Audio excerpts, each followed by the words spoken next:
Return from the Abyss, Book 1. Prologue. The Sacrifice. The village of Ashfall had always been a place where smoke rose from chimneys and children's laughter echoed through narrow streets. Now, in the 31st night of siege, only screams rose into the blood-red sky. Elder Gregor stood at the western barricade, watching the darkness beyond the torchlight. His hands, gnarled and scarred from 60 years of life, trembled as they gripped his walking staff. Behind him, the village square was filled with exhausted faces, mothers clutching starving infants, warriors bearing fresh wounds, children too weak to cry. "How many tonight?" he asked without turning. Marcus Reed, the captain of what remained of the village guard, spat blood onto the dirt. His left arm hung useless at his side, the bandage already soaked through. 4 warriors down, 7 civilians. The eastern barricade won't hold another night. "It has to. It won't." Marcus's voice was flat, drained of hope. "Half our fighters are dead, Gregor. The rest are too wounded or too exhausted to lift a sword. We're out of arrows. The healers have no more herbs. The children—" He stopped, unable to finish. Gregor closed his eyes. The elder could hear it in the silence, the absence of sound that should have filled a village this size. No hammers on anvils, no merchants calling their wares, no children playing in the streets. Just the wind, carrying the stench of blood and the distant howls of things that should not exist. For 30 days, the monsters had come. Every sunset brought a new wave. Twisted creatures with too many limbs, shadows with teeth, things that wore human faces but moved wrong. The village fought, the village died, and still the monsters returned. "The sky," whispered Mara Thornwood, the village's oldest surviving mage. She was only 35, but looked 20 years older. Casting defensive wards night after night had drained the life from her. "It's been that color for 3 days now, blood red. The old texts call it the Crimson Veil, a sign of—" "Don't," Gregor snapped. "Don't speak of omens. We need solutions." "There are no solutions." Marcus slammed his good fist against the wooden palisade. "We're going to die here, all of us. The capital hasn't sent reinforcements. The neighboring villages are either dead or fled. We're alone." Silence fell over the gathered villagers. In that moment, the truth settled over them like a burial shroud. Then, the air changed. The temperature dropped 20 degrees in a single breath.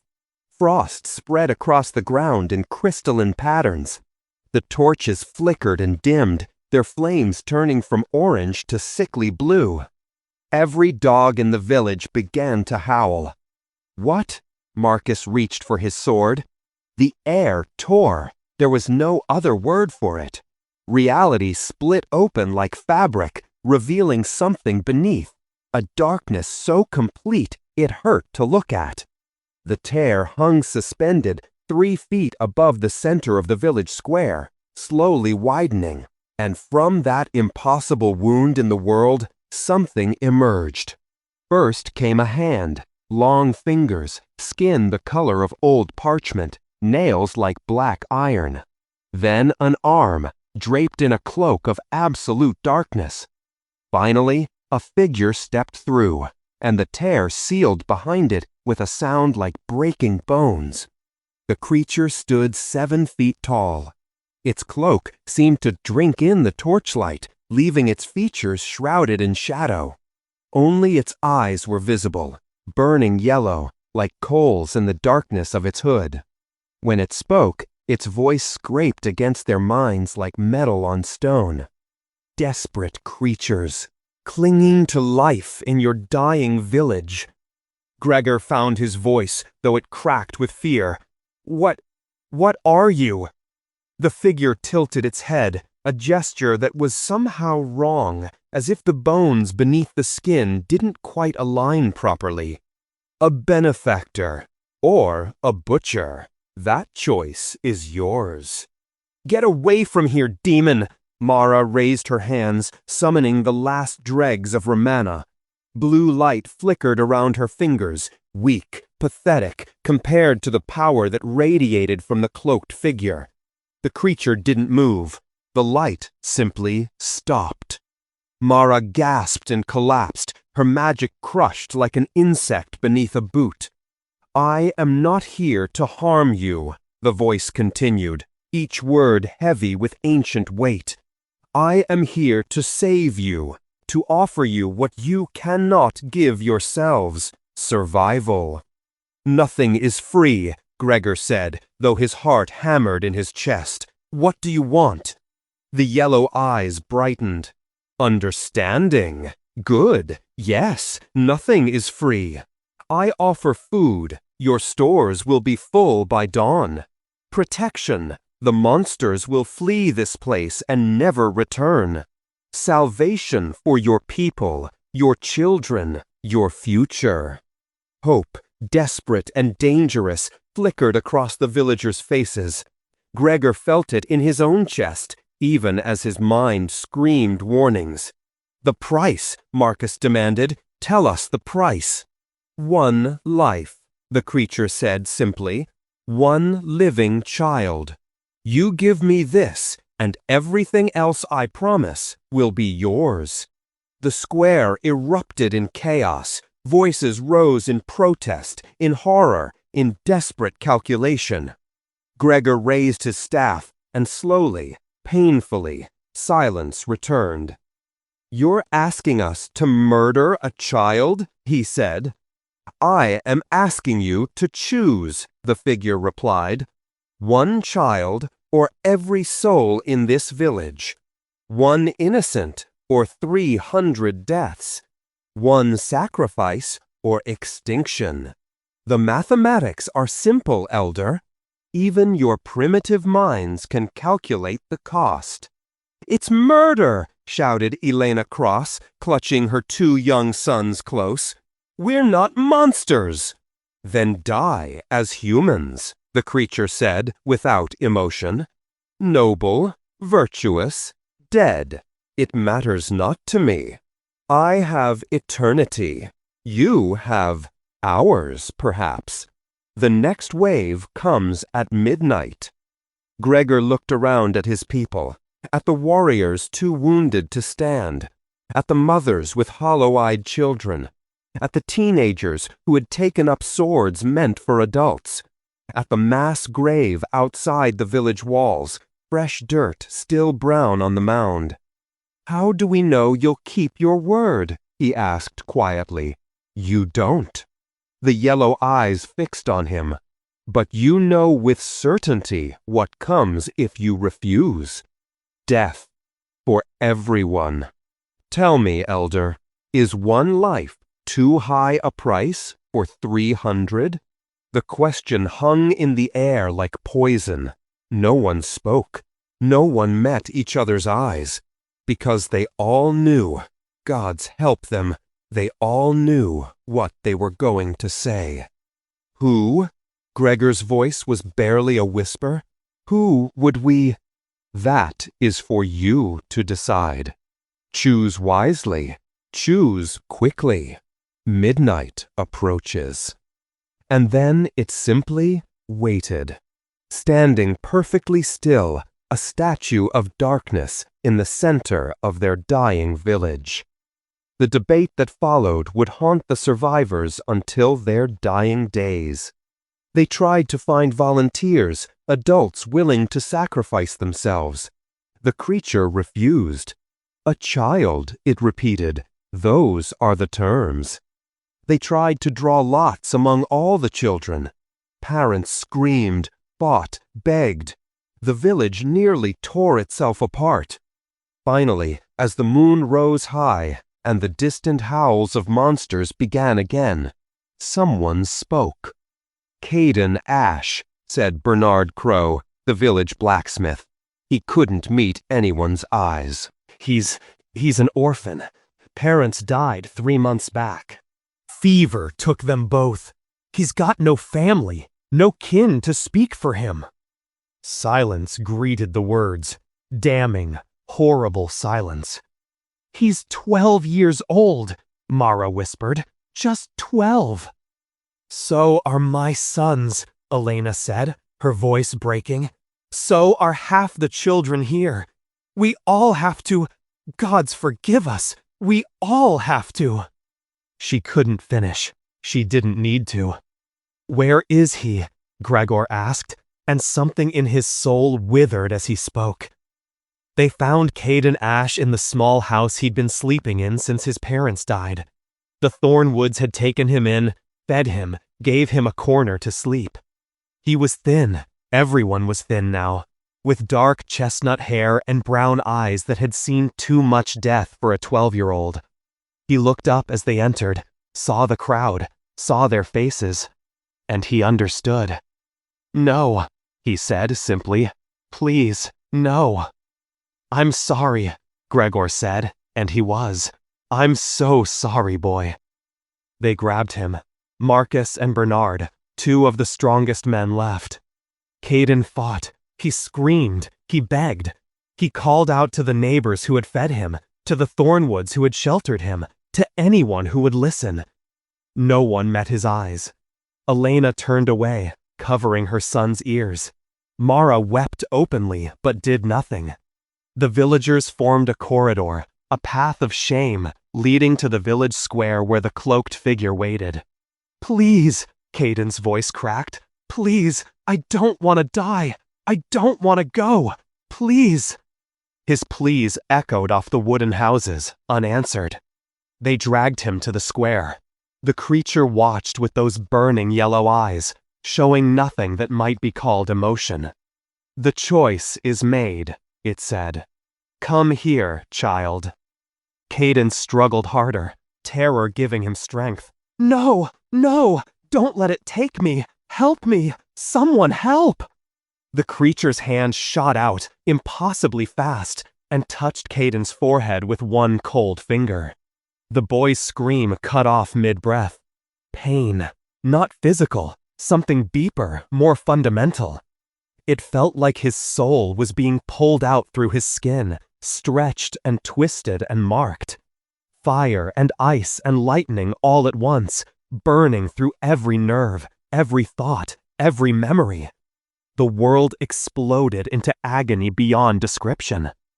Through the pain, through the tears streaming down his face, Kayden saw those eyes, burning yellow in the darkness of that hood. Ancient, terrible, hungry.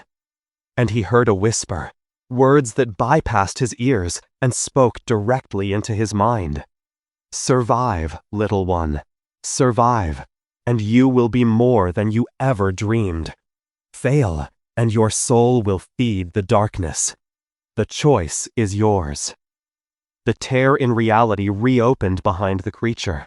Kayden felt himself being pulled toward it, weightless, helpless. He tried to scream again, but had no voice. The last thing he saw was the village.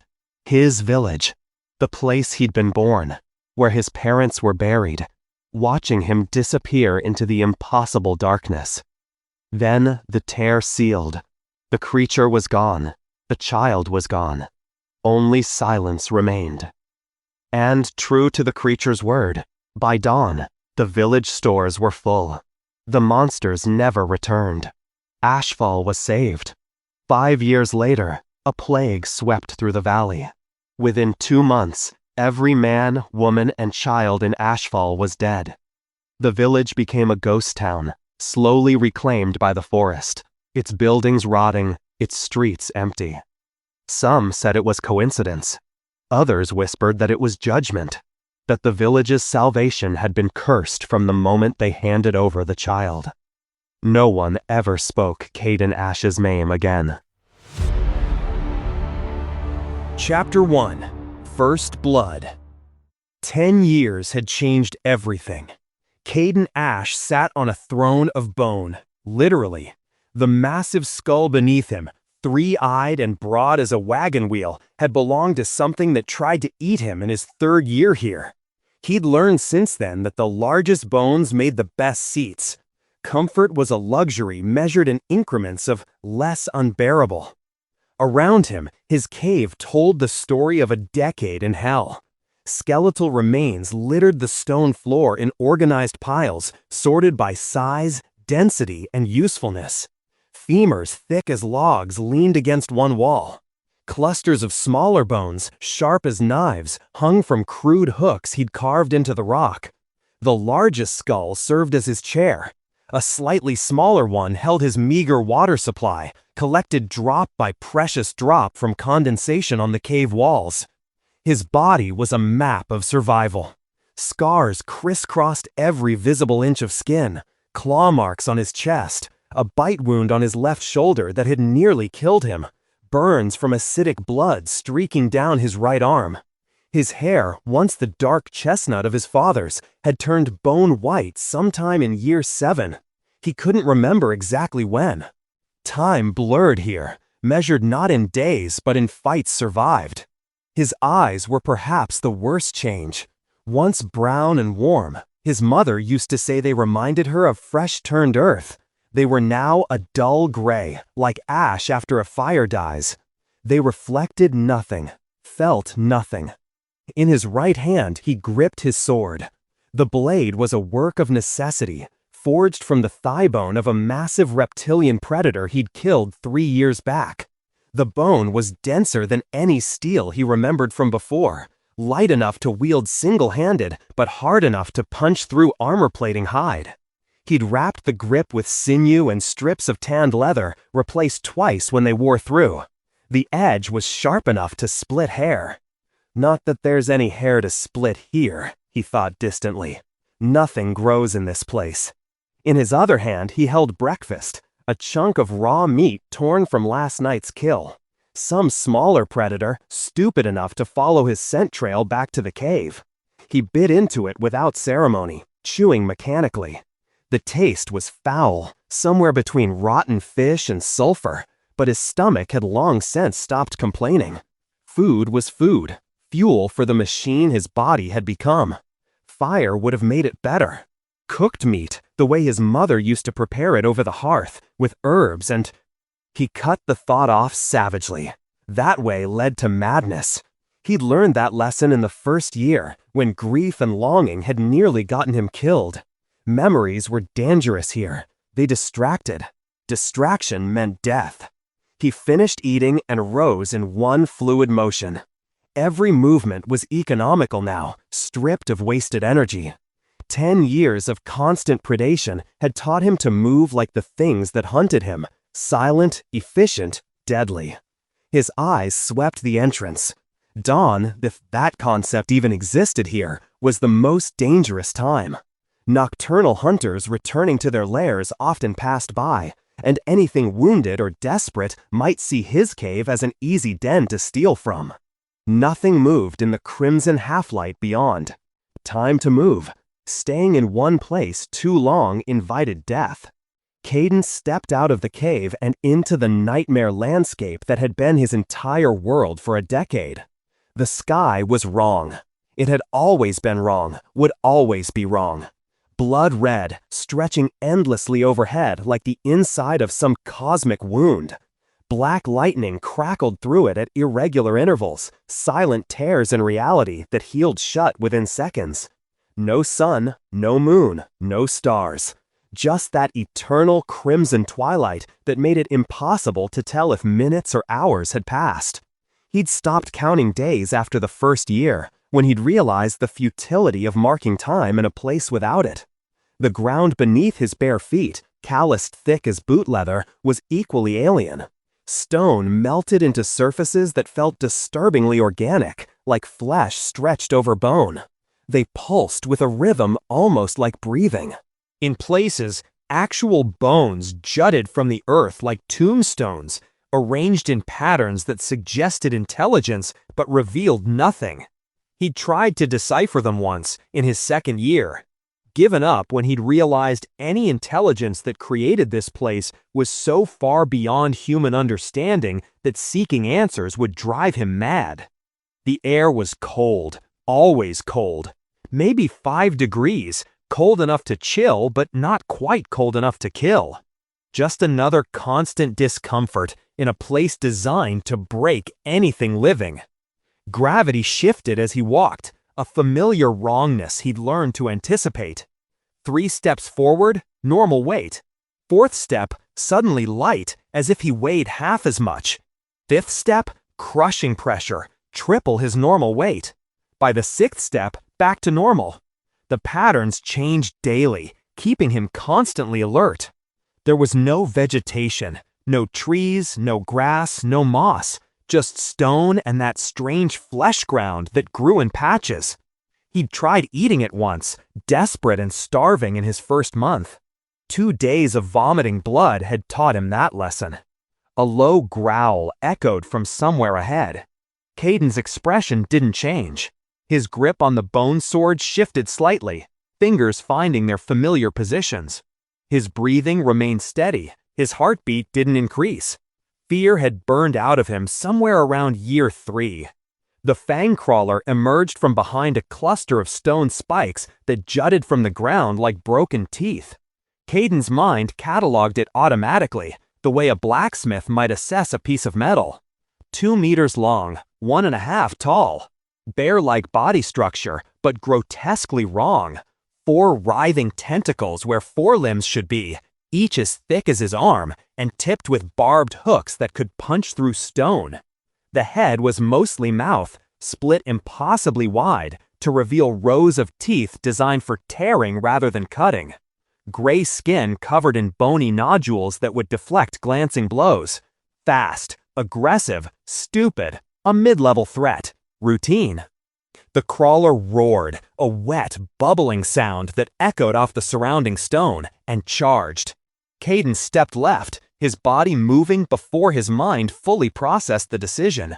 10 years of survival had pushed his reflexes beyond conscious thought. The creature's first tentacle lashed out, seeking to grab him. It struck empty air where he'd been standing a heartbeat before. The second tentacle followed, faster, reaching for where it predicted he'd dodge. Most prey moved in predictable patterns when fleeing. Kayden wasn't prey. Not anymore. He dropped low instead of dodging again, feeling the barbed appendage whistle over his head close enough to stir his white hair. The crawler's momentum carried it forward, exposing its underside. Soft tissue, no bony plates, just vulnerable flesh. His sword came up in a single, perfect thrust.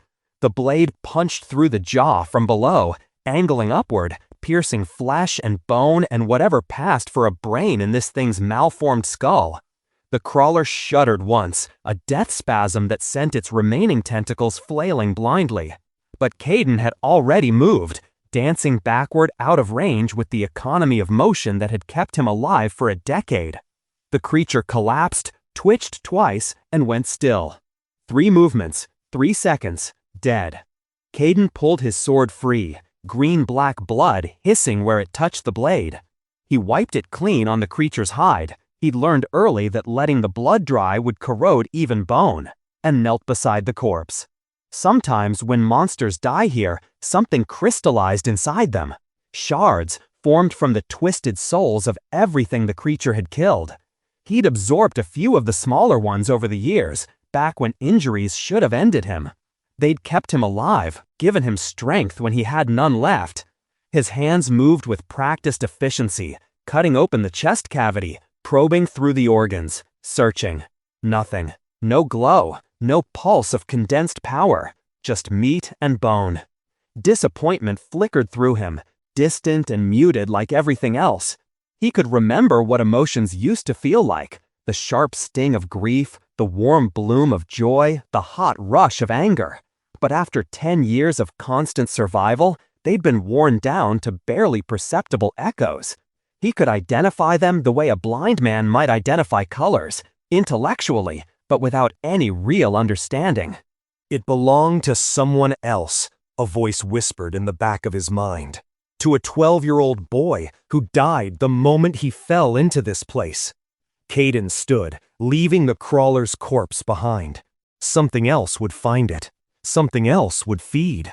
That was the abyss's only consistent law. Everything was food for something stronger. Find a stronger opponent, his instincts whispered. You need more power. Stagnation is death. He followed that instinct northward, or what his internal compass had decided was north over the years. Direction meant little in a place where space itself twisted, but he'd developed a sense for it. He could feel the pull of stronger predators, could sense the areas where death concentrated like a physical weight pressing against his skin. Time passed, an hour, maybe 3, meaningless. He crested a rise of warped stone and stopped. Before him stood something he had never seen in 10 years of wandering this hellscape. Architecture. The ruins rose from the twisted ground like a skeleton's broken fingers reaching for that blood-red sky. Black stone, darker even than the crimson twilight, formed walls and pillars that had once been part of something far greater. Parts of the structure had collapsed, leaving debris scattered across the approach in patterns that suggested violence rather than gradual decay. But enough remained to show clear purpose and deliberate design.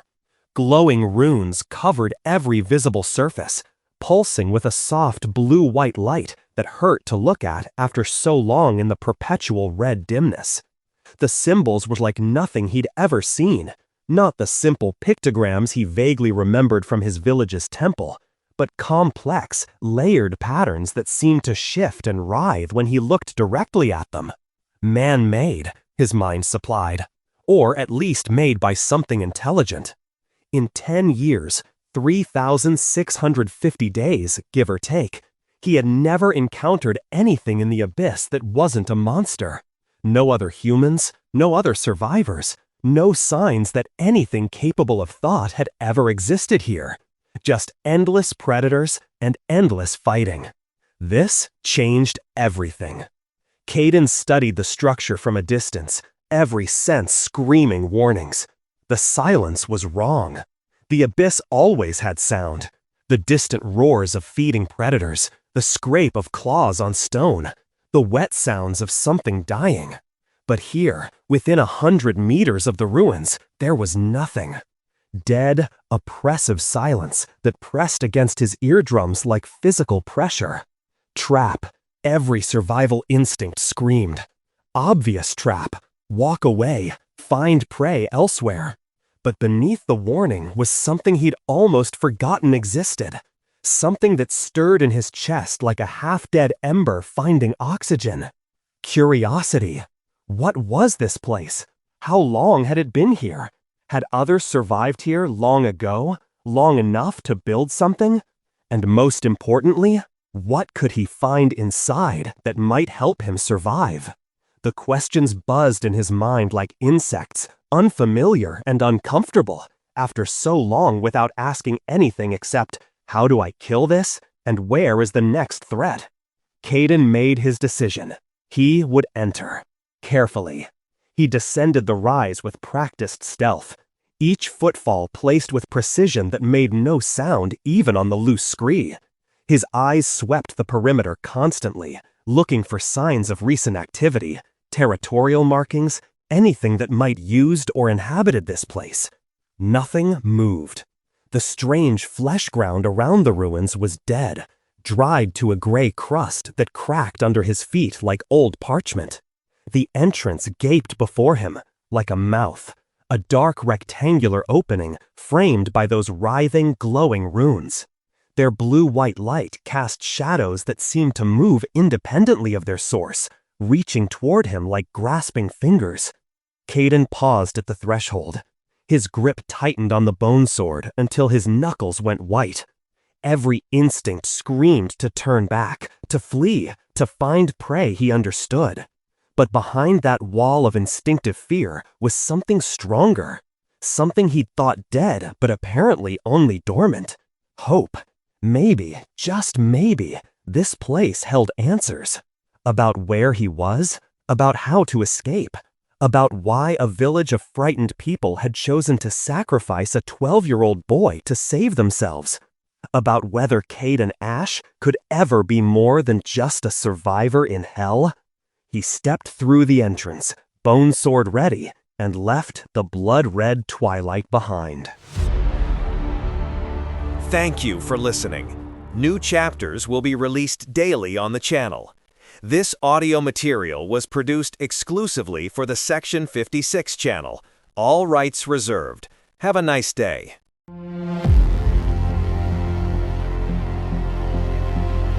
Return from the Abyss. Book 1. Chapter 2. False Kindness. The threshold of the ruins felt wrong. Not physically, the stone beneath Kayden's bare feet was solid enough, but in a way that scraped against instincts honed by 10 years of uninterrupted violence. The air pressure changed. The perpetual cold of the abyss seemed to deepen, burrowing into his bones with a different quality than the constant 5-degree chill outside. Silence. Not the absence of sound, but silence, a living thing that pressed against his eardrums like cotton stuffed too deep. In the abyss, there was always noise. Always.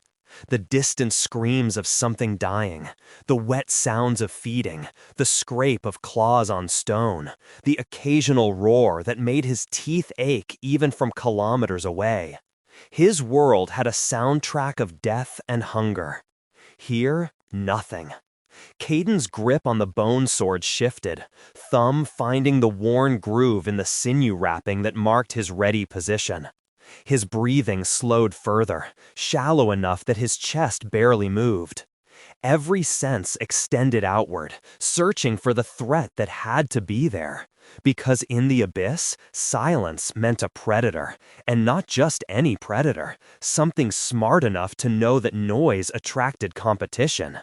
The entrance corridor stretched ahead, walls rising 3 meters on either side. The blue-white runes covering every surface provided the only illumination, their soft glow creating shadows that seemed to writhe independently of their sources. Kayden had learned to ignore visual anomalies. The abyss twisted perception as naturally as it twisted space. Trust nothing you see. Trust only what bleeds when you cut it. He moved forward, each step placed with precision that made no sound. The corridor widened gradually, opening into a vast hall. Kayden stopped at the threshold, taking it in. The chamber was circular, perhaps 30 meters across. The ceiling vaulted high overhead, lost in darkness that even the runes couldn't penetrate. Pillars of black stone rose at regular intervals, covered in more of those writhing symbols. Between them, carved into the walls, were reliefs depicting something, figures, battles. But the style was so alien that his mind couldn't quite parse the shapes into coherent images. In the center of the hall stood an altar. The structure was simple, a rectangular block of that same black stone, waist-high, maybe 2 meters long. But on top of it, contained in a shallow depression, was light, real light. Not the blood-red glow that suffused everything in the abyss. Not the black lightning that tore the sky at irregular intervals. This was white light, pure and steady, flickering like a candle flame, but brighter, so much brighter. Kayden stared at it for several seconds. The sight hit him harder than any physical blow could. 10 years. 10 years of crimson twilight, of shadows that never quite made sense, of a world rendered in shades of red and black. And here was light, the kind his mother used to light at night to ward off the darkness when storms rattled their small house. The memory surfaced before he could stop it. Her face, soft in candlelight, telling him stories about heroes while rain drummed on the roof. The pain that followed was familiar, expected.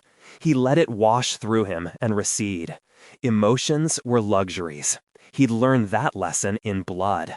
Focus. The light was wrong. Everything here was wrong. Wrong meant deadly. He circled the chamber's perimeter, staying close to the wall, sword ready. His eyes swept the space constantly. Floor, walls, ceiling, the spaces between pillars, the altar itself. Looking for movement, looking for the telltale shimmer of camouflage, looking for anything that would reveal where the predator was hiding. Because something lived here. Had to. Nothing in the abyss was unguarded. Especially not something as valuable as shelter with real light. 3/4 of the way around the chamber, Kayden heard it. A sound. Barely audible, almost swallowed by the oppressive silence. A soft scraping, like claws on stone. Coming from behind one of the pillars to his left. His body tensed, sword rising slightly. Every muscle coiled, ready to explode into motion. His eyes locked on the pillar's base, watching the shadow there, waiting for... Something small emerged. Kayden's brain took a full second to process what he was seeing because it made no sense. The creature was tiny, maybe 40 centimeters from nose to tail tip. It looked cute. That was the only word that fit.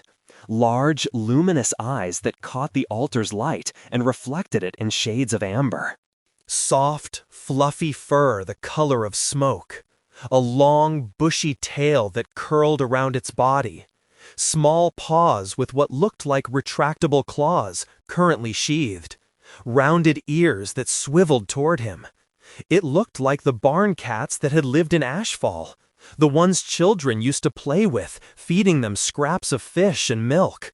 The creature sat down, regarding him with an expression that was almost friendly. "Hello," it said.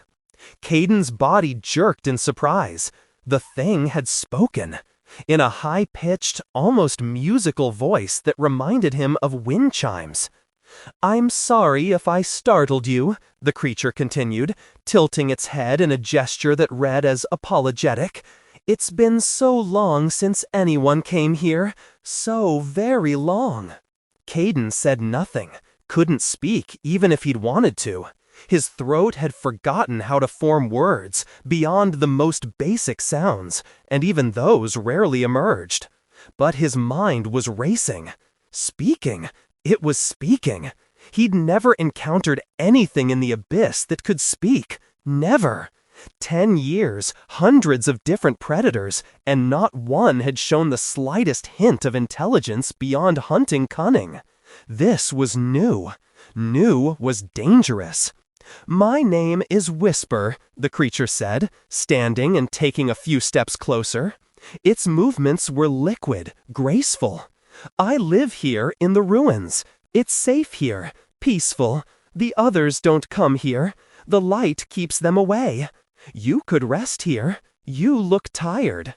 The creature's voice was soothing, almost hypnotic. And God's help him, Kayden was tired. 10 years of constant vigilance, of never sleeping more than an hour at a time, of always being 3 seconds from death. The word rest shouldn't have had power over him, but it did. His grip on the sword loosened slightly, just a fraction. His shoulders dropped perhaps a centimeter from their rigid tension. His guard lowered by the smallest margin. 2 seconds. That was how long he gave in to the temptation. 2 seconds of wanting to believe that maybe, just this once, something in the abyss wasn't trying to kill him. Whisper moved. The transformation was instantaneous, reality snapping from one state to another without transition. The cute creature exploded outward, body elongating, limbs stretching. But the worst part was the mouth. The jaw opened and kept opening. 180 degrees, splitting the head in half horizontally, revealing a maw lined with hundreds of needle teeth that looked like translucent shards of bone. Each one was barbed, designed to hook into flesh and never let go. The inside of the mouth glowed with a sickly pale light. The mental attack hit Kayden like a physical blow. Terror. Not the normal fear of death, but something deeper, more primal. Hallucinations exploded across his vision. Images of the village, of his parents' bodies rotting in their bed, of the neighbors dragging him toward the creature in black, of the yellow eyes, of 10 years of darkness and blood and screaming and dying alone in the red twilight. For most people, the assault would have been paralyzing, would have frozen them in place while the predator struck. Kayden had stopped being most people somewhere around year 3. His body moved before his conscious mind processed the threat. The reaction was pure reflex, encoded into his nerves through thousands of fights where hesitation meant death. The sword came up in a diagonal slash, rising from low to high. His hips twisted, adding torque. His rear foot pushed off the stone floor, driving forward momentum. Whisper was fast, inhumanly fast. It leaped, jaws spread wide, aiming for his throat. But Kayden's strike was already in motion, blade intersecting the creature's trajectory at the perfect angle. The bone sword, sharpened to a razor-thin edge through years of careful maintenance, met the creature's neck. There was resistance, just enough to tell him he'd hit something solid. Then the blade passed through. Whisper's head separated from its body in midair, both pieces continuing forward from momentum. The body crashed into Kayden's chest, knocking him back 2 steps. The head bounced off his shoulder and clattered to the floor. For a heartbeat, nothing happened. Then the body began to disintegrate.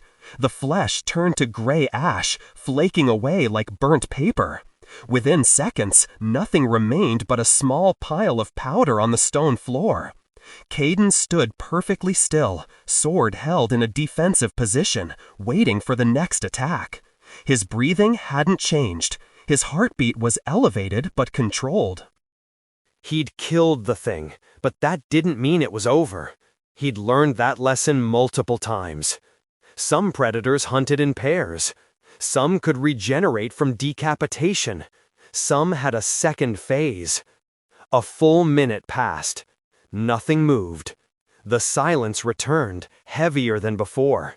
Finally, Kayden lowered the sword and approached the pile of ash. Something glinted within it, catching the light from the altar. He crouched, using the sword's tip to carefully push aside the ash. A crystal. The size of a walnut, roughly spherical, but with irregular facets that seemed to shift when viewed from different angles. The color was difficult to describe.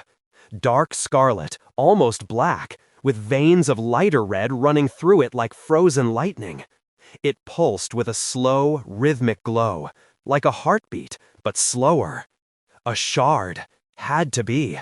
He'd found smaller ones before, over the years. 3 times total, though 2 had crumbled to dust when he'd tried to touch them. The third, the size of a pea, he'd swallowed out of desperation when a gut wound should have killed him. It had closed the injury in minutes, saving his life. This one was much larger. Kayden reached out slowly, extending his right hand. His fingers closed around the crystal. Heat. The shard felt like a coal pulled fresh from a fire. Not hot enough to burn, but hot enough to make his hand want to jerk away reflexively. He forced his fingers to stay closed, lifting the crystal from the ash pile. The heat intensified. Then the shard moved. It didn't roll or slip, it moved independently, pressing against his palm with force. Before Kayden could process what was happening, the crystal pushed into his skin. No, not into, through. Passing through flesh like it wasn't there, but leaving behind sensation. Terrible sensation. Pain exploded up his arm. Not burning, not cutting, but something worse. It felt like his blood was boiling in his veins, like every nerve was being flayed, like his bones were cracking and reforming and cracking again. The agony was so complete, so overwhelming, that his vision widened out. A scream tore from his throat, the first true scream he'd made in years, raw and primal. His legs gave out. He collapsed to his knees, then to his side, curling around the burning agony in his hand. The sword clattered away, forgotten. Every muscle locked rigid, his back arched. His free hand clawed at the stone floor, nails breaking. Through the pain, through the white-hot fire consuming him from the inside, Kayden felt something spreading. From his palm, up his arm, across his chest, down into his core. Like liquid metal being poured through his circulatory system, replacing his blood with molten agony. His vision darkened at the edges, tunneled down to a single point, the flickering light from the altar, growing dimmer with each second. No. Consciousness was survival. Unconsciousness was death. That was the rule. He'd held to it for 10 years. Couldn't break it now. Couldn't. The darkness swallowed the light. Kayden's body went limp on the cold stone floor of the ancient ruins, the shard's scarlet glow fading as it fully merged with his flesh. In the absolute silence, the only sound was his shallow, uneven breathing. Thank you for listening. New chapters will be released daily on the channel. This audio material was produced exclusively for the Section 56 channel. All rights reserved. Have a nice day.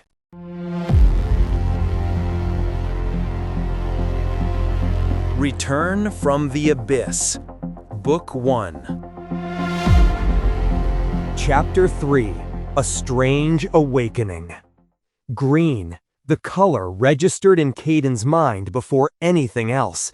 A hue so alien, so impossible, that his brain struggled to process it.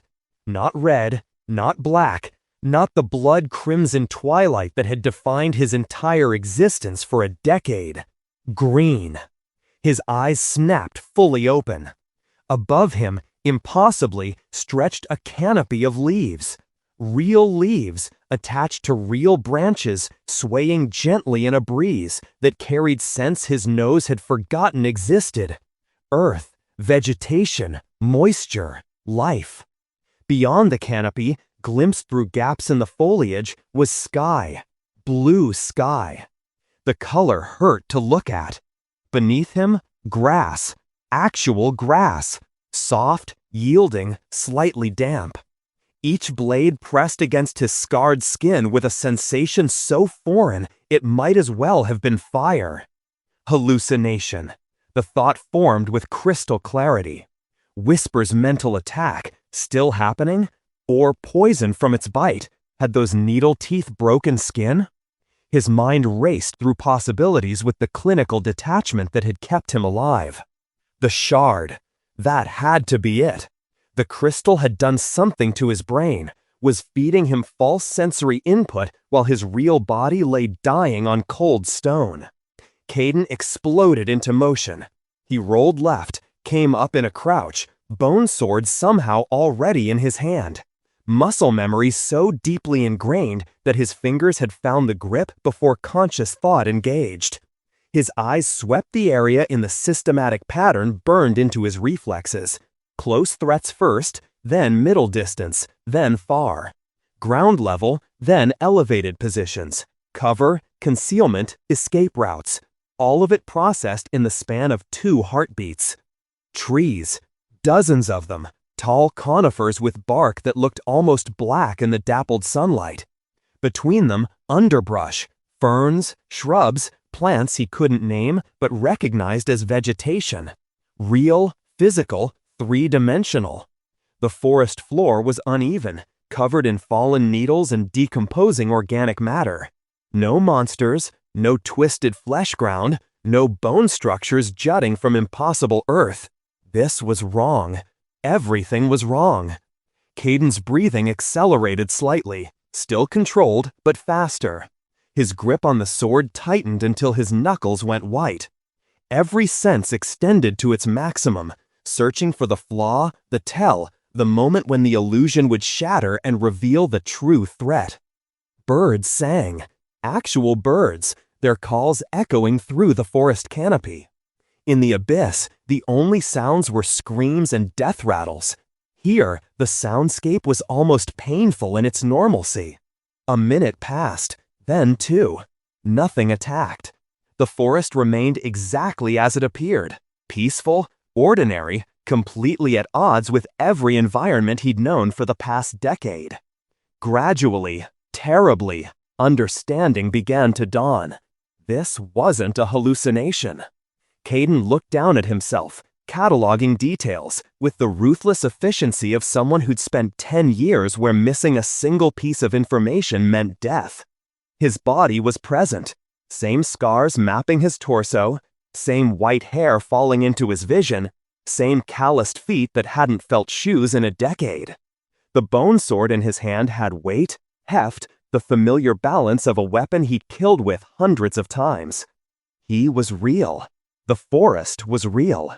But how? His left hand came up almost of its own accord, turning palm upward. Where the shard had entered his flesh, there was now a mark.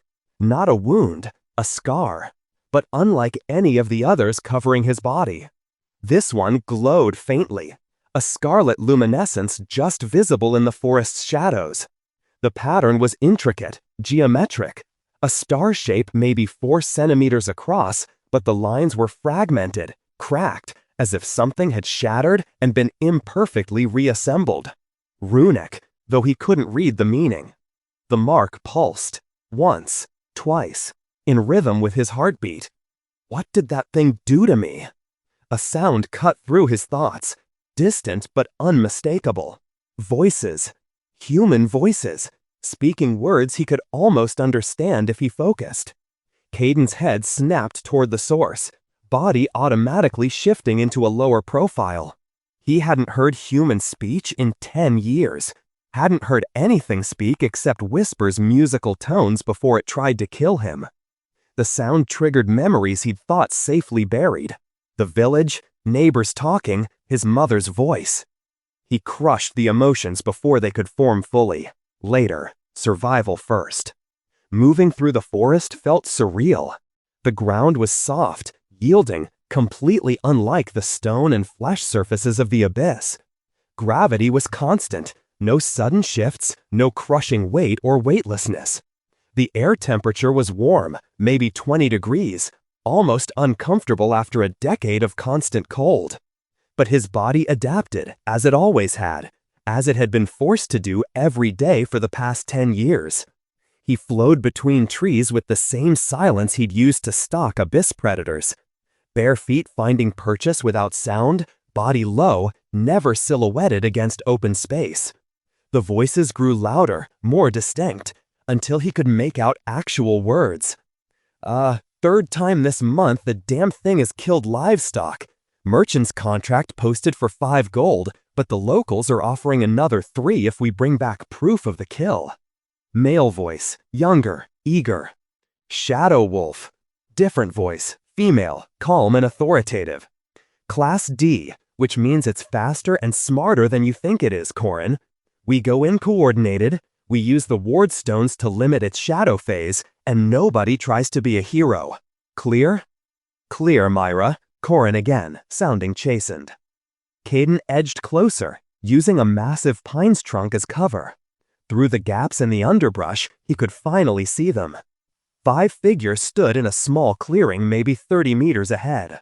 4 men, 1 woman. All wore practical traveling clothes, leather armor, sturdy boots, weapons visible on belts and backs. They had the bearing of people comfortable with violence but not currently expecting it. Relaxed but not careless. The woman who had spoken, Myra, was clearly the leader. Mid-20s, athletic build, red hair cropped short, except for a longer section that fell across her left eye. A scar bisected her left eyebrow, pale against tan skin. Green eyes that moved constantly, assessing. A long sword hung at her hip, and the way her hand rested near it suggested she knew how to use it.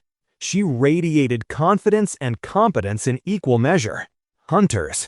The word surfaced from Kayden's distant memories. The village had occasionally hired them when monster problems grew too severe for local militia. Professional killers, but the legal kind. The tracks lead deeper into Shadow Needle, one of the men was saying, pointing northeast. older, scarred, gray in his beard. Wolf's Lair is probably another hour's hike, maybe. He stopped mid-sentence. His eyes, sweeping the tree line out of habit, locked onto the shadows where Kayden stood hidden. Damn. The moment stretched. The old hunter's hand moved to his sword hilt. "Myra," he said quietly, "we're not alone." All 5 hunters spun toward Kayden's position, weapons coming out with the fluid speed of trained fighters. The woman, Myra, raised one hand, and Kayden saw blue light beginning to gather around her fingers. A mage. His mind cataloged the threat automatically. He could run, should run, disappear into the forest, avoid human contact, figure out where the hell he was and what was happening before engaging with. The scarlet mark on his palm pulsed once, sharp and insistent, and something inside him rebelled against the idea of running.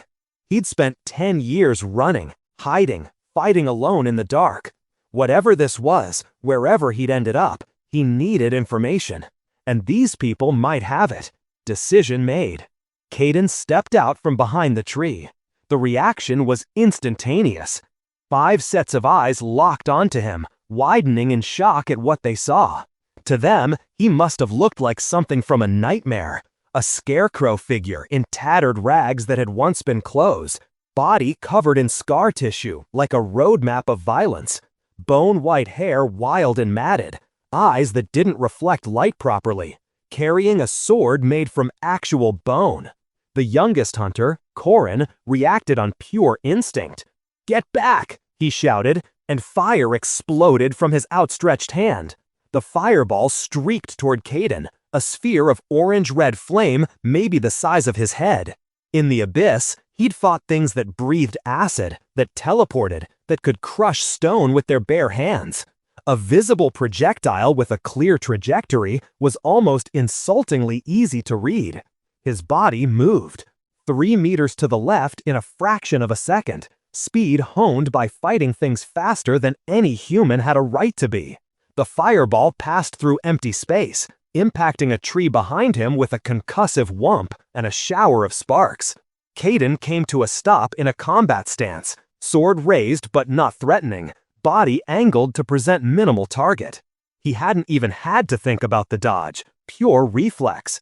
Silence fell over the clearing. All 5 hunters stared at him. The old one's mouth hung slightly open. Corin looked pale. Myra's eyes had gone very, very sharp, her hand frozen mid-gesture, the blue light around her fingers fading. "What the hell?" someone whispered. "Nobody move." Myra's voice cut through the shock like a blade. Her eyes never left Kayden, assessing him with the focus of a professional trying to determine if she was looking at a threat or just something very, very strange. "You, state your name and business, now." Kayden opened his mouth, tried to speak. No sound came out. His throat remembered how to swallow, how to breathe, how to scream. But words? Actual speech? It had been 10 years. 10 years since he'd needed to form sentences, to communicate anything more complex than a grunt of pain or a roar of fury.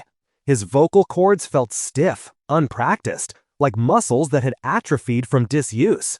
He tried again, forcing air through his throat, shaping it with tongue and lips in patterns his brain remembered, but his body had forgotten.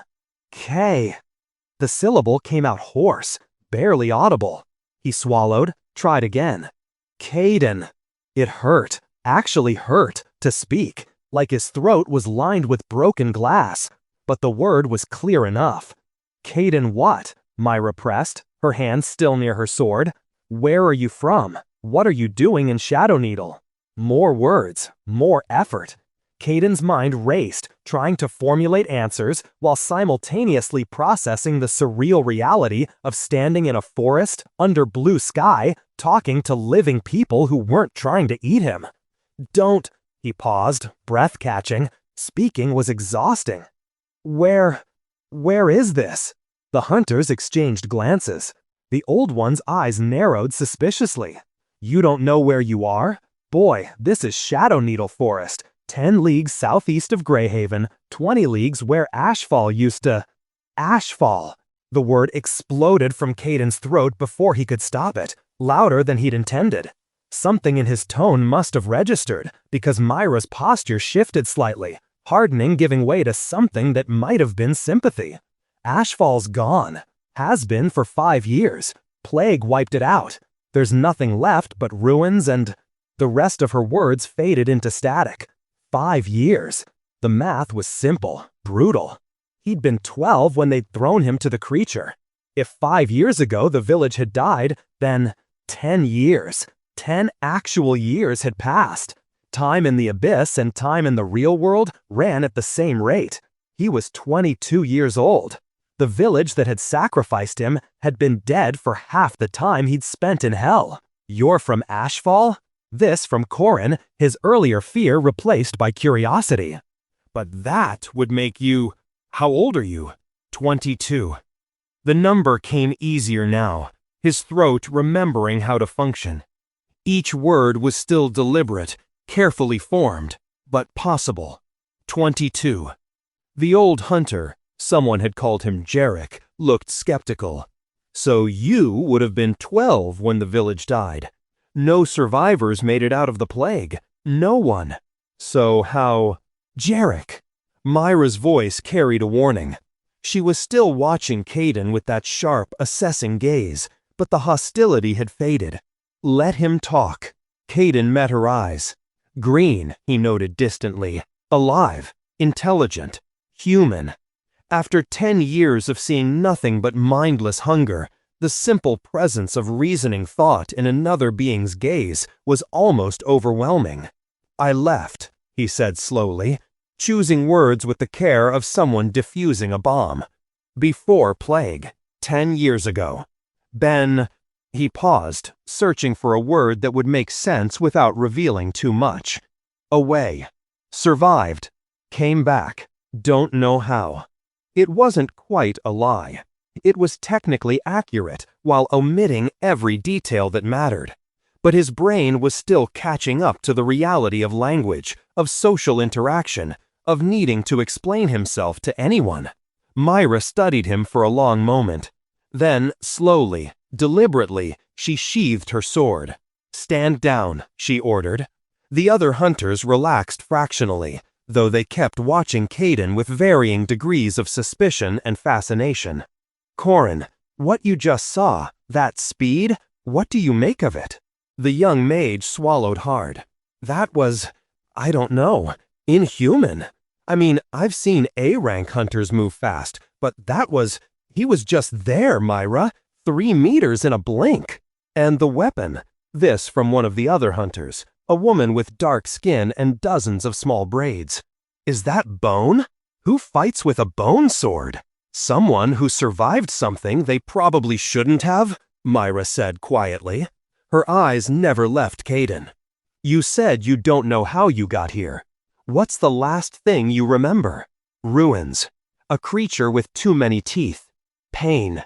The shard burning through his palm. Darkness. Fell asleep, Kayden said, which was close enough to true. Woke up here, in grass. He gestured vaguely at the forest around them. Not where I fell asleep. Teleportation? Suggested Jarek. Vortex energy user could have moved him. Without his knowledge or consent? Myra shook her head. Unlikely. Vortex users are rare, and they don't just randomly move people. She looked back at Kayden. Show me your hands. The request caught him off guard. What? Your hands. Both of them. When he didn't move immediately, she added, I'm trying to help you, but I need to see if you're marked, cursed, possessed, anything that might explain what's happening. After a moment's hesitation, Kayden lowered his bone sword, slowly, non-threateningly, and held out both hands, palms up. The right palm, where the shard had entered, glowed faintly scarlet. The runic scar was clearly visible now in the forest's dappled sunlight, a cracked scar pattern pulsing with internal light. Every hunter in the clearing tensed. By the light, Corin whispered. What is that? Myra stepped closer, her eyes locked on the mark. I've never seen anything like that. It's active, pulsing. Some kind of energy signature, but not mana. Not any of the higher energies I recognize. She looked up at Kayden, and for the first time, there was genuine concern in her expression. What happened to you? Kayden looked at the scar, at the scarlet light pulsing in rhythm with his heartbeat, and tried to find words that would explain 10 years of hell, a crystal that had merged with his flesh, and a return to a world that had moved on without him. Don't know, he finally said, because that, at least, was completely honest. Myra studied him for another long moment. Then, slowly, deliberately, she sheathed her sword. Stand down, she ordered. The other hunters relaxed fractionally, though they kept watching Kayden with varying degrees of suspicion and fascination. Corin, what you just saw, that speed? What do you make of it? The young mage swallowed hard. That was, I don't know, inhuman. I mean, I've seen A-rank hunters move fast, but he was just there, Myra. 3 meters in a blink. And the weapon. This from one of the other hunters, a woman with dark skin and dozens of small braids. Is that bone? Who fights with a bone sword? Someone who survived something they probably shouldn't have, Myra said quietly. Her eyes never left Kayden. You said you don't know how you got here. What's the last thing you remember? Ruins. A creature with too many teeth. Pain. The shard burning through his palm. Darkness. Fell asleep, Kayden said, which was close enough to true. Woke up here, in grass. He gestured vaguely at the forest around them. Not where I fell asleep. Teleportation? Suggested Jarek. Vortex energy user could have moved him. Without his knowledge or consent? Myra shook her head. Unlikely. Vortex users are rare, and they don't just randomly move people. She looked back at Kayden. Show me your hands. The request caught him off guard. What? Your hands. Both of them. When he didn't move immediately, she added, I'm trying to help you, but I need to see if you're marked, cursed, possessed, anything that might explain what's happening. After a moment's hesitation, Kayden lowered his bone sword, slowly, non-threateningly, and held out both hands, palms up. The right palm, where the shard had entered, glowed faintly scarlet. The runic scar was clearly visible now in the forest's dappled sunlight. A cracked star pattern pulsing with internal light. Every hunter in the clearing tensed. By the light, Corin whispered. What is that? Myra stepped closer, her eyes locked on the mark. I've never seen anything like that. It's active, pulsing, some kind of energy signature, but not mana, not any of the higher energies I recognize. She looked up at Kayden, and for the first time, there was genuine concern in her expression. What happened to you? Kayden looked at the scar, at the scarlet light pulsing in rhythm with his heartbeat, and tried to find words that would explain 10 years of hell, a crystal that had merged with his flesh, and a return to a world that had moved on without him. Don't know, he finally said, because that, at least, was completely honest. Myra studied him for another long moment. Then she made a decision. You need help, answers, and standing in Shadow Needle Forest isn't going to get you either. She turned to her group. The Shadow Wolf can wait. We're taking him back to Greyhaven. Myra, we don't know anything about him. For all we know, he's dangerous, cursed, could be. Look at him, Jarek. Myra gestured at Kayden. Really look. He's confused, disoriented, hasn't spoken to another person in who knows how long based on how hard it is for him to talk. He's not a threat. She paused, choosing her words carefully. He's someone who needs help. Kayden wanted to protest, wanted to say he'd been fine on his own for a decade, that he didn't need anyone's help, that he was dangerous and they should stay far away from him. But the words wouldn't come. Because the truth, the terrible truth he'd been avoiding since the moment he woke up in the grass, was that he had no idea what was happening. No idea where he was or how he'd gotten there, or what the shard had done to him. For the first time in 10 years, Kayden Ash needed help. And standing before him was someone willing to offer it. Greyhaven, he said quietly. "What's that?" Myra smiled. "A small thing, but genuine. Nearest city, about 10 leagues north. Home to the Fulcrum Guild, where I work. We'll get you food, clean clothes, maybe some answers about that mark." She extended her hand. "Come on, let's get you out of this forest before something actually dangerous finds us." Kayden looked at the offered hand for several seconds. In the abyss, trust was death. Help was a trap. Kindness didn't exist. But this wasn't the abyss. Not anymore. Slowly, carefully, he reached out and gripped her hand with his left, keeping the scarred right one tucked against his side. Her skin was warm, real, human. "Okay," he said. Thank you for listening. New chapters will be released daily on the channel. This audio material was produced exclusively for the Section 56 channel. All rights reserved. Have a nice day.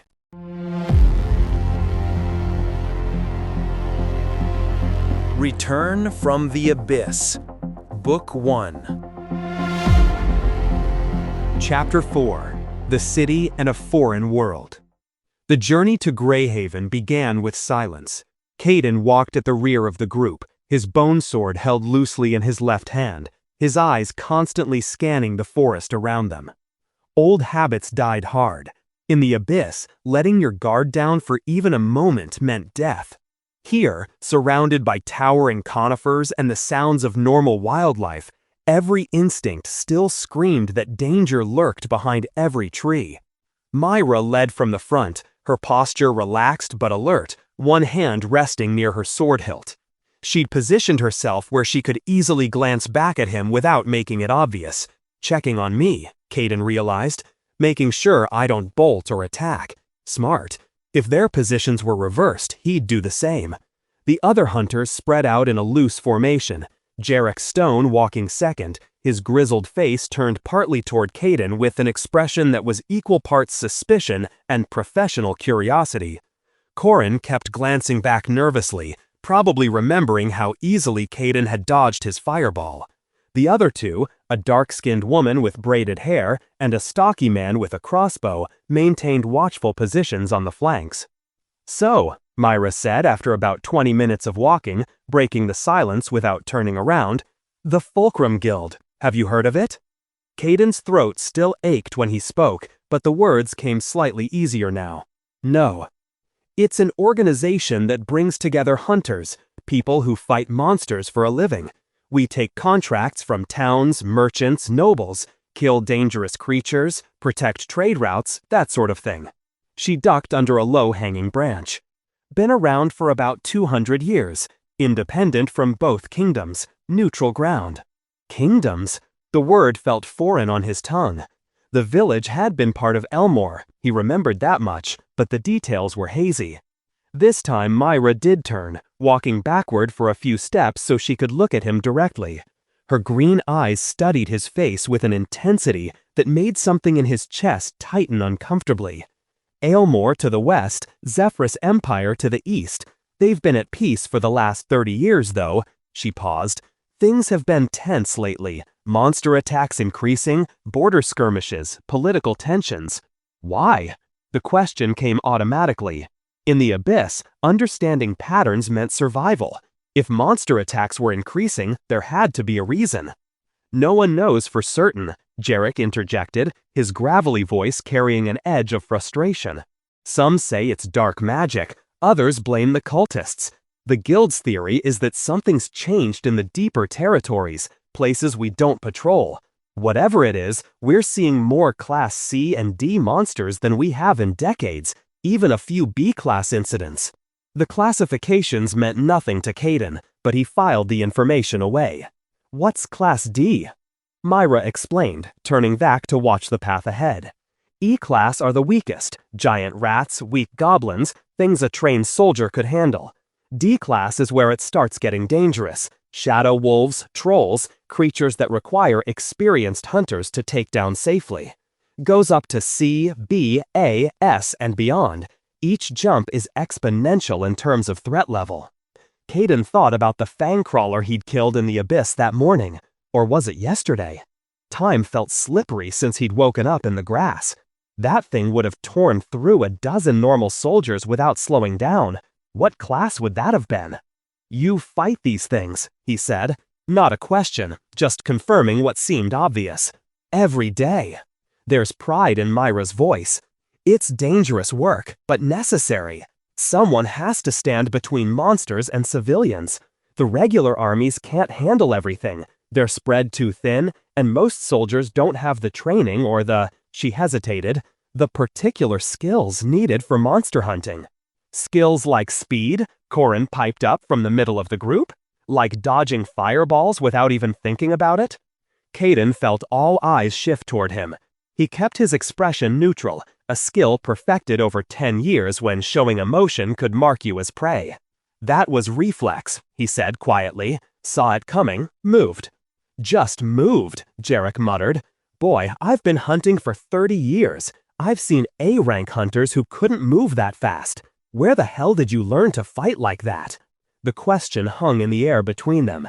Kayden could feel their curiosity, their suspicion, their need for answers. But how could he explain?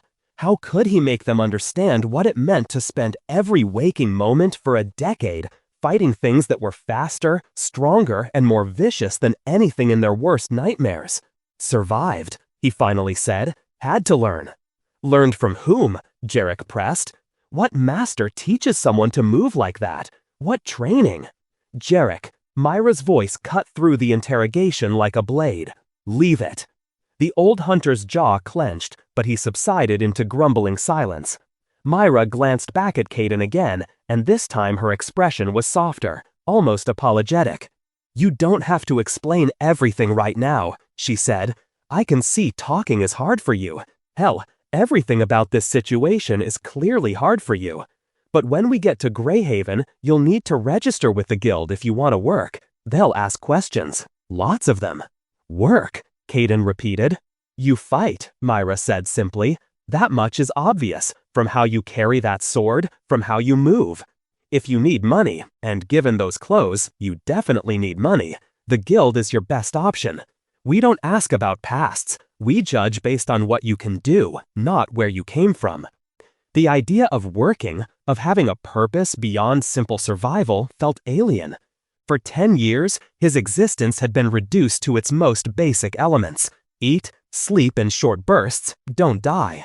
The concept of structure, of organization, of being part of something larger, it was simultaneously appealing and terrifying. "Think about it," Myra added when he didn't respond. "No pressure." First priority is getting you cleaned up and checked out by a healer. That mark on your hand, she gestured vaguely, that's not normal. Could be dangerous. To you, to others.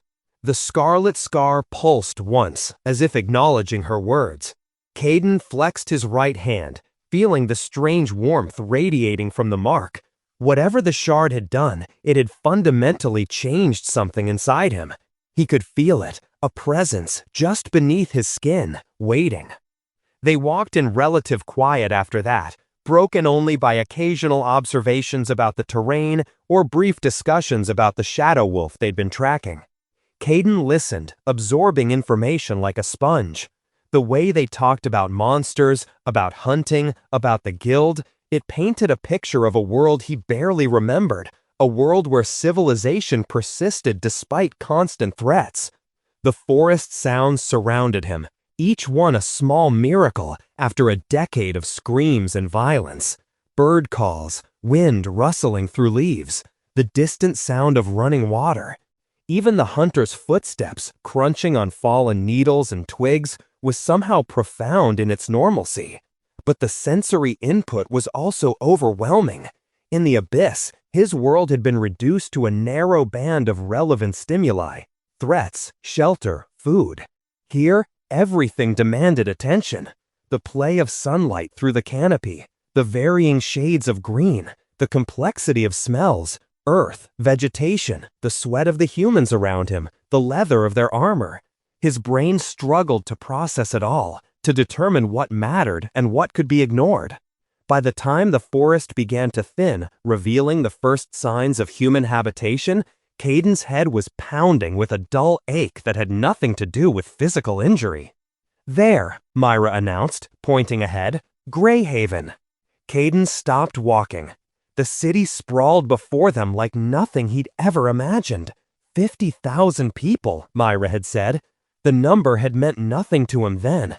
Now, staring at the reality of it, he felt something close to panic claw at his chest. Walls. Massive gray stone walls rose 30 feet high, encircling the entire city in an embrace of fortified strength. Guard towers punctuated the perimeter at regular intervals, and he could see the tiny figures of sentries moving along the battlements.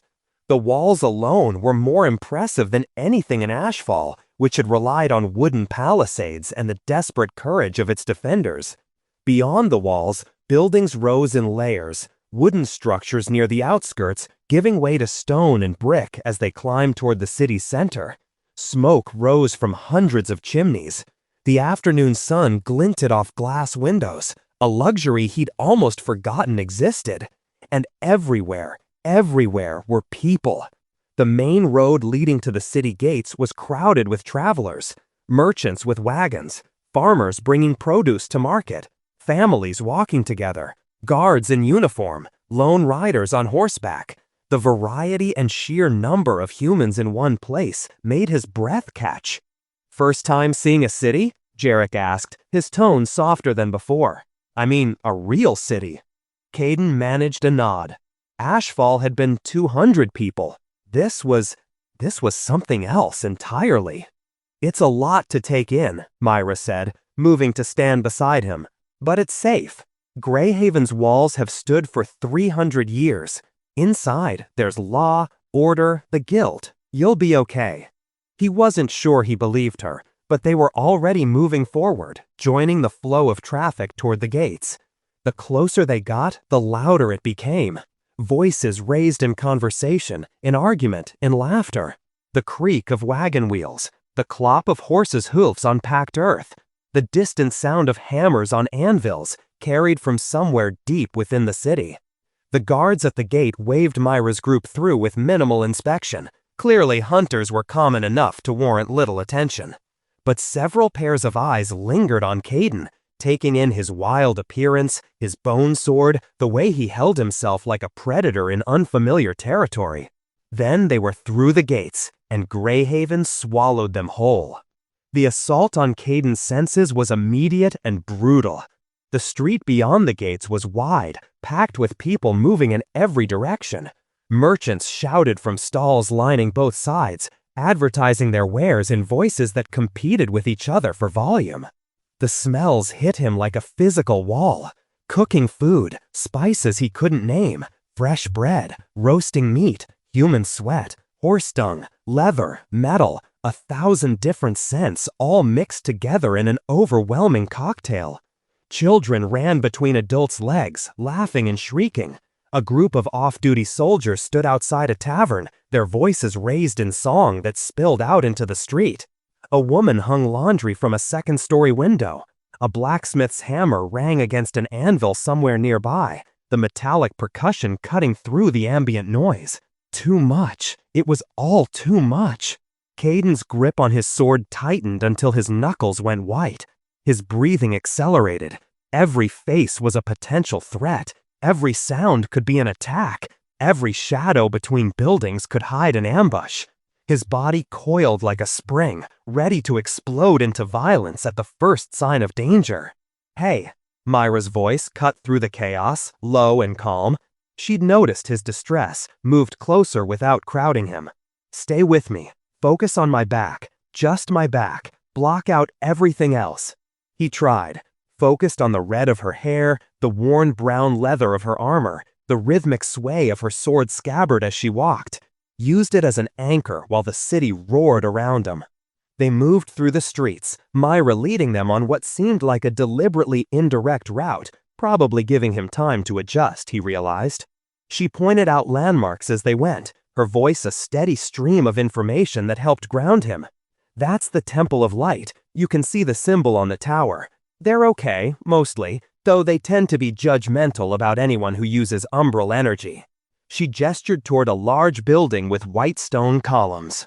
"There's the market quarter, best place to buy supplies, but watch your coin purse. Pickpockets love crowds." Another turn, this one into a slightly less congested street. "The guilds in the eastern quarter. We'll head there once you're a bit more settled." 15 minutes into their walk through the city, it happened. A man stumbled into their path, clearly drunk despite the early hour, face flushed, movements uncoordinated. He wore stained clothes that might have been fine once, but were now just shabby. His eyes, bloodshot and unfocused, locked onto Kayden. "You," he slurred, pointing with exaggerated emphasis. "You're that thing everyone's talking about. The freak with the—" He lurched forward, faster than Kayden expected from someone so intoxicated, and grabbed his arm. Kayden's body reacted before his mind could process the threat. Pure instinct, 10 years of reflexes that equated physical contact with attack. His free hand shot out, fingers finding the pressure points on the drunk's wrist with precision born of countless fights. Twist, leverage, break. The crack was audible over the street noise. The drunk's scream was louder. Kayden released him immediately, watching as the man collapsed to his knees, cradling his shattered wrist, his face gone white with shock and pain. Around them, the crowd fell silent, dozens of faces turning toward the commotion. Kayden heard the shouts of city guards, saw them pushing through the crowd toward them. "Shit," Jarek muttered. Myra moved instantly, stepping between Kayden and the approaching guards. Her hand went to the badge at her belt, a circular metal emblem with a stylized mountain and crossed swords. "Hunter business," she called out, in a voice that carried authority. "This man is under guild's protection. I'm handling it." The guards, 3 of them, wearing matching tabards with Greyhaven's gray tower symbol, pushed through to the front. Their leader, a scarred man with a captain's insignia, frowned at the scene. Myra Holtwood, should have known. His eyes shifted to Kayden, then to the still screaming drunk. "Your man broke Corvin's wrist. That's assault." "Corvin grabbed him first," Myra countered, her voice calm but firm. "Self-defense. My associate has medical issues, PTSD from traumatic experiences. He didn't mean to." The captain's voice rose. "Look at that break. That was deliberate, professional. Your associate knew exactly what he was doing." Kayden stood frozen, surrounded by shouting people, guards with hands on sword hilts, Myra arguing on his behalf. The walls of buildings seemed to press in from all sides. Too many people, too close, too loud. His right palm pulsed, the scarlet mark heating, and he felt that presence beneath his skin stir, responding to his stress. Power, waiting to be called, to be unleashed.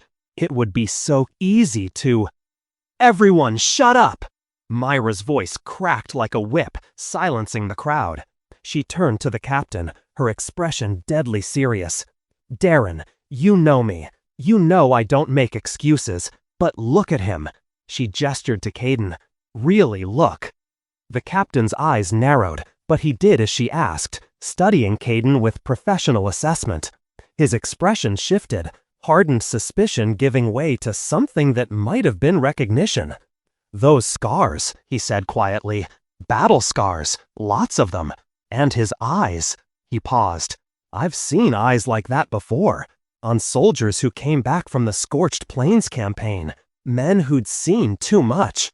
"Exactly," Myra said. "He's not dangerous by choice. He's damaged.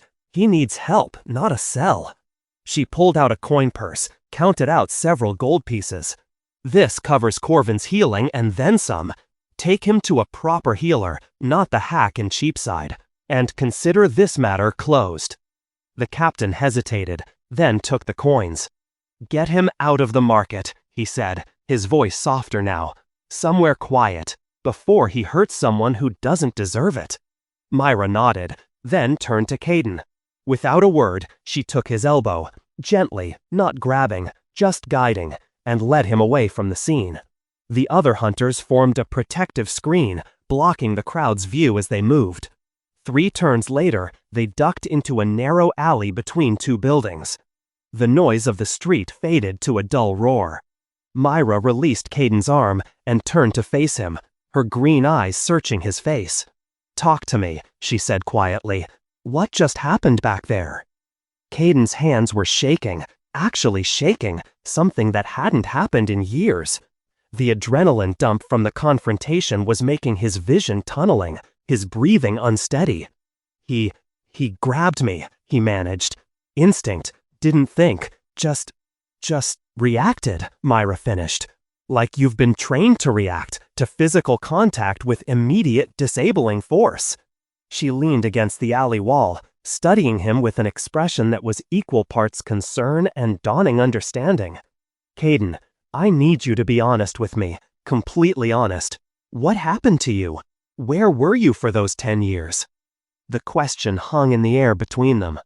Kayden could lie, could deflect, could say nothing at all. But something in Myra's eyes, not pity, not judgment, just a genuine desire to understand, made him speak the truth. Or at least a version of it. "Somewhere bad," he said, his voice barely above a whisper. "Somewhere where everything tried to kill me, every moment, for 10 years. I learned," he paused, searching for words. "I learned to survive too well." Myra held his gaze for a long moment. Then, slowly, she nodded. "I believe you, and I'm sorry. Whatever it was, whatever happened, you didn't deserve it." She pushed off from the wall. "Come on, let's get you somewhere safe, somewhere quiet, and tomorrow we'll start figuring out how to help you adjust to a world where not everything is trying to murder you."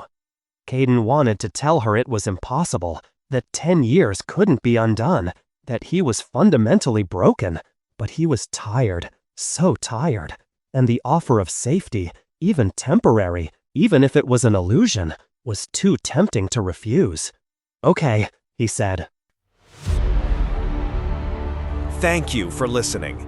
New chapters will be released daily on the channel. This audio material was produced exclusively for the Section 56 channel. All rights reserved. Have a nice day.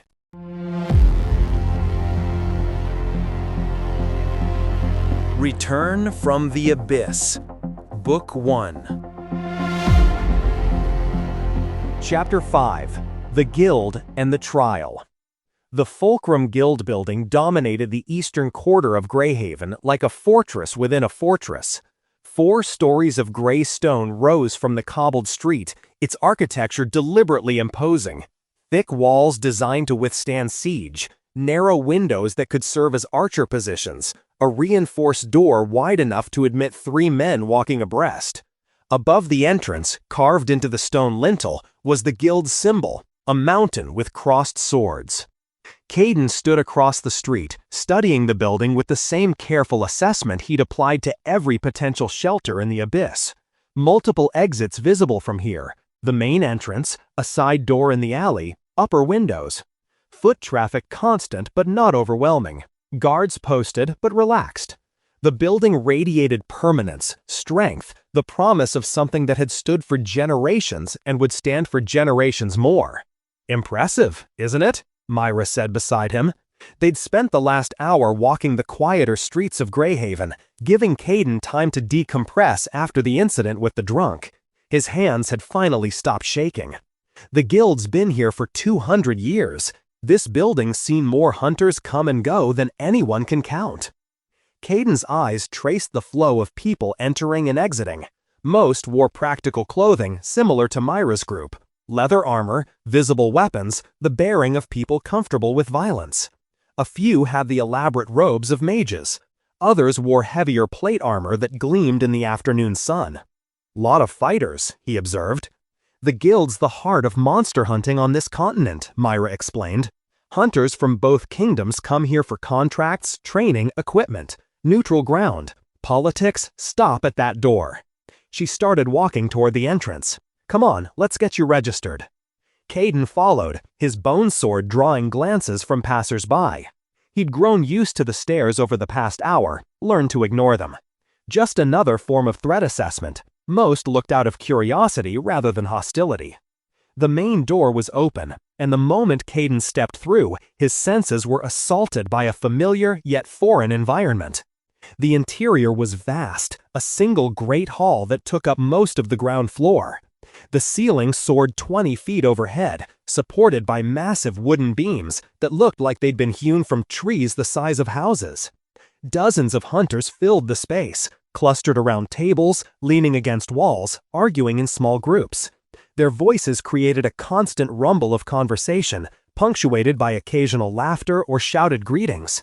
One entire wall was covered by what Myra had called the contract board, a massive wooden surface pinned with hundreds of pieces of parchment, each presumably detailing a monster problem somewhere that needed solving. Hunters crowded around it, pulling down contracts, discussing options, arguing over who had claim to what. The air was thick with smells that Kayden's nose cataloged automatically.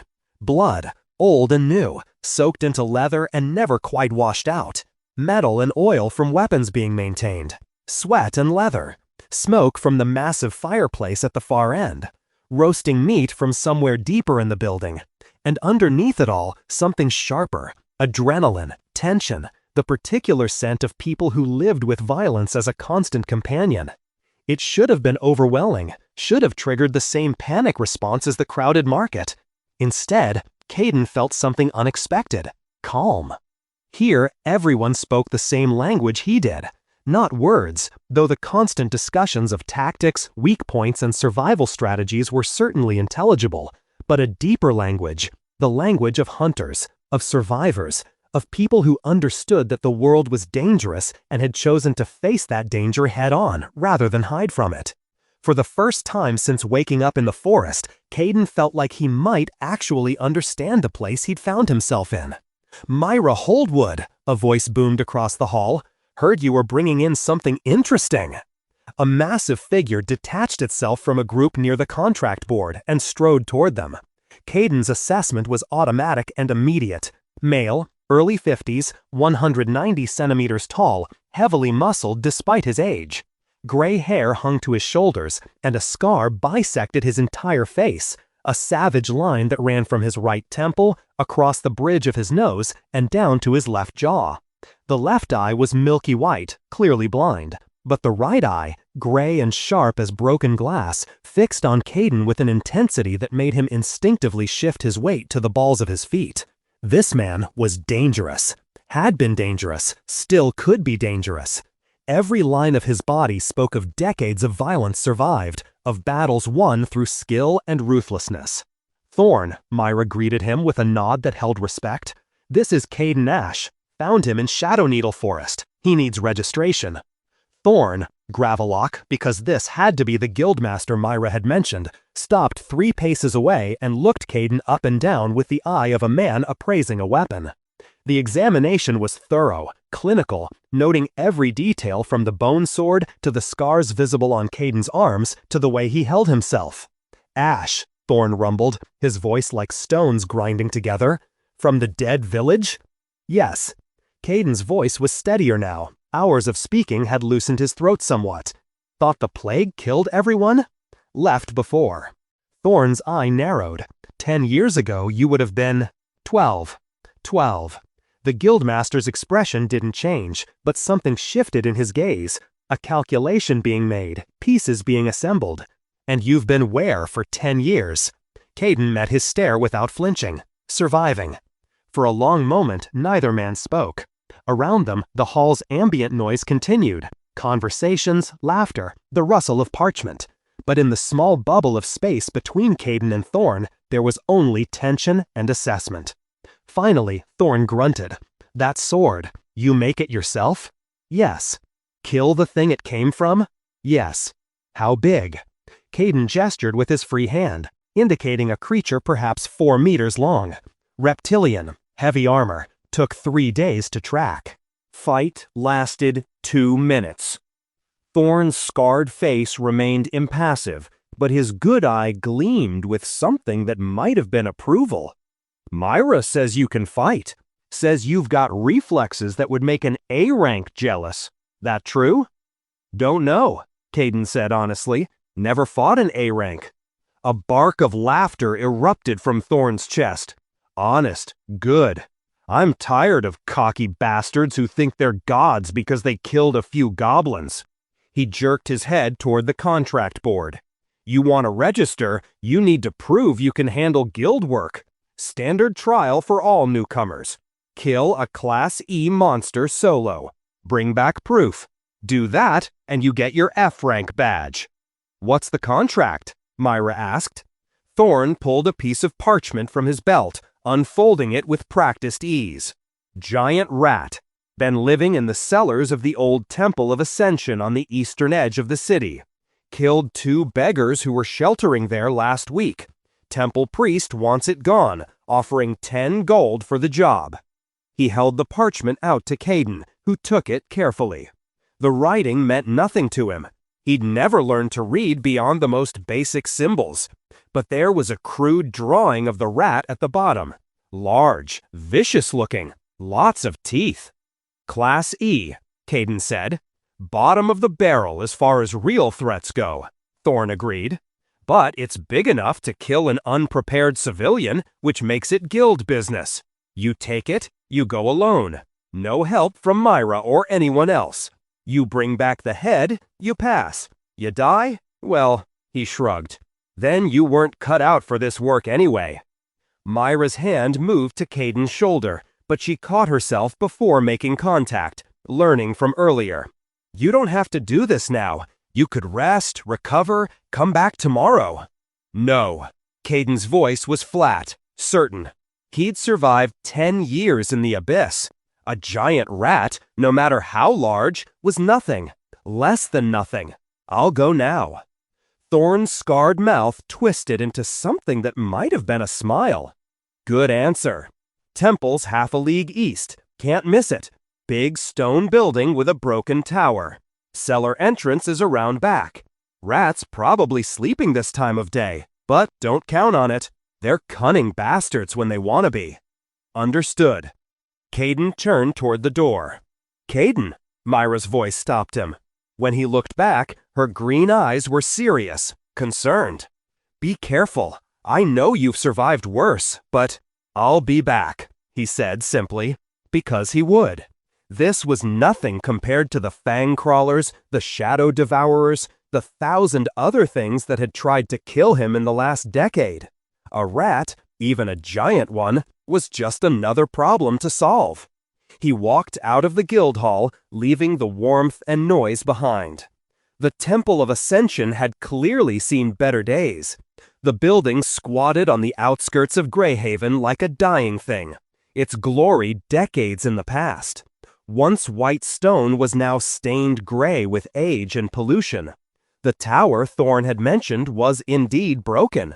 Its upper half collapsed in on itself, leaving jagged edges reaching toward the sky like broken teeth.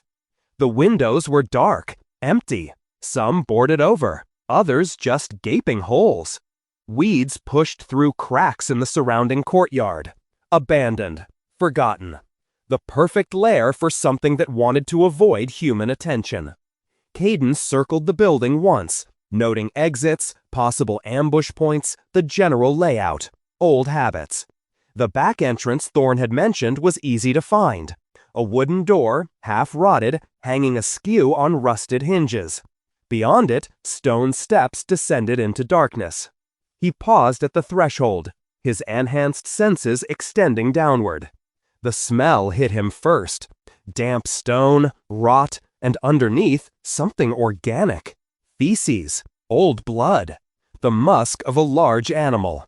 The rat was definitely down there. The steps were slick with moisture and something else, probably the algae that grows in damp, sunless places.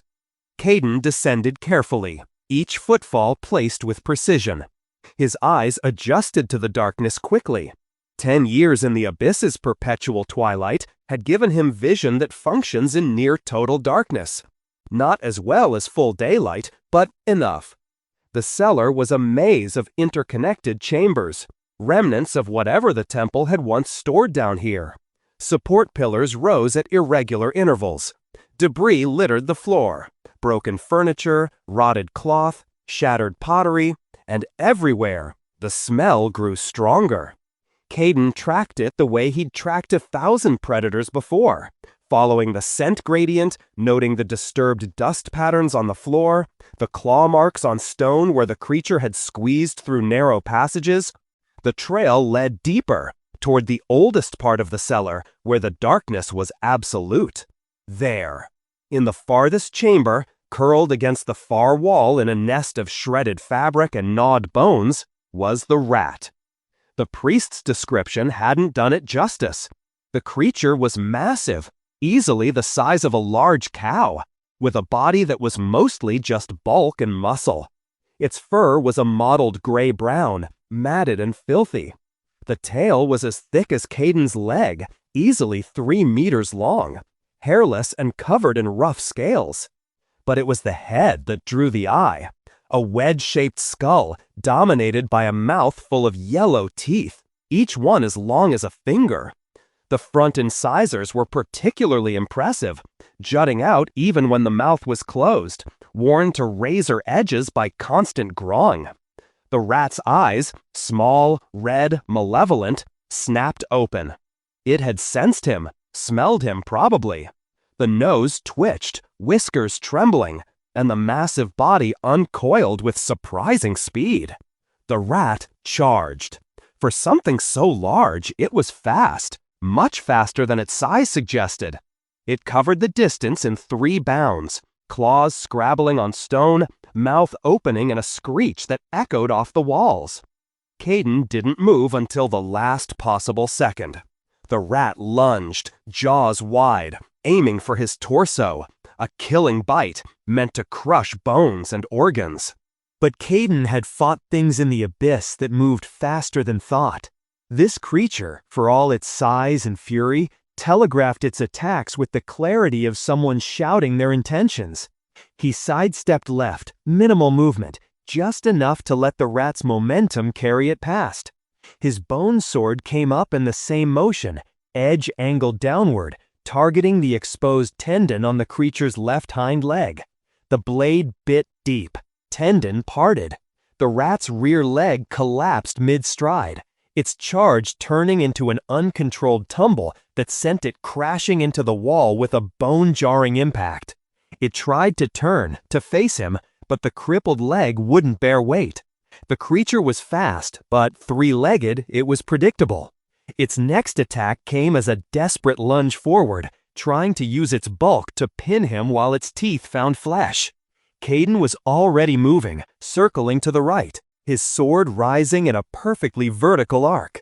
The rat's neck stretched as it turned to track him, exposing the most vulnerable spot on its body. The bone sword descended. The blade, honed to a monomolecular edge and wielded by someone with 10 years of practice in efficient killing, met the rat's neck at the optimal angle. There was resistance, bone, thick muscle, tough hide, but Kayden's strength and momentum carried the strike through. The head separated from the body cleanly.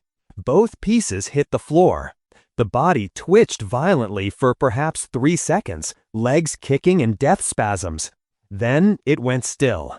Silence returned to the cellar, broken only by Kayden's steady breathing, not even elevated.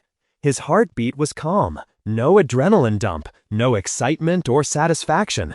Just another kill, nothing special.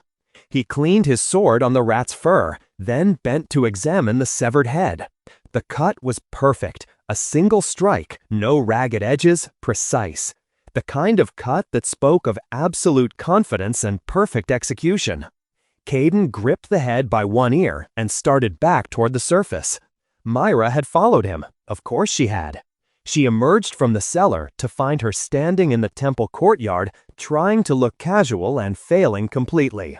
Her hand rested on her sword hilt, not threateningly, just ready. When she saw him, saw the massive rat head dangling from his hand, her eyes widened. "How long?" she asked. Kayden thought about it. The tracking had taken maybe 5 minutes. The actual fight?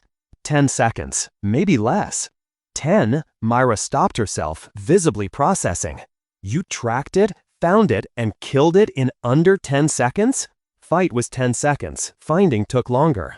She stared at him for a moment longer, then shook her head. Come on, Thorne's going to want to see this.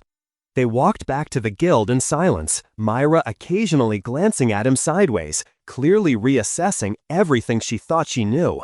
Kayden ignored the stares from civilians as they passed. The sight of a wild-looking man carrying a severed rat head the size of a beer keg attracted attention. The guild hall erupted in noise when they entered. "No fucking way!" someone shouted. "He did it! Look at that cut, clean as a whistle!" Thorne pushed through the crowd, his single eye locked on the rat's head. He took it from Kayden's grip, examining the severed neck with the focus of a craftsman appraising another's work. His scarred fingers traced the cut, testing the bone, checking for raggedness or multiple strikes. Finally, he looked up at Kayden. One cut. It wasn't a question, but Kayden nodded anyway. How long did the fight take? 10 seconds. Murmurs rippled through the gathered hunters. Someone laughed in disbelief. Thorne's expression remained neutral, but his eye gleamed with something sharp and calculating. "The standard trial is to kill the creature and bring back proof," Thorne said loudly, his voice cutting through the speculation. "Kayden Ash has done so. By guild law, he's earned his F rank."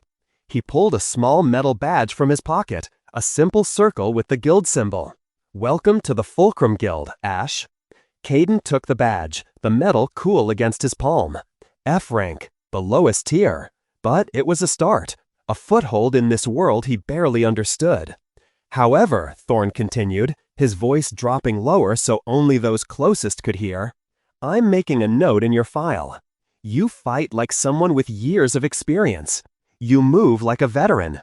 And that cut," he gestured to the rat's head, "that's professional work. I don't know what you survived for 10 years, boy, but it made you dangerous." He leaned in closer, his scarred face inches from Kayden's. "I'm watching you, not as a threat, yet, but as someone who wants to know what the hell you really are. Understood?"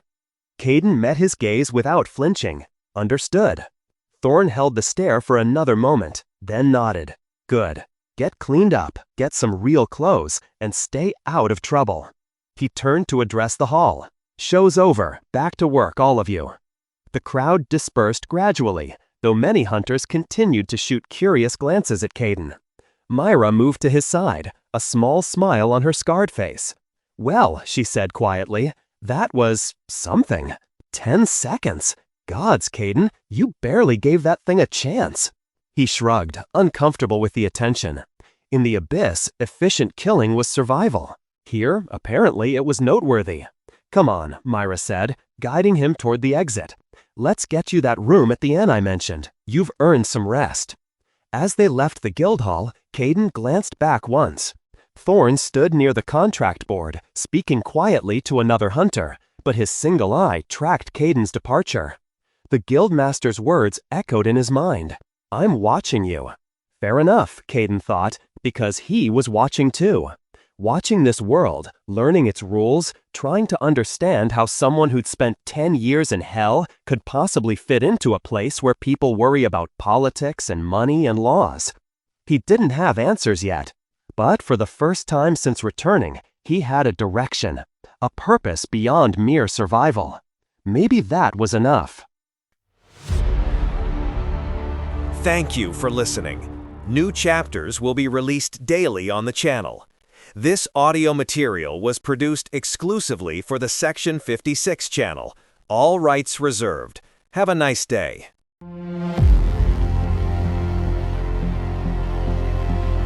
Return from the Abyss. Book 1. Chapter 6. The Loser Friend and the First Home. The room cost 2 silver pieces a week, highway robbery by any reasonable standard, but Kayden had learned in his brief time back in civilization that reasonable was a flexible concept when it came to pricing. The inn's owner, a grizzled man named Ulrich Brown, had quoted the price with a kind of finality that suggested negotiation would be both pointless and offensive. Kayden had paid without argument. He had the coin now. The guild had given him 10 gold pieces for the giant rat contract, a fortune by the standards of someone who'd spent a decade where currency consisted of things that won't kill you immediately and things that will. The rusted dagger sat in the eastern quarter of Greyhaven, 3 streets back from the guild hall itself. The building was old, maybe a century, judging by the worn stones and the way the upper floors leaned slightly to the left, as if tired from supporting their own weight for so long. The sign above the door depicted exactly what the name promised, a dagger so corroded it looked ready to crumble into rust flakes at any moment. Ulrich Brown limped ahead of Kayden up the narrow stairs, his wooden peg leg clunking against each step with metronomic regularity. The old man was 60 if he was a day, his face a road map of scars that spoke of a violent youth. The most prominent ran from his left temple down to his jaw, a claw mark, probably, from something large and angry. "Lost the leg 20 years back," Ulrich said without being asked, as if reading Kayden's clinical assessment of the injury. "Trull. Big bastard, even for a trull. Got me whole huntin' party. I'm the only one who walked away. Well," he glanced down at the peg leg, limped away. They reached the 3rd floor. Ulrich pulled an iron key from his belt and unlocked a door at the end of the hall. "Here, nothing fancy, but the roof doesn't leak and the rats are manageable." The room was small, maybe 3 meters by 4. A narrow bed with a straw mattress stood against one wall. A simple wooden table and chair occupied the opposite corner. A single window overlooked the street below, its glass so old it warped the view into something slightly dreamlike. The floorboards were worn smooth by decades of feet, and the walls were bare wood, darkened by age and smoke. It was the most luxurious shelter Kayden had seen in 10 years. "Privy's at the end of the hall," Ulrich continued. "Baths are 6th day and star day. Hot water costs extra. Common rooms got food from dawn to midnight, decent stew, bread that won't break your teeth, ale that won't blind you." He paused, studying Kayden with eyes that had seen their share of broken men. "You need anything else, you come find me. I don't ask questions, and I don't tolerate trouble. We clear?" "Clear," Kayden said. Ulrich nodded and left, his peg leg clunking back down the stairs.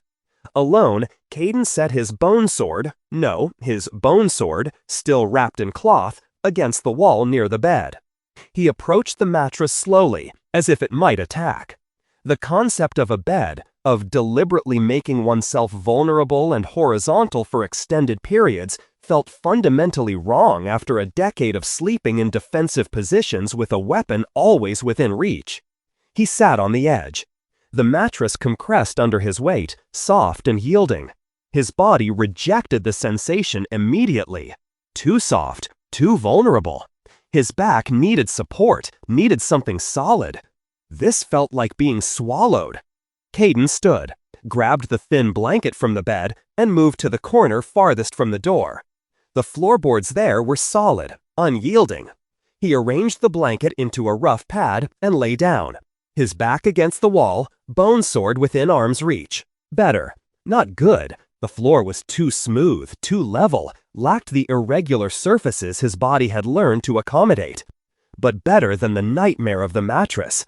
Sleep, when it came hours later, was fractured. Every sound in the inn, footsteps in the hall, voices from other rooms, the creak of settling wood, jerked him toward wakefulness, hand reaching for the sword before his conscious mind engaged. By dawn, he'd slept perhaps 3 hours total in 15-minute intervals. It would have to be enough.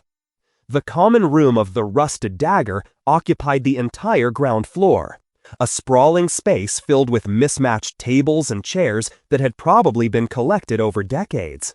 The morning crowd was sparse, a few merchants nursing hangovers, a pair of guards from the night watch finishing their shift, an old woman methodically working through a bowl of porridge. Kayden sat at a corner table, his back to the wall, with clear sightlines to both the entrance and the stairs. The position was automatic, chosen without conscious thought.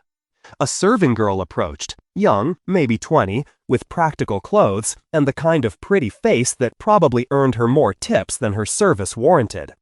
Her name tag read Alice in carefully stitched letters. "What'll it be?" she asked, her tone professional but friendly. "We've got stew from last night, still good, I promise, fresh bread, porridge, eggs if you want something hot." "Bread," Kayden said. His stomach had been rejecting most cooked food since his return, but plain bread seemed to cause fewer problems. "Water." Alice's smile faltered slightly. "Just bread? You sure? You look like you could use." "Just bread." Something in his tone, or perhaps his eyes, made her nod quickly and retreat. She returned 5 minutes later, with a plate containing 3 thick slices of brown bread and a clay cup of water, set both down without comment, and hurried away. Kayden ate slowly, mechanically. The bread was good, far better than anything in Ashfall had been, leavened properly, with a hint of honey sweetness. But eating for pleasure was a concept he'd forgotten. Food was fuel, nothing more. He was halfway through the second slice when the door burst open with enough force to make the hinges scream. Kayden's hand was on bone sword hilt before the door finished swinging. His body had tensed, weight shifted forward, ready to explode into motion. The reaction was pure instinct, 10 years of reflexes that equated sudden noise with imminent attack. The figure that stumbled through the entrance was decidedly non-threatening. Male, young, 19 maybe, scrawny to the point of looking malnourished, with arms like twigs protruding from a robe that was 2 sizes too large. Round glasses sat crookedly on his nose, the lenses so smudged with dirt it was a miracle he could see through them at all. Light brown hair stuck up in approximately 17 different directions, as if he'd been struck by lightning and never bothered to fix it. His face was kind, open, the face of someone who smiled easily and often. He was also carrying what appeared to be a smoking, dripping, partially dissolved plant. "Ulrich!" the young man shouted, holding the ruined plant away from his body. "I need a bucket, and maybe some— Oh gods, is it eating through the pot?" Behind the bar, Ulrich didn't even look up from the glass he was wiping. "Fen, what did I tell you about testing spells indoors?" "This wasn't indoors, this was in the alley, but then it started—" Fen's explanation cut off as the plant made a sound like boiling water and collapsed into a puddle of green sludge that immediately began eating through the ceramic pot he was holding. "Bucket, now!" Ulrich sighed the sigh of a man who had endured this exact scenario too many times before, grabbed a bucket from behind the bar, and carried it over. Fen dumped the dissolving mess into the bucket, where it hissed and bubbled like acid. "Alice," Ulrich said without turning, "get the neutralizing powder from the supply room, the green bottle." On it, Alice vanished up the stairs.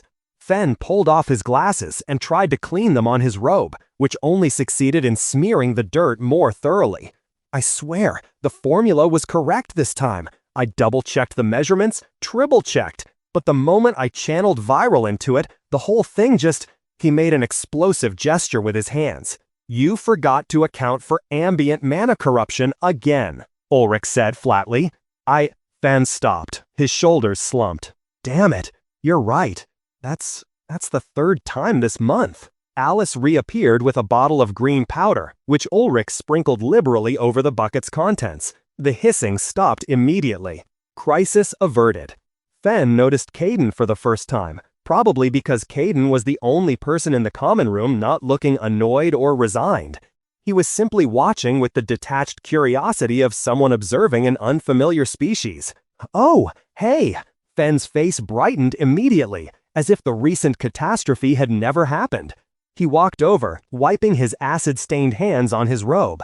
"You're new. I'm Fen Cross, E-rank healer with the guild.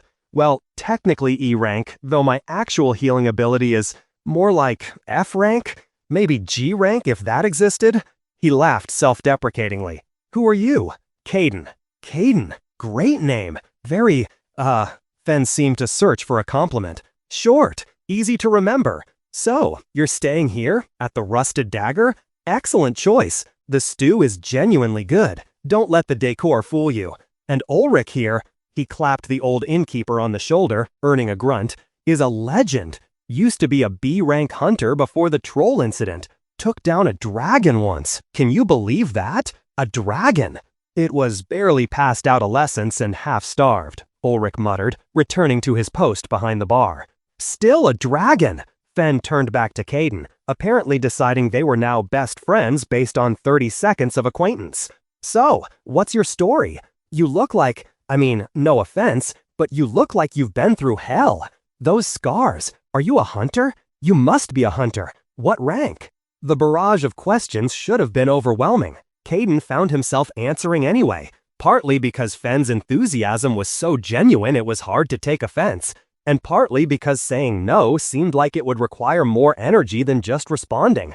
F rank. Just registered yesterday. Yesterday? So you're brand new? That's amazing. I've been E rank for 2 years. 2 years. And I'm still terrible at it. But you've got potential. I can tell. Those scars aren't from clumsy accidents like mine. He gestured at his robe, which was indeed covered in various stains, burns, and what looked like bite marks. Those are survival scars, real combat experience. Before Kayden could respond, the door opened again, normally this time, and Alice's voice called out cheerfully, "Fen, your girlfriend is here." "She's not my..." Fen's face turned bright red. He spun toward the door, where Alice was indeed standing, arms crossed, looking thoroughly unimpressed. "You promised," Alice said flatly, "that if I gave you one more chance after the Rose incident..." "That wasn't..." "And the singing spell disaster? I explained that. And the time you turned my hair blue for 3 days. That was an accident. That you would impress me with one perfect spell. One perfect spell." She held up a single finger for emphasis. "So, impress me." Fen swallowed hard. His hand dove into his robe pocket, producing what looked like a small leather pouch. Okay. I've been practicing this for weeks. It's a viral application, life energy manipulation for aesthetic purposes. Watch. He pulled a seed from the pouch, placed it carefully on an empty table, and held both hands over it. His face screwed up in concentration. Blue light, mana, began to gather around his fingers in faint wisps. A softer green glow joined it, viral, the life energy. Both energies were weak, flickering, unstable. Fen's breathing became labored, sweat beaded on his forehead.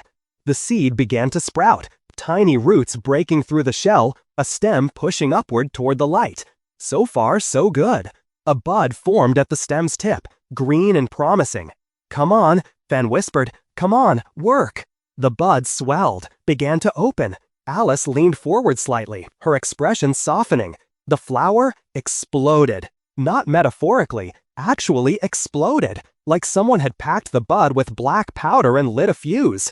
Green petals, yellow pollen, and bits of stem scattered across a 3-meter radius, coating Alice, Fen, 2 nearby tables, and a very surprised merchant in a fine layer of plant matter. Alice stood frozen, covered in pollen, her hair dusted yellow. For a moment, absolute silence reigned in the common room. Then she sneezed, 6 times in rapid succession, each one more violent than the last. Fen began. "Don't." Alice's voice was dangerously quiet, despite the pollen caking her face. "Just don't." She turned and walked toward the stairs with rigid dignity, trailing pollen like a bride's train. Her door slammed hard enough to rattle the windows. Fen stood in the wreckage of his romantic gesture, covered in plant debris, looking utterly defeated. The common room's other occupants had collectively decided this was none of their business, and returned to their meals. Except Kayden, who, despite himself, despite 10 years of practiced emotional control, felt the corner of his mouth twitch. It wasn't quite a smile, more like the ghost of what a smile might look like if it had been dead for a decade and was trying to remember how to haunt properly. But it was close enough that Fen noticed. "Oh, go ahead," Fen said miserably, slumping into the chair across from Kayden. "Laugh. Everyone else does. Fen the failure, they call me at the guild. Can't do anything right. Weakest talent, worst execution, constantly screwing up." Kayden's almost smile faded. He understood failure. understood the weight of being judged and found wanting. The village had decided he was worthless enough to sacrifice. The abyss had spent 10 years trying to prove them right. Not laughing, Kayden said quietly. No. Fen pushed his glasses up his nose, leaving a smear of pollen across the lens. Could have fooled me. I saw that smile, or smile-adjacent expression. Spell was wrong, Kayden said. Not cruel, just factual. But you tried. That's more than most do. Fen looked at him properly for the first time, really seeing him. The scars, the white hair, the eyes that had seen too much. Where are you from, Kayden? The question was inevitable. Kayden had been asked it a dozen times since returning. He gave his standard answer. Village called Ashfall. Everyone's dead. Plague. Oh. Fen's expression softened with genuine sympathy. I'm sorry. That's rough. Family? Dead before the plague. Parents died when I was young. So you're alone? Yes. Me too, Fen said quietly. I mean, my parents are alive, blacksmiths in the lower city, but they don't really get me. Don't understand why I'd want to waste my time with magic when I could be learning a useful trade. He laughed bitterly. They're probably right. I've got just enough talent to get accepted into the guild, but not enough to actually be good at anything. Kayden considered this. In the abyss, talent meant nothing. Survival meant everything. You adapted or you died. Fen was alive, which meant he'd adapted enough to survive in his own way, even if that way involved a lot of exploding flowers. You're E rank, Kayden observed. That means you've completed contracts, killed monsters, helped people. Barely, Fen muttered. Most of my contracts are support roles, healing minor injuries, identifying herbs, that sort of thing. Nothing impressive. But you're alive, Kayden said, and you keep trying, even after the flower. Fen snorted. Well, stupidity and optimism look a lot alike from certain angles. They sat in comfortable silence for a moment. Ulrich brought over a plate of stew unasked and set it in front of Fen, who began eating with the mechanical efficiency of someone who'd forgotten to eat breakfast. So, Fen said around a mouthful of stew, you're F rank, just starting out. You planning to stay in Greyhaven? Take contracts? Kayden nodded. Need the money. He paused, searching for the word. Purpose. Purpose is good. Purpose keeps you going. Fen's eyes lit up with sudden enthusiasm. Hey, how about we team up? I mean, if you want, no pressure. But I've got an E-rank contract posted. Forest Goblins, Class E threat. The contract allows for one assistant, and technically F ranks can join E-rank missions if supervised by a higher rank. It's not exciting work, but it pays decent. 10 gold pieces if we bring back proof of the kill. Kayden considered this. Goblins were weak. Individual specimens barely worth the effort. But a group could be dangerous to the unprepared. And more importantly, this was a chance to understand how normal hunters operated, how they thought, how they approached threats. Information was survival. Plus, there was something about Fen that felt safe. The young mage was transparently sincere, wore his failures openly, asked for nothing beyond companionship. After 10 years of everything trying to kill him, that kind of harmless honesty was almost foreign. Okay, Kayden said. Really? Fen's face brightened like sunrise. That's great. Excellent. We'll leave tomorrow morning. I'll bring healing supplies, you bring your weapon. And wait, you do have a weapon, right? In answer, Kayden reached over and partially unwrapped Bone Sword, revealing the edge of the blade. Bone and steel merged in a way that suggests both beauty and lethal functionality. Fen's eyes widened. Did you make that? Yes. Out of bone? Monster bone? Yes. That's amazing. I've never seen anything like that. And it's so sharp. You could probably...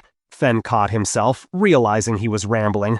Sorry, I get excited about craftsmanship. My parents are smiths, so I grew up around weapons. But this is something else entirely. Kayden rewrapped the blade, setting it aside. For the first time since returning to the world, he felt something approaching... not friendship exactly. He didn't remember what friendship felt like. But connection, maybe. The acknowledgement that another person existed, and that existence didn't automatically make them a threat. It was unfamiliar, uncomfortable, but not entirely unpleasant. Tomorrow morning, Kayden confirmed. Where? Guildhall. Dawn. We'll register the contract officially, get the details, and head out. Should be back by evening if everything goes well. Fen grinned. This is going to be great. I can feel it. First successful partnership for both of us. Kayden didn't point out that Fen's track record suggested caution. The young mage's optimism was clearly a survival trait in its own right, a refusal to let failure define him permanently. They talked for another hour. Or rather, Fen talked and Kayden listened, occasionally inserting monosyllabic responses. Fen spoke about his struggles with magic, his dreams of becoming a great healer, the politics within the guild's lower ranks, local rumors, and approximately 40 other topics that seemed to flow from his mouth without filter. Normally, so much talking would have been overwhelming, but Fen's voice had a quality that made it easy to tune in to background noise while still absorbing the information. It was like having a very enthusiastic encyclopedia that updated in real time. By the time Fen finally excused himself, I need to go apologize to Alice. Again, maybe bring her favorite pastries? Does that work after the 7th apology? Kayden realized he'd spent an entire morning in another person's company without once reaching for his weapon. Progress. He returned to his room, where the bed remained untouched and his nest of blankets in the corner awaited. Sleep would be difficult again tonight, it always was. But for the first time since waking in the forest, Kayden felt like he'd accomplished something beyond mere survival. He'd made a friend. Maybe. Probably. Thank you for listening. New chapters will be released daily on the channel. This audio material was produced exclusively for the Section 56 channel. All rights reserved. Have a nice day.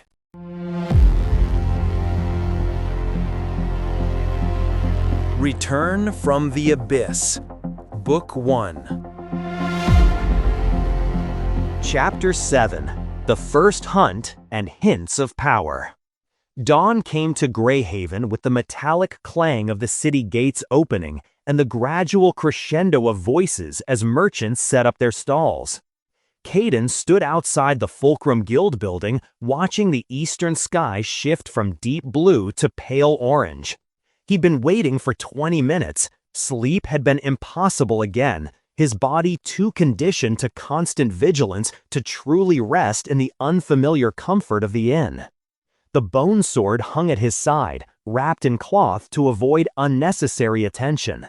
His new clothes, purchased yesterday with part of his giant rat bounty, felt stiff and foreign against skin that had spent a decade in rags. Simple leather trousers, a dark wool shirt, and a worn leather vest that at least had the advantage of not falling apart at the seams. Kayden, Fen's voice cut through the morning bustle.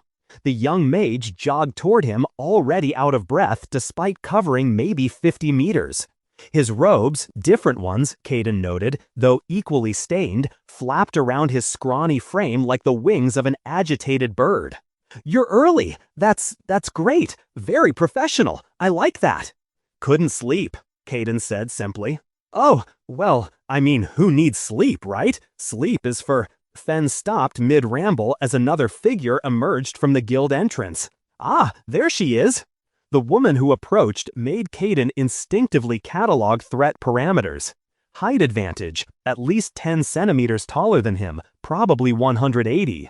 Build, heavily muscled, particularly the shoulders and arms. Stance, confident, weight distributed for quick movement despite the armor. Weapon, a two-handed axe that would require both hands for most people, but she carried it one-handed over her shoulder with casual ease. She had short, black hair that stuck up in deliberate spikes, multiple piercings running up both ears, and arms covered in the kind of scars that came from years of close combat. Light chainmail covered her torso, leaving her arms bare to display the scar tissue like badges of honor. Her face was all sharp angles, strong jaw, high cheekbones, eyes that assessed him with the same professional scrutiny he was applying to her. "So," she said, her voice rough around the edges like someone who spent a lot of time shouting, "You're the rookie, Fenn's new project." "Kayden Ash," he replied, meeting her gaze without flinching. "Frank. Nara Steele, E rank, been hunting for 6 years." She planted the butt of her axe on the cobblestones with a solid thunk. "Fenn says you can fight, says you killed that giant rat solo in 10 seconds. That true, or is he exaggerating again?" "It's true," Kayden said. "No point in false modesty. She'll see his abilities soon enough." Nara's eyebrows rose slightly. "Confident. I like that. Better than the usual rookies who piss themselves at the first sign of blood." She glanced at Fenn. "You get the contract details?" Fenn nodded eagerly, pulling a crumpled piece of parchment from his robe. "Forest goblins, about 20 in the group, led by a chieftain. They've been raiding farms on the eastern edge of Shadow Needle, killed 3 people last week, stole livestock, burned a barn. The contract pays 10 gold pieces for proof of the chieftain's death. Once the leader's gone, the rest should scatter." "Should," emphasized. "Goblins are stupid, but they're vicious in numbers. We go in smart, we stay coordinated, and nobody tries to be a hero." Her eyes fixed on Kayden, especially not rookies who think they're invincible because they got lucky once. Kayden considered pointing out that a decade of survival in the abyss was more than luck, but kept silent. Words were still difficult, and he'd learned that showing was more effective than telling anyway. "Right," Fenn said, sensing the tension. "So, the cave is about 3 hours northeast, just inside the forest boundary. We should get there by mid-morning, clear the goblins, and be back by evening. Easy contract, straightforward. What could go wrong?" Nara snorted. "You're a walking disaster, Fenn. Everything goes wrong around you." "That's not... Okay, that's mostly fair," Fenn admitted. "But I've been practicing. I've got 3 healing spells ready, and I promise not to experiment with anything explosive this time." "This time," Nara muttered, but she was already moving toward the city gates. "Come on, daylight's wasting, and I want this done before the goblins get their night vision advantage." The journey to the Goblin Cave was quieter than Kayden expected. Nara led the way with the confidence of someone who'd walked these paths dozens of times, her axe resting easily on her shoulder. Fenn walked in the middle, occasionally pointing out interesting plants or rock formations with the enthusiasm of someone who found the world genuinely fascinating despite its tendency to explode in his face. Kayden brought up the rear, his senses extended, cataloging every sound and movement in the forest around them. It wasn't Shadow Needle this time. The terrain was different, flatter, with more undergrowth and less of the towering conifers that had surrounded Greyhaven. The morning sun filtered through the canopy in golden shafts, illuminating clouds of pollen and small insects. Birds sang. Somewhere in the distance, a stream gurgled over rocks. Normal. Peaceful. Wrong. In the abyss, silence meant predators. Here, the absence of danger was somehow more unsettling than its presence. "So," Nara said without turning around, "Fenn says you're from Ashfall. That the village that got wiped out by plague?" "Yes." "And you weren't there when it happened?" "No. Left before. 10 years ago." "At 12? Nara glanced back, her expression skeptical. Where the hell does a 12-year-old go alone? Kayden's jaw tightened. The standard answer, survived, don't want to talk about it, formed on his tongue. But something about Nara's direct, no-bullshit approach made him give her more truth than usual. Somewhere bad. Somewhere I had to learn to fight or die, every day. Nara studied him for a long moment, her sharp eyes taking in the visible scars on his arms, the way he held himself, the sword at his side. "Huh," she finally said. "That explains the eyes." "My eyes? They're dead, kid. Like you've seen everything worth seeing and found it all disappointing." She turned back to the path. "I've got eyes like that. So does everyone who's been hunting long enough. Most people don't get them at 22. I'm older than I look," Kayden said quietly.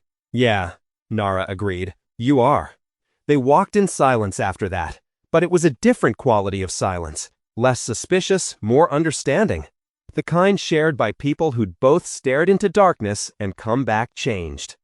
Ben, oblivious to the undercurrent of the conversation, started chattering about goblin behavior patterns and optimal tactical approaches. Most of it was textbook theory that would disintegrate on contact with reality, but Kayden listened anyway. Information was survival, even imperfect information. The cave entrance appeared after 2.5 hours of walking, a dark gash in a hillside, partially hidden by thorny bushes and fallen logs. The smell hit Kayden first. Unwashed bodies, rotting meat, feces, and something else, sharper and more acrid. Blood. Fresh blood. "They're home," Nara said, her voice dropping to a low growl. She unslung her axe, testing its weight with a few practice swings. "Then, you stay back and heal as needed. Don't engage unless one gets past us. Kayden," she paused, "you said you can fight. Prove it. Stay on my left flank, watch for ambushes, and don't do anything stupid. On 3, Nara counted quietly. 1, 2, 3. She charged. The inside of the cave was exactly what Kayden expected. Cramped, foul-smelling, littered with bones and scraps of cloth that had once been clothing. The goblins were waiting, their yellow eyes gleaming in the darkness, guttural voices rising in alarm as the hunters entered. 20 of them, just as the contract said. Small, 1.2 meters at most, with green-gray skin, oversized ears, and mouths full of sharp, jagged teeth. They wore scraps of leather and fur, wielded crude weapons, clubs, rusty knives, sharpened sticks. Individually, they were weak. Together, in confined space, they were dangerous. Nara didn't hesitate. She plowed into the center of the group like a battering ram, her axe sweeping in wide arcs that sent goblins flying. Her technique was pure brutality. No finesse, no wasted movement, just overwhelming force applied with perfect timing. A goblin leaped at her face. She caught it mid-air with her free hand and slammed it into the cave wall hard enough to hear bones crack. "Fen!" she roared as a crude knife opened a gash across her forearm. "Heal!" Green light flickered behind them as Fen channeled his viral energy. The wound on Nara's arm closed slowly, much slower than a proper healer could manage, but it closed. Kayden moved.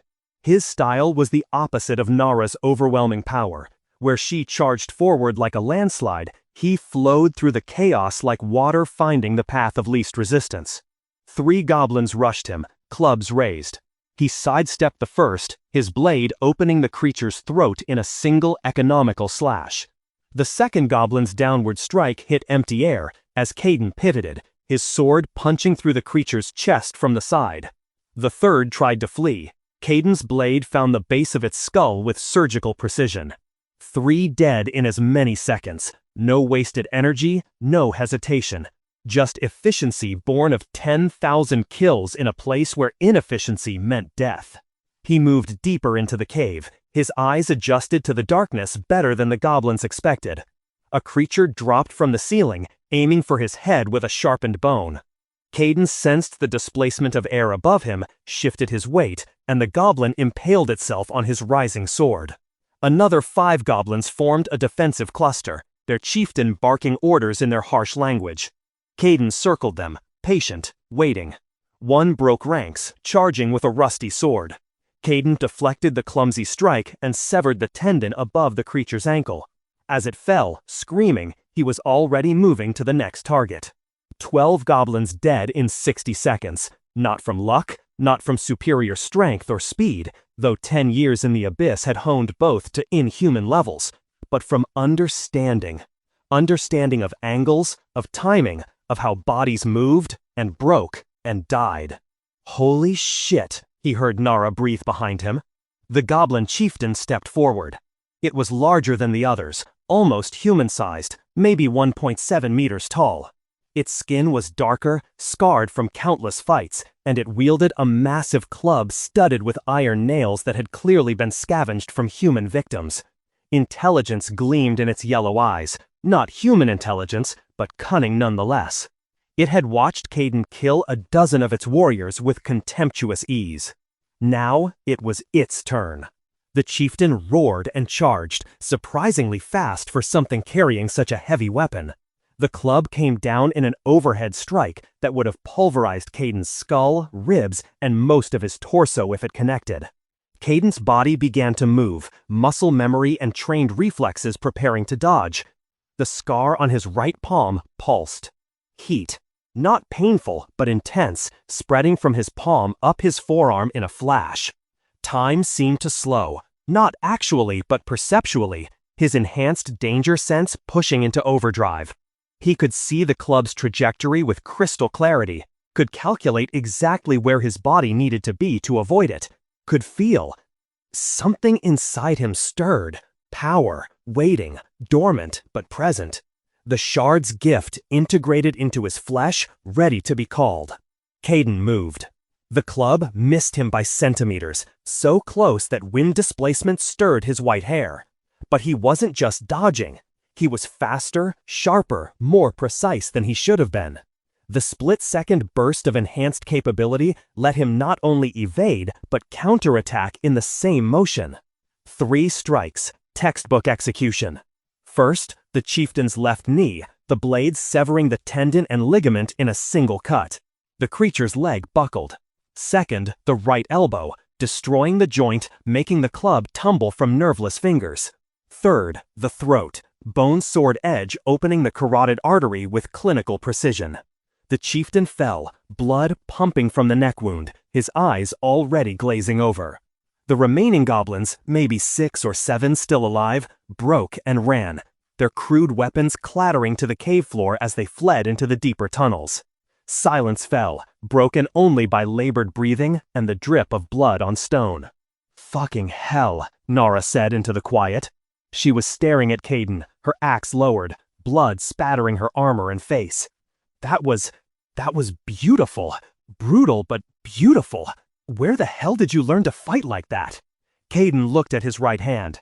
The scarlet scar pulsed faintly, the cracked star pattern glowing with internal light that faded even as he watched. "Practice," he said quietly. Then, more honestly, survival. Fen stepped forward, his glasses askew, his face pale. "Kayden, your hand, it's glowing. Did you feel that? That was energy manifestation. You activated something." "Felt it," Kayden confirmed. The sensation was already fading, leaving behind a hollow feeling in his chest and a faint tremor in his limbs. Whatever had awakened, it had only been for a moment, a glimpse of power, not its full reality. But it had been there, real, waiting. Nara approached the chieftain's corpse, pulling a long knife from her belt. "Fen, get the ears, contract proof." She glanced at Kayden. "You okay? You look like you just ran a marathon." "Tired," Kayden admitted. The brief burst of enhanced capability had drained something from him, not physically, but deeper. His soul, maybe, or whatever metaphysical resource powered the shard's gift. "That happens," Nara said, her tone surprisingly gentle. "First time using a higher energy always takes it out of you. You'll build endurance." She paused. "Though I'm surprised you've got one at all. You didn't register any energy signature at the guild, did you?" "No, nothing showed up on the detection spell." Nara and Fen exchanged glances. "Weird," Fen said. "Higher energies always require mana as a foundation, but you're not showing mana, and you're manifesting something. That's not supposed to be possible." "Many things aren't supposed to be possible," Kayden said, "but they happen anyway." The journey back to Greyhaven was quieter than the trip out. Nara walked beside Kayden now instead of ahead, her expression thoughtful. Fen brought up the rear, occasionally muttering about energy theory and impossible manifestations, trying to puzzle out the mystery of Kayden's abilities. "You know," Nara finally said, "Fen and I work together pretty regularly, him healing, me hitting things with my axe. But we could use a third, someone who can actually kill efficiently instead of just making a lot of noise." "Are you saying I make a lot of noise?" Kayden asked. It might have been humor, he wasn't quite sure anymore. "I'm saying you turn fights into art," Nara said bluntly. "Violent, bloody art, but art. Those strikes on the chieftain? Perfect. I've seen A-ranked hunters with less precision." She shifted her axe to her other shoulder. "So, you want to team up? Regular contracts, split the pay 3 ways, watch each other's backs." Kayden considered this. In the Abyss, partnerships didn't exist. Everything was predator or prey, and trust was a luxury that got you killed. But here, in this world, Maybe things could be different. Fen had proven himself surprisingly useful despite his weak abilities. Nara was a competent warrior who didn't ask too many questions about his past. And working in a team? The concept was foreign, frightening, but also perhaps worth exploring. "Okay," he said. Nara grinned, the expression transforming her harsh features into something almost friendly. "Good. Fair warning, I drink too much, I swear a lot, and I have opinions about pretty much everything. But I keep my word, I don't leave teammates behind, and I kill monsters dead. We clear?" "Clear." "Excellent. Fen, you're in charge of not exploding things for at least a month. Think you can manage that?" "I make no promises," Fen called from behind them. The walls of Greyhaven came into view as the sun reached its zenith. Kayden felt the strange pulsing in his palm again, fainter now, just a whisper of the power that had manifested in the cave. Whatever the shard had done to him, whatever it had awakened, was still there, dormant but present, waiting. For the first time since returning from the abyss, Kayden felt something that might have been hope. He was adapting, learning to exist in this world that was so different from the hell he'd survived. Making connections, tenuous, fragile, but real. Maybe, eventually, he could learn to be human again. But that was a problem for tomorrow. Today, he'd killed goblins, earned gold, and discovered he had power beyond simple physical skill. Today was enough.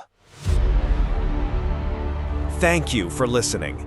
New chapters will be released daily on the channel.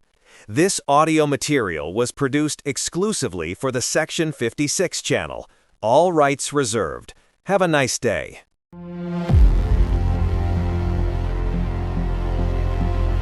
Return from the Abyss. Book 1. Chapter 8. The Hunt for Brutus.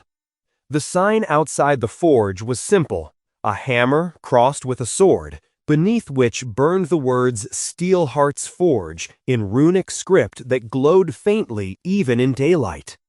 Kayden had walked past it 3 times in the last week, each time feeling his eyes drawn to the weapon displays in the window, blades that gleamed with a quality his bone sword, for all its effectiveness, couldn't match.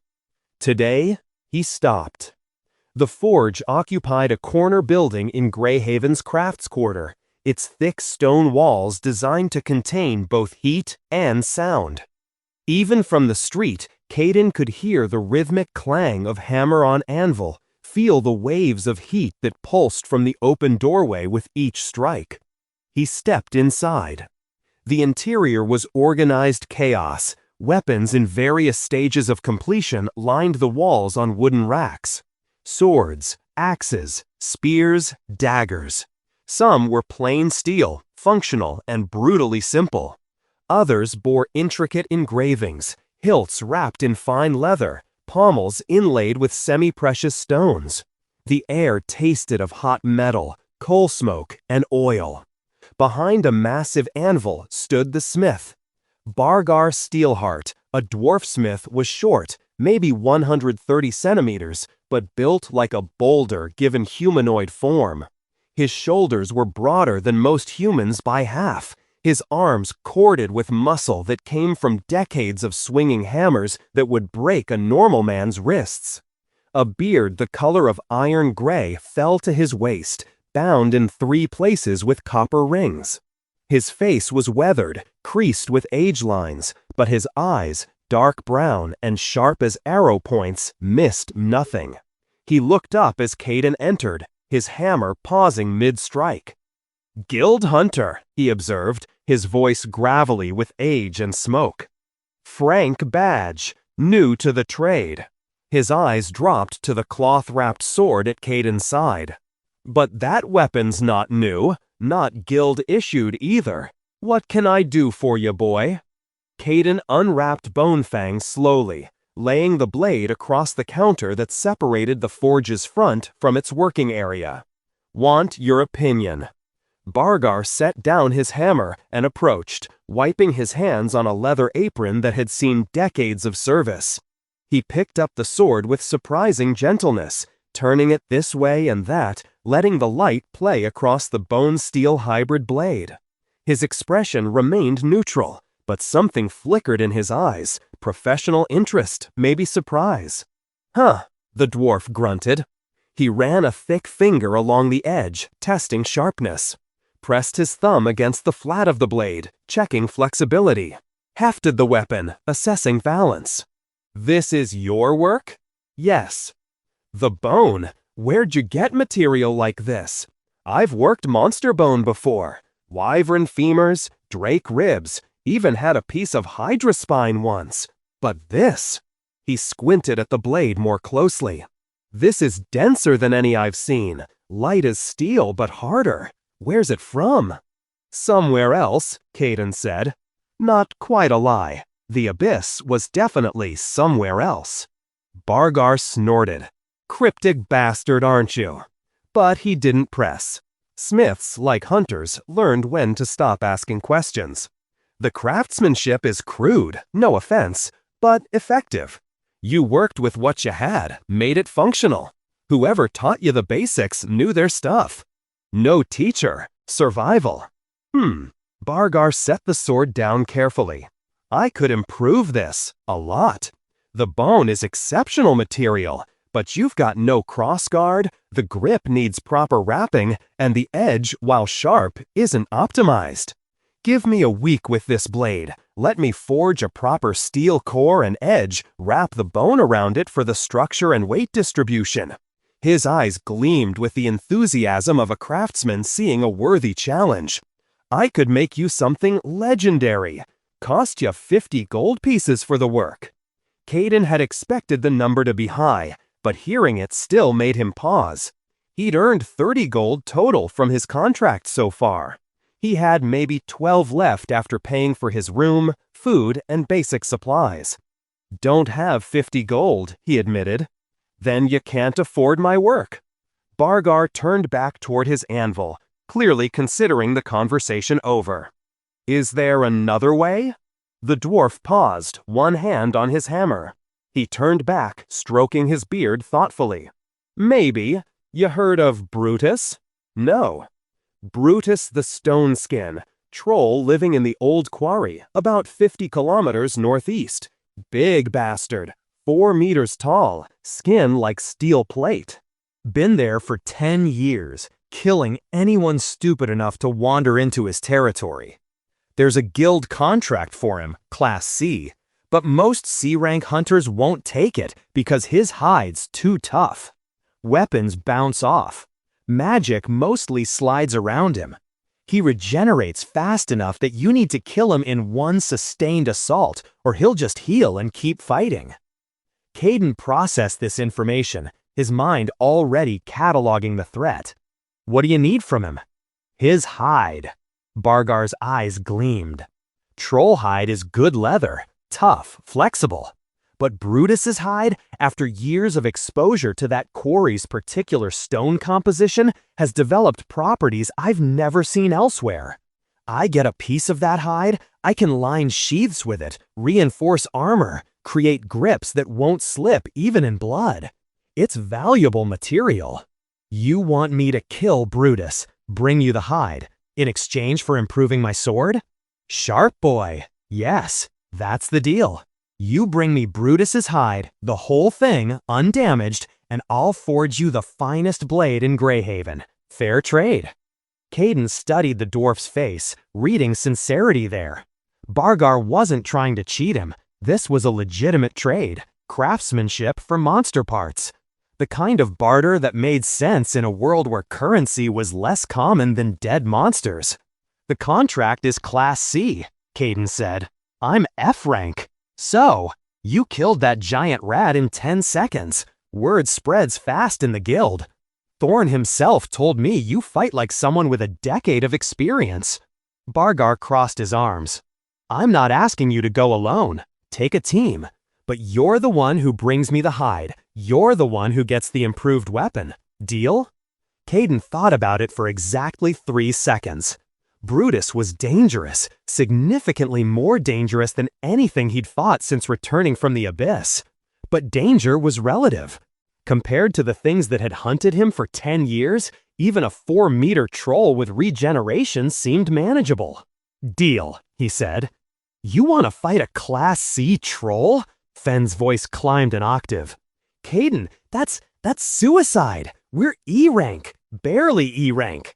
Brutus has killed actual C rank hunters, multiple C rank hunters. They sat in the Rusted Daggers common room, the three of them clustered around a corner table. Nara had been cleaning her axe when Kayden explained the situation. Now she'd stopped, the whetstone frozen against the blade, her sharp eyes fixed on him with an expression caught between disbelief and interest. Explain the troll's abilities again, Nara said, specifically. Immense strength, Kayden recited from the information Bargar had provided. Can lift a ton easily. Skin is hard as steel plate. Arrows bounce off. Most swords can't penetrate. Regeneration heals significant wounds in minutes. Slow movement, low intelligence. Weak points are eyes, throat, joints, places where the skin is thinner. And you think the three of us can kill it? Nara's tone was flat, unreadable. Yes. Why? Kayden met her gaze. Because I've fought worse. Because you're strong enough to distract it. Because Fenn can heal if things go wrong. And because I can kill it if you give me an opening. That's a lot of confidence for someone who's been hunting professionally for less than a week, Nara observed. But there was no mockery in her voice, just assessment. I've been hunting for 10 years, Kayden corrected quietly, just not professionally. Silence fell over the table. Fenn fidgeted with his glasses. Nara continued to study Kayden's face, reading something there that made her slowly nod. The pay, she finally asked.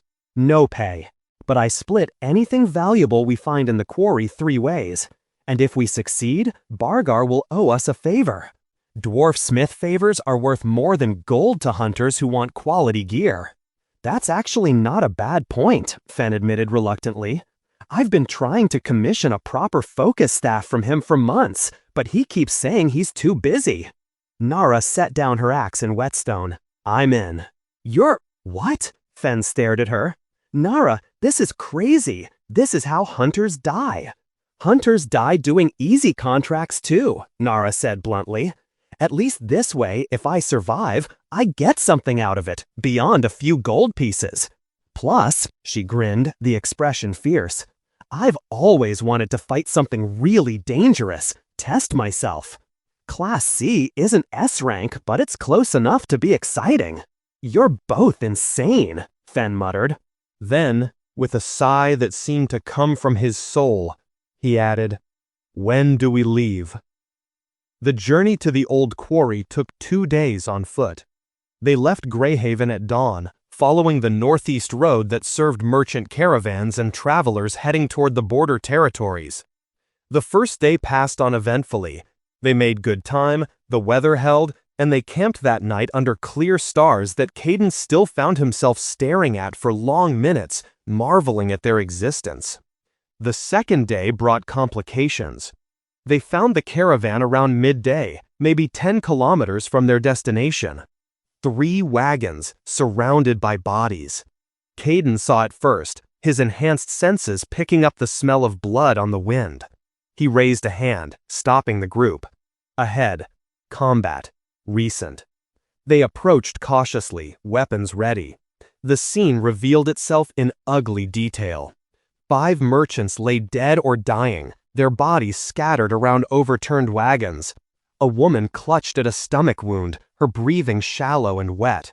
An older man had been run through with a sword, the blade still protruding from his back.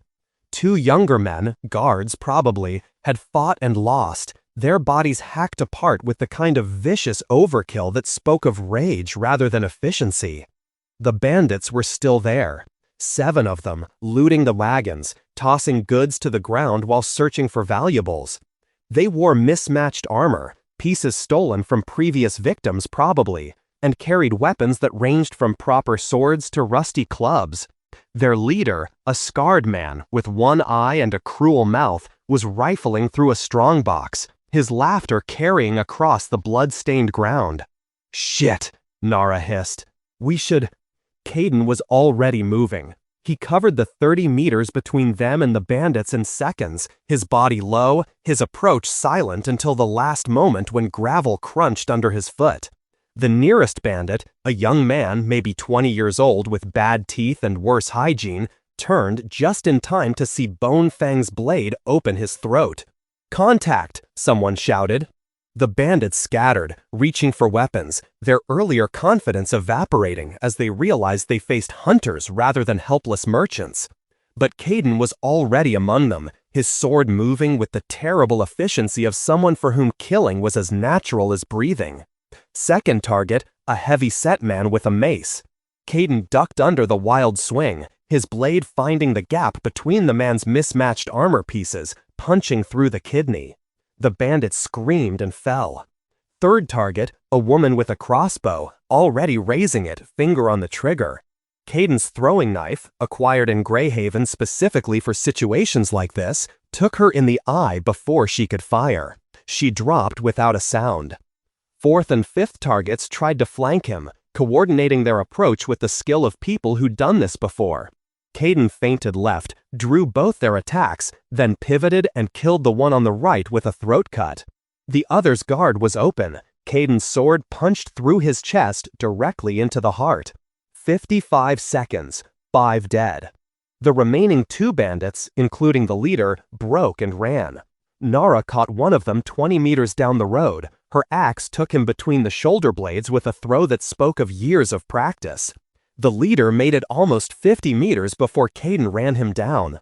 The scarred man spun, sword raised in a desperate guard, eyes wild with fear. "Please," he gasped, "I've got gold. Take it. Just—" Kayden's blade took his sword hand off at the wrist. The man screamed, collapsing. "You killed merchants," Kayden said, his voice completely flat, emotionless. "They were just—" Kayden killed him. Clean, quick, professional. Then he walked back to the wagons, where Fen was already kneeling beside the wounded woman, his hands glowing with weak green viral energy. "She's dying," Fen said, his voice thick with distress. "The wound is too deep. I don't have enough power to."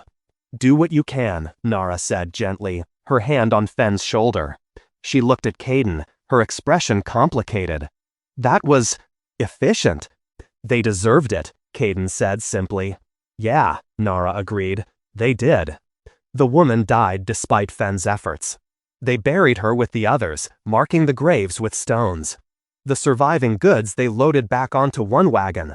The bandits have scattered most of it, but there was still a considerable amount of trade goods and personal effects. In the strongbox, they found 30 gold pieces. "The merchants would have wanted their families to have this," Fen said quietly, holding the gold. "The merchants are dead," Nara countered. "We avenge them. We get the salvage. That's how this works." They split it 3 ways, 10 gold each. Kayden added his share to the 12 he already had, 22 total now. Still not enough for Barger's original price, but closer. They reached the old quarry by evening. The quarry was a wound in the earth, a crater maybe 200 meters across and 50 meters deep, carved by humans a century ago, and then abandoned when the good stone ran out. The floor was littered with broken equipment, rusted tools, collapsed wooden structures. Water had pooled in the lowest sections, creating stagnant ponds that reflected the darkening sky like tarnished mirrors. And in the center, surrounded by a ring of broken stones arranged almost like a throne, sat Brutus. The troll was exactly as advertised, 4 meters of muscle and malice, his skin the color of wet stone and just as hard. Long arms hung to his knees, each hand large enough to crush a human skull like an egg. His head was disproportionately small for his body, dominated by a mouth full of yellow tusks that jutted up from the lower jaw. Small piggy eyes tracked their approach with an intelligence that was low but not absent. "That," Fen whispered, "is so much bigger than I thought it would be." "Stick to the plan," Nara said, her voice tight with tension. "I draw his attention. Fen heals anyone who gets hurt. Kayden finds the opening and takes it. On 3. 1, 2, 3. Nara charged, her war cry echoing off the quarry walls. Brutus rose from his stone throne with a roar that made Kayden's teeth ache, his massive fists coming up. Nara swung her axe with all her considerable strength, the blade impacting Brutus's forearm with a sound like a hammer on an anvil. The axe bounced off. Nara's eyes went wide. Shit! Brutus's backhand caught her across the chest, lifting her off her feet and sending her flying 3 meters. She hit the ground rolling, gasping for air, her armor dented inward. Fen! Green light flared as Fen channeled viral, healing the broken ribs before they could puncture Nara's lungs. But his face was pale, sweat already beading on his forehead from the effort. Try the reverse, Nara shouted, struggling to her feet. Drain him! Fen's hands shifted, the green glow taking on a darker, more sickly hue as he attempted to invert his healing power, to drain life instead of giving it. The energy reached for Brutus, touched the troll's massive form, and did nothing. The troll had too much life, too much raw vitality. Fen's weak viral was like trying to empty an ocean with a teaspoon. Brutus advanced on Nara, his small eyes fixed on the warrior who dared to strike him. His massive fist rose, preparing to pulverize her into the stone. Kayden felt the familiar pulse in his palm. This time, he didn't wait for instinct. Didn't let the power decide when to manifest. He reached for it consciously, pulling on that reservoir of crimson energy the shard had left inside him. The sensation was like opening a door that had been rusted shut. Resistance, then sudden give. The scar on his palm erupted in scarlet light. Power flooded through Kayden's body, different from the brief flash he'd experienced with the Goblin Chieftain. This was fuller, deeper, like the difference between a candle and a bonfire. His veins lit up beneath his skin, scarlet lines spreading from his palm, up his arm, across his chest, down his legs. The world seemed to slow around him, not actually slowing, but his perception accelerating, his reflexes pushing beyond human limits. 30 seconds. He could feel the limit instinctively. This wasn't sustainable power. This was a burst, a sprint, not a marathon. He had to make it count. Kayden moved. His body crossed the 20 meters between him and Brutus in a heartbeat, speed that made Nara's jaw drop. Brutus began to turn, sensing the new threat, but he was too slow, far too slow compared to Kayden's crimson-enhanced velocity. The bone sword came alive in his hands. First stripe, Brutus's right eye, the blade punching through the weaker tissue, sinking deep. The troll roared, his massive hand coming up to protect his face. Kayden was already moving, flowing around the defensive gesture like water around stone. Second strike, the throat, targeting the gap where the skin was thinner. The blade bit deep, drawing dark blood. Not deep enough to kill, the troll's throat was still protected by thick muscle, but deep enough to hurt, to make Brutus stumble back. Third through 10th strikes, a blur of motion. Kayden's sword finding every weak point he could identify. The left eye, the inside of the elbow joint, behind the knee, the Achilles tendon, the base of the skull. Each cut was surgical, precise, calculated to disable rather than kill immediately. Brutus thrashed, his regeneration trying to seal the wounds even as Kayden opened new ones. But the troll was slow, predictable, his every movement telegraphed by shifts in weight and muscle tension that Kayden's enhanced senses read like books. 20 seconds gone, 10 remaining. Kayden focused on the throat wound, attacking it again and again, each strike going deeper. Bonefang's blade, sharpened to a monomolecular edge and driven by crimson-enhanced strength, finally punched through. The troll's roar cut off mid-sound, reduced to a wet gurgle. Dark blood fountained from the severed arteries. Brutus's hands came up to his throat in a futile attempt to stem the bleeding, but the wound was too large, too deep. Even his legendary regeneration couldn't keep pace. 5 seconds. Kayden delivered the killing blow, a vertical strike that entered through the base of the skull and severed the spine. Brutus's massive body went rigid, then collapsed, 4 meters and half a ton of troll crashing into the quarry floor with an impact that sent up a cloud of dust. The scarlet glow faded. Kayden staggered, the sudden absence of power leaving him feeling hollow, weak, wrung out like a cloth that had been twisted until dry. His legs threatened to give out. Only his sword, planted point first in the ground, kept him upright. "Holy shit," Nara breathed. She was staring at him, her eyes wide, her dented armor forgotten. What was that? What the hell was that? "Crimson," Kayden gasped. Speaking was hard. Everything was hard. His muscles felt like they'd been replaced with wet sand. "Energy," Fen stumbled forward, his weak viral channeling into Kayden without being asked, helping to ease the worst of the exhaustion. It wasn't much. Fen's healing was too weak to restore expended energy, but it helped. 30 seconds, Kayden managed. "That's my limit. 30 seconds, then it's gone." 30 seconds, Nara repeated. "You just killed a Class C troll in 30 seconds. She started laughing, the sound slightly hysterical. "We're all going to die following you, you know that? Because you make the impossible look easy, and we're going to start thinking we can do impossible things too." "Not impossible," Kayden said, his breathing gradually stabilizing. "Just difficult." It took them 2 hours to properly harvest Brutus's hide. The skin was as tough as advertised. It took Kayden's sharpest knife and all his strength to separate it from the underlying tissue. But they managed, rolling the massive hide into a bundle that weighed at least 50 kilos. They made camp in the quarry that night, too exhausted to travel. In the morning, they began the long trek back to Greyhaven, taking turns carrying the hide when the weight became too much for any one person. Bargar Steelheart's eyes gleamed when they dragged the bundle into his forge 3 days later. "You actually did it," the dwarf breathed, running his thick fingers over the hide's surface. "Perfect condition.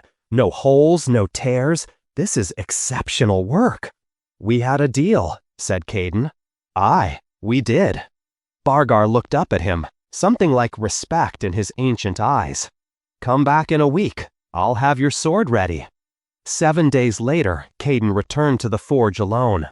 Bargar waited behind his counter, and laid across it was the most beautiful weapon Kayden had ever seen. The blade was still bone at its core. Kayden could see the familiar material through the translucent sections, but now it was wrapped in steel that had been folded and reforged so many times the metal seemed to ripple like water. The edge gleamed silver white, sharpened enough to split air. The grip had been rewrapped in leather so soft it felt like silk, over a core that fit his hand perfectly. A simple crossguard of blackened steel protected his fingers. The balance was perfect. The sword felt weightless in his hand, an extension of his arm rather than a separate tool. "Bone Fang," Bargar said simply. "Reborn. The bone provides the structure, the flexibility, the resistance to breaking. The steel provides the edge, the sharpness, the ability to hold an edge even against armor. Together," he smiled, "together there's something neither could be alone." Kayden lifted the sword, testing it with a few practice swings. The blade sang through the air, perfectly balanced, perfectly weighted. "It's perfect," he said quietly. "Aye," Bargar agreed. "It is. And now you owe me nothing, and I owe you nothing. Fair trade, honorably completed." Kayden nodded, sheathing the reborn Bonefang in a new scabbard Bargar had also provided, the interior lined with treated troll hide that protected the blade while making draws smooth as water. He walked out of the forge with a weapon that was no longer just a tool of survival. Now it was art. Thank you for listening. New chapters will be released daily on the channel. This audio material was produced exclusively for the Section 56 channel. All rights reserved. Have a nice day.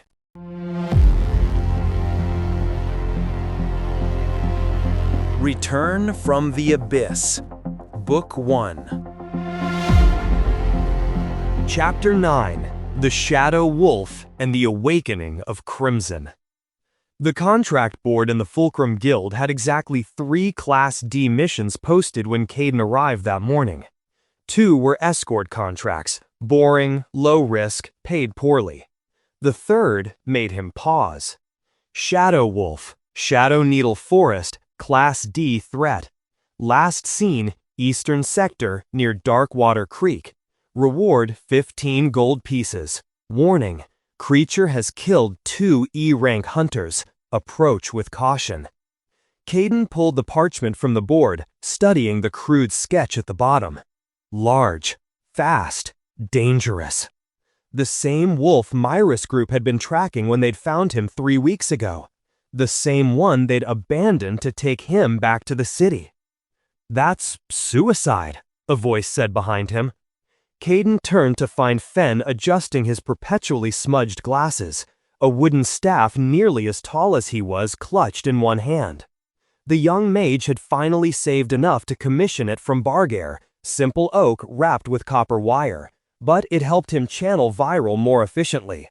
Not that more efficiently meant much when your baseline power was barely functional. "It's Class D," Kayden said. "Same as the Shadow Wolf from before." "Exactly!" Fen's voice climbed half an octave. "The one that's already killed 2 hunters? Kayden, you're F rank. I'm barely E rank. This is 15 gold." Kayden's tone was flat, factual. "Split 3 ways, that's 5 each. I need the money." For what, he didn't specify. The truth was simpler and more complicated than mere currency. He needed the challenge. Needed to test himself against something that matched the threats he'd survived in the Abyss. The giant rat had been nothing. The goblins, less than nothing. Even Brutus, for all his size and regeneration, had been predictable once the Crimson awakened. But that 30-second burst of power, that glimpse of what the shard had truly done to him, had left him hungry for more. Hungry to understand what he'd become. 3 ways? Fen blinked. "Who's the third?" "Me." Nara's voice cut through the Guildhall's ambient noise like her axe through flesh. The tall warrior emerged from the crowd, her signature 2-handed axe resting on her shoulder, a grin splitting her scarred face. "Heard you 2 idiots talking about taking on a Class D solo. Figured I'd better tag along before you get yourselves killed." "We're not idiots," Fen protested weakly. "You're about to hunt a shadow wolf that's already killed 2 experienced hunters," Nara said. "That's the definition of idiotic. But," her grin widened, "it's also the most interesting contract on that board. I'm in. When do we leave?" Kayden looked at the contract again, noting the detail about the wolf being most active at night. "Sunset. We hunt it in the dark." "Of course we do," Fen muttered, but he was already nodding. "I'll bring extra healing supplies, and maybe some light crystals. Shadow wolves hate bright light, right?" "According to the books," Nara confirmed. "Though books and reality don't always match." She clapped Kayden on the shoulder hard enough to most people stagger. He didn't move. "This is going to be fun. Meet at the East Gate 2 hours before sunset. And Kayden, bring that fancy new sword of yours. We're going to need it." Shadow Needle Forest looked different at night.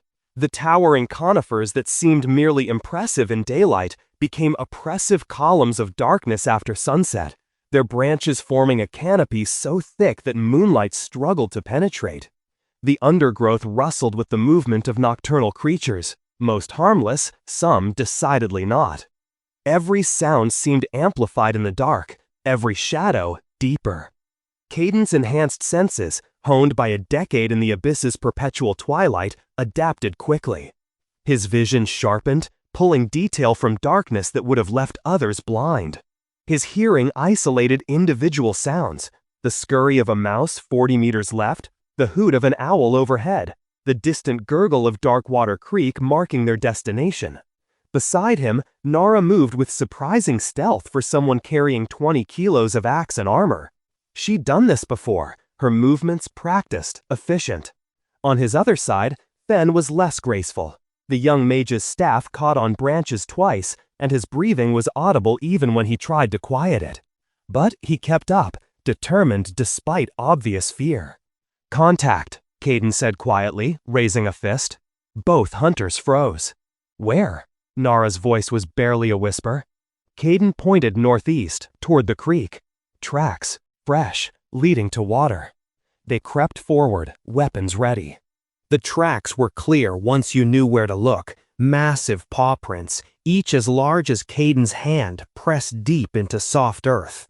The stride was long, indicating size and speed. But what made Kayden's jaw tighten was the edges of the prints. They were blurred, indistinct, as if the creature that made them had been partially insubstantial even while walking. Shadow phase, he thought, remembering the reference materials Fen had made him read.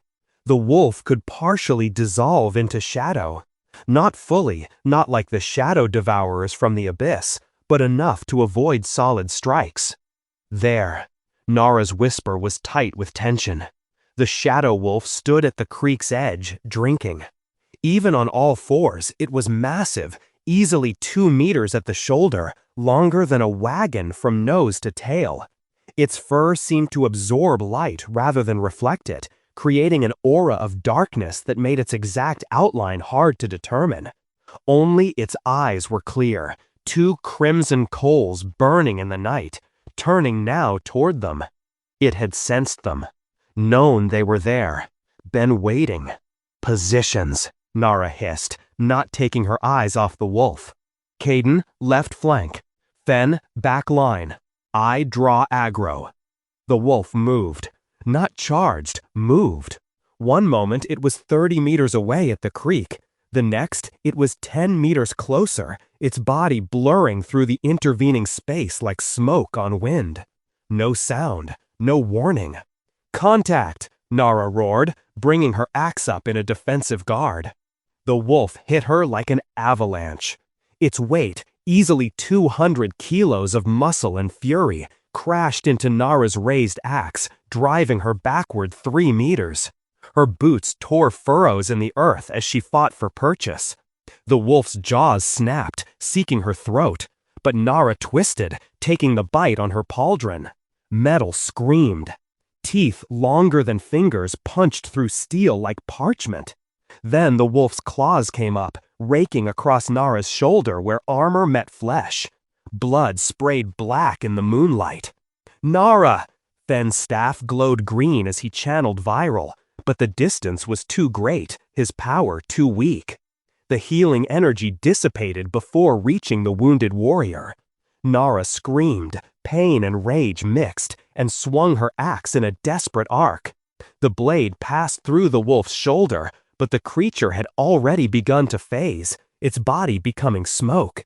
The axe met minimal resistance, the strike wasted. The wolf solidified behind Nara, jaws open wide. Kayden was already moving. Bonefang came up in a diagonal slash aimed at the wolf's exposed throat. The blade was perfection, Bargar's masterwork, bone and steel merged, sharp enough to cut shadows. It should have taken the wolf's head clean off. The creature phased again. Kayden's sword passed through dispersing smoke.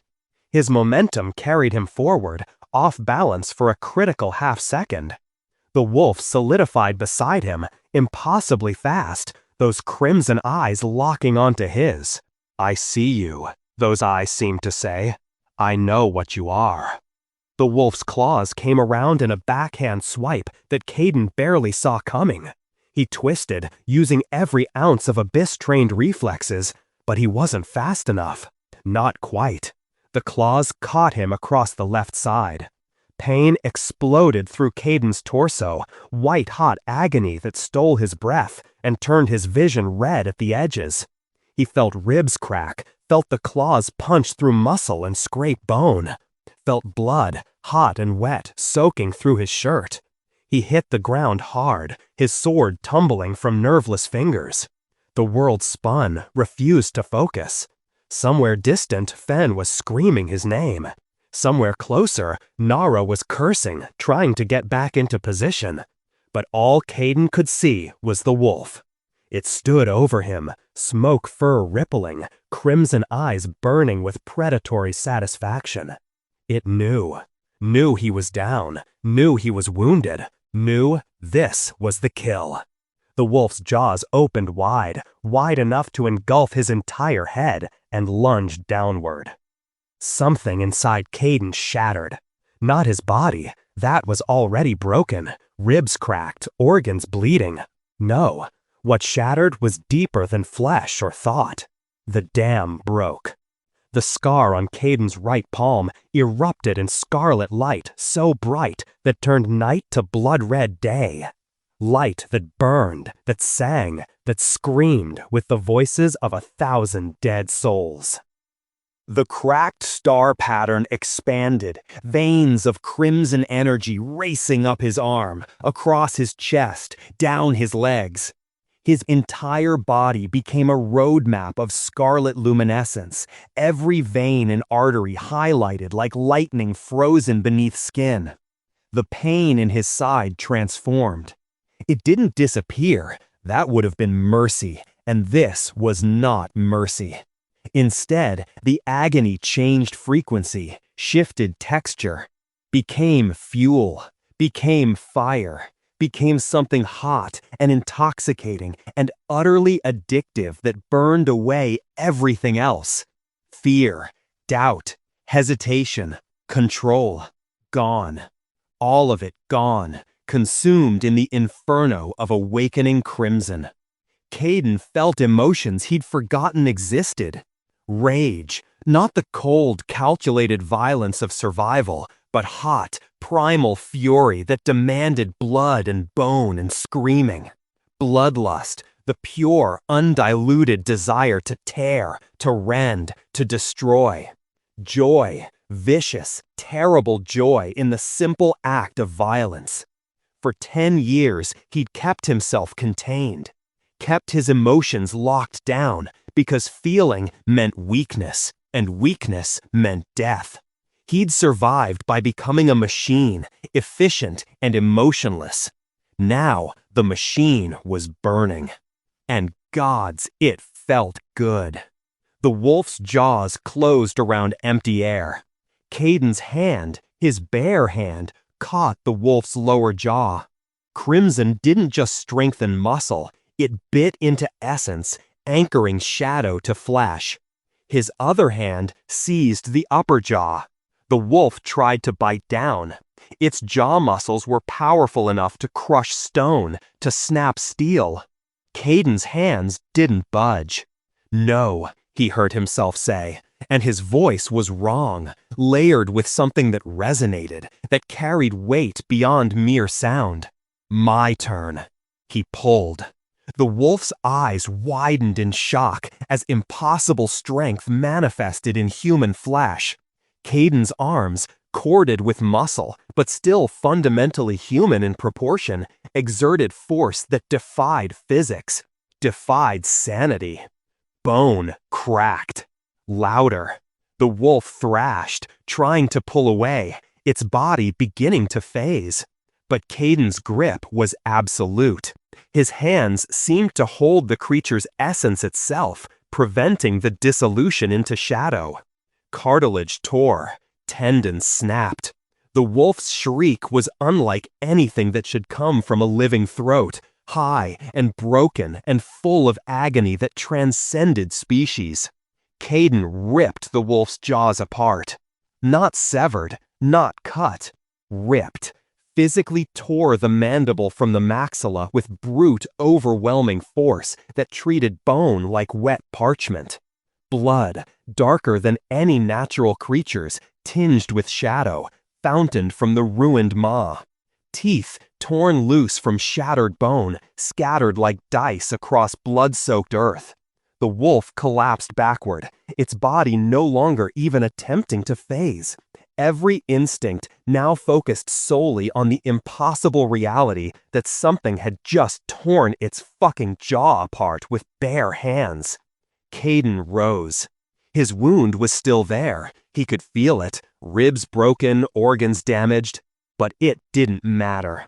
The crimson burned so hot that pain became irrelevant, became background noise beneath the symphony of violence singing through his veins. He retrieved Bone Fang from where it had fallen. The sword felt light as air in his enhanced grip. Felt right.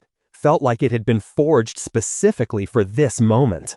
The wolf tried to flee, its body dragging across ground, blood trail marking its path. Survival instinct overriding pride, overriding territory, overriding everything except the primal need to escape. Kayden was faster.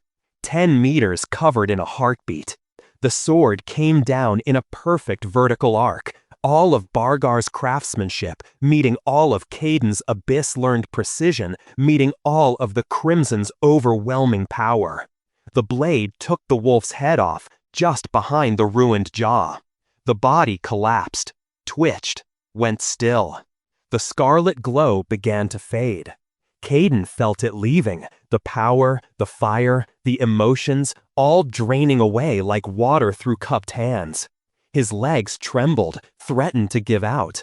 The wound in his side screamed its presence, blood loss suddenly mattering again, pain returning with compound interest. He fell to his knees, gasping, Bone Fang planted point first in earth to keep him from collapsing entirely. Holy shit, Nara's voice, distant and hollow.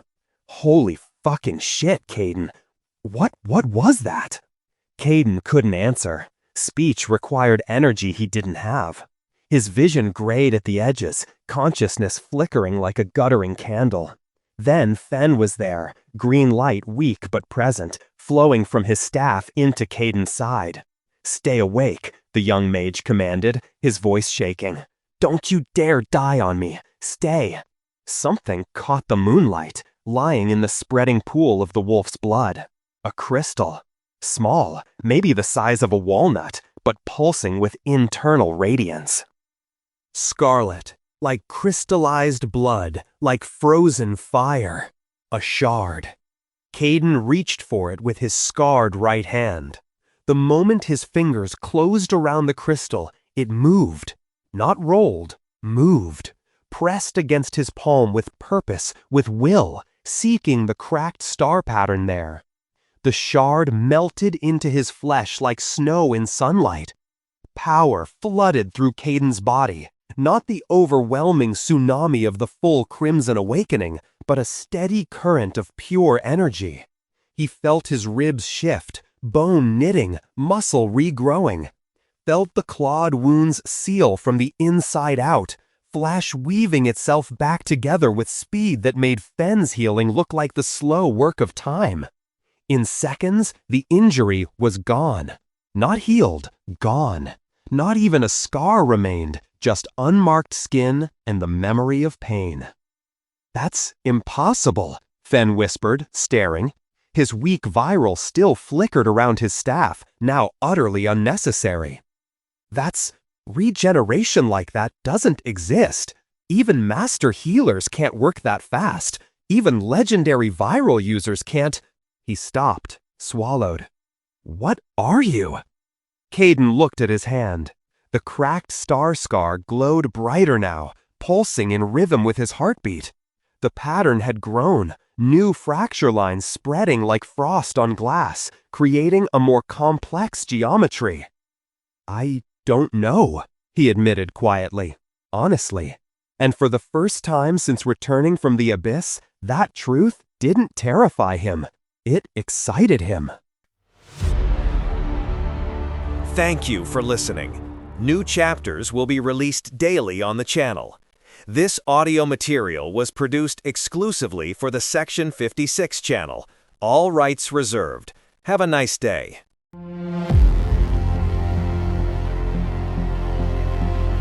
Return from the Abyss. Book 1. Chapter 10. Interrogation and Training. The Fulcrum Guild was buzzing with activity when Kayden, Fen, and Nara arrived the next morning. The usual background noise, conversations about contracts, the clink of coin, the scrape of chairs, had taken on a different quality. Sharper, more focused. Every head seemed to turn as they entered. Kayden felt the weight of dozens of stares, heard the whispers that weren't quite quiet enough. Ripped its jaws apart with his bare hands. Glowing like he was on fire. Healed a fatal wound in seconds. Frank? No way that's Frank! Nara muttered something under her breath that was probably profane. Ben adjusted his glasses nervously, trying and failing to look inconspicuous.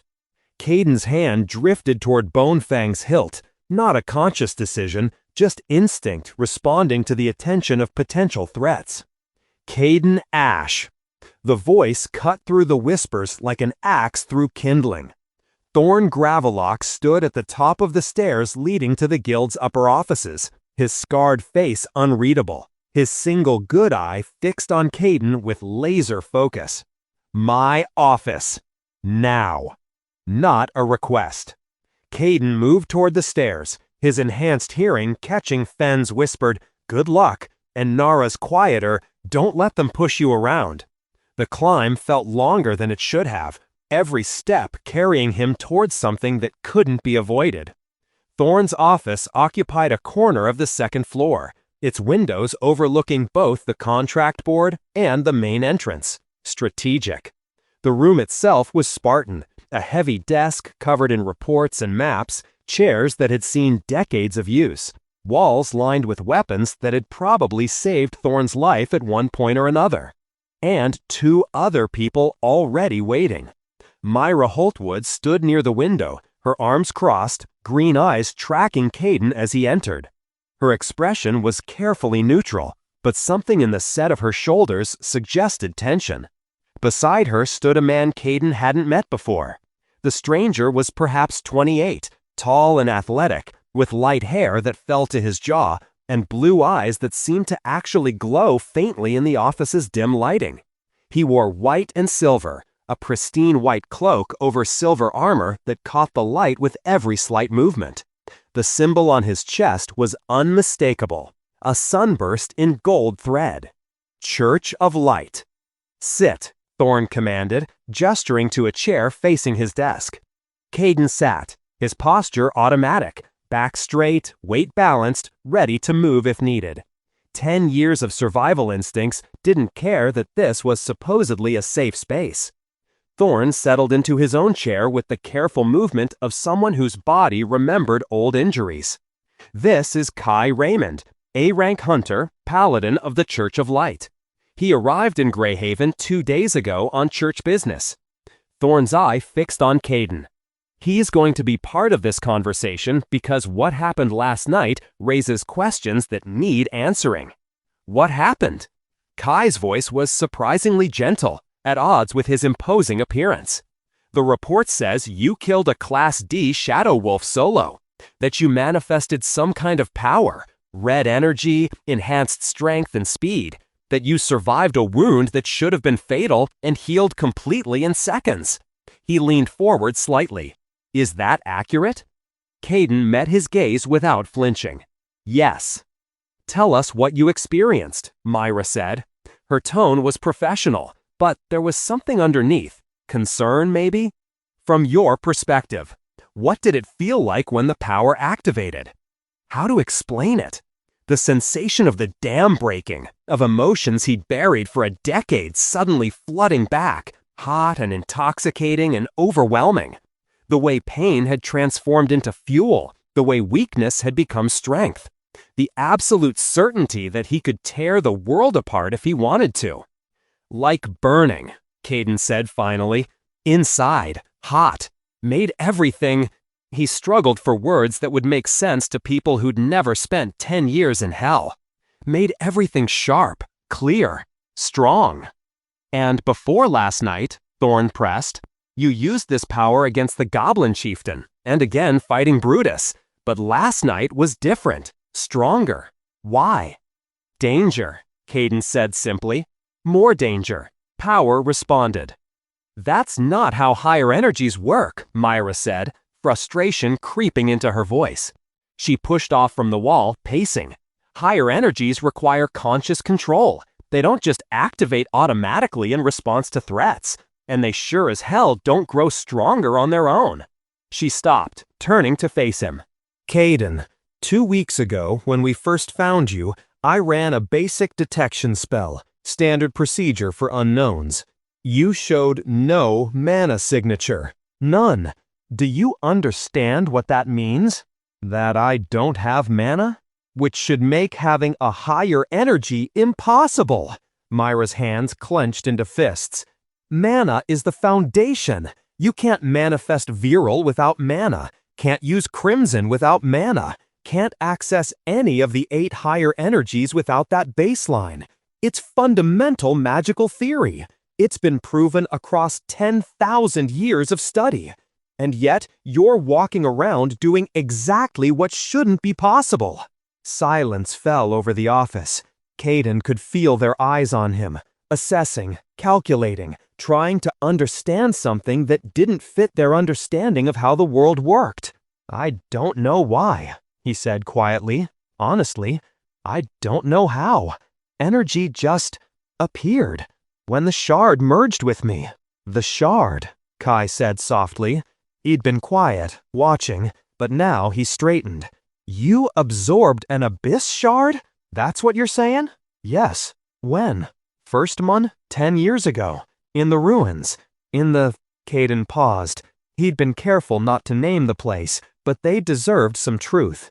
In the abyss. The words hung in the air like a death sentence. Thorn's eye widened fractionally. Myra went very still.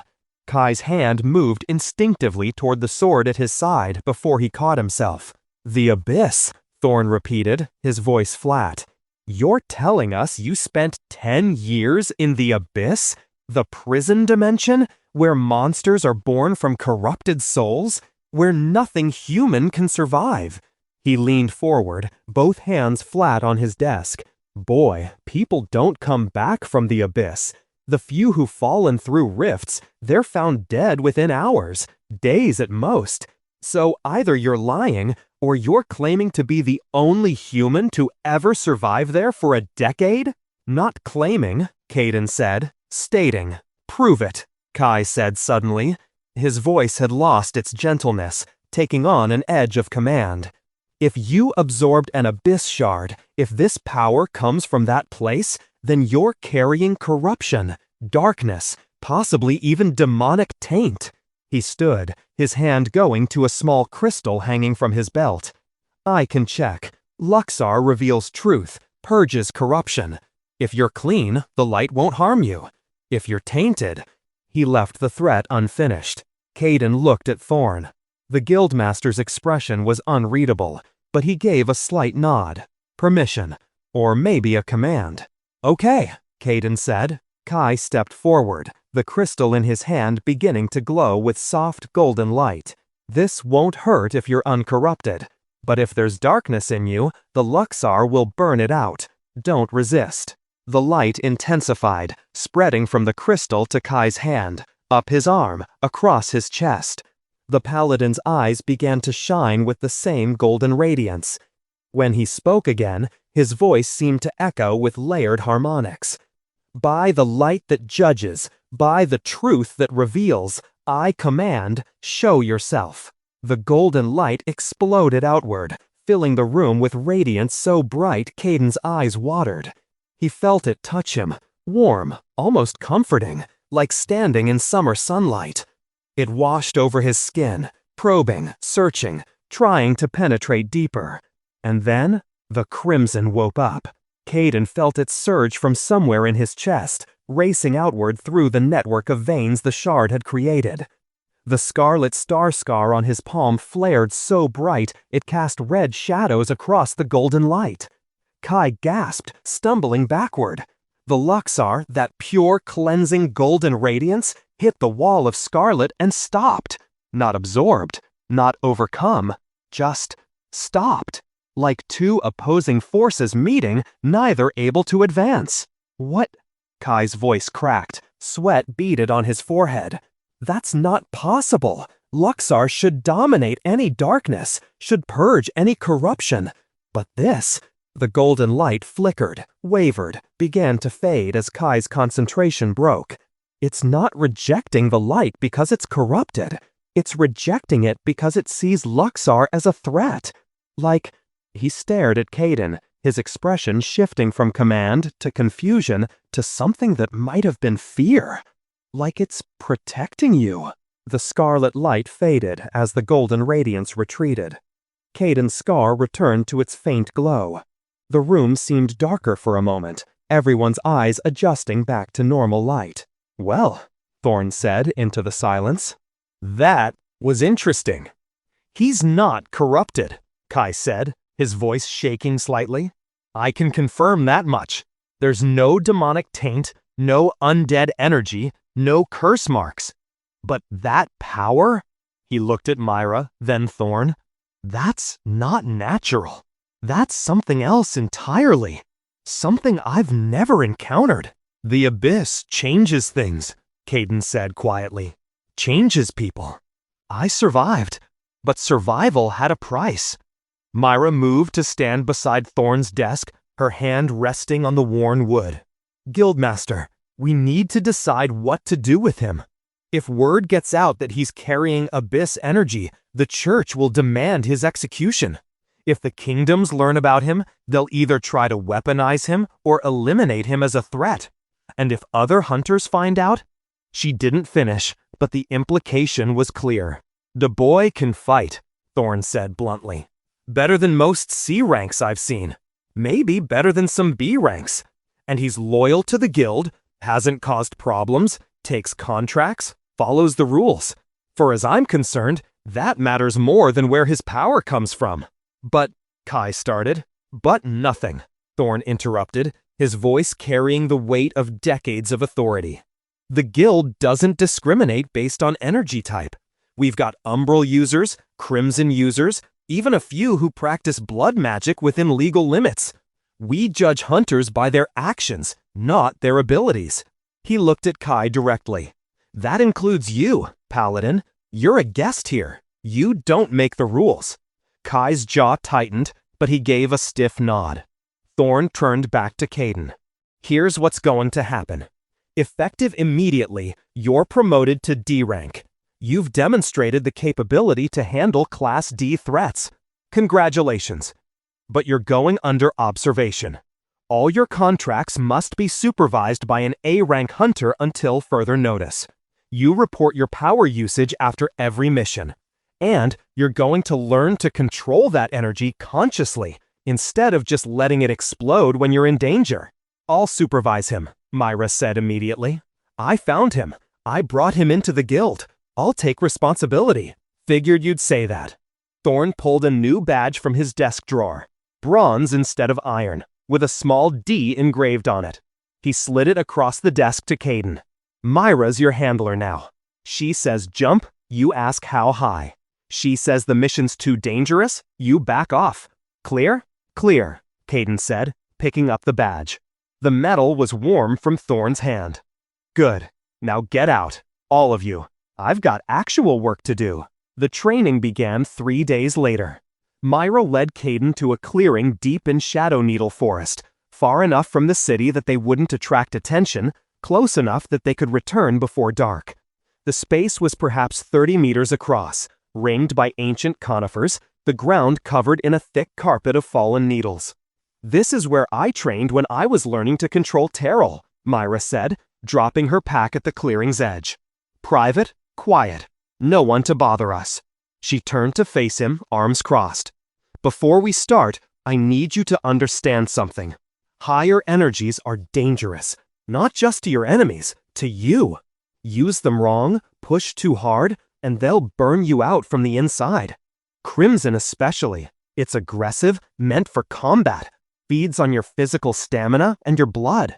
Push it too far, and you'll tear your own muscles apart, burst your own organs."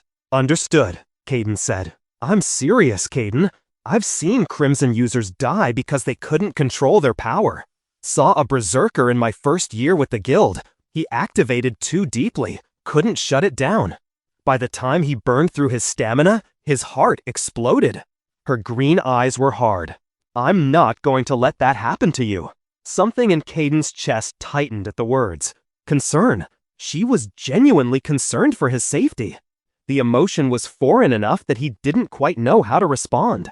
"Okay," he said finally. "Teach me." Myra's expression softened slightly. "Right. First lesson, understanding the energy. Crimson isn't just power, it's life force, blood, the fundamental vitality of your body converted into enhancement. When you activate it, you're burning yourself as fuel. The more power you need, the more fuel you consume. I feel it. After. Tired. Hungry. Exactly. That's your body demanding replacement fuel." Now, most Crimson users take years to learn conscious activation because they have to build the hard-won muscle memory from scratch, learn to feel the energy, learn to channel it without panicking. She paused. "But you already have the pathways. The shard did that for you. Your problem is control. You're letting the energy control you instead of the other way around. How do I change that? Meditation. Focus. Learning to activate small amounts consciously instead of waiting for life or death situations to force a full activation."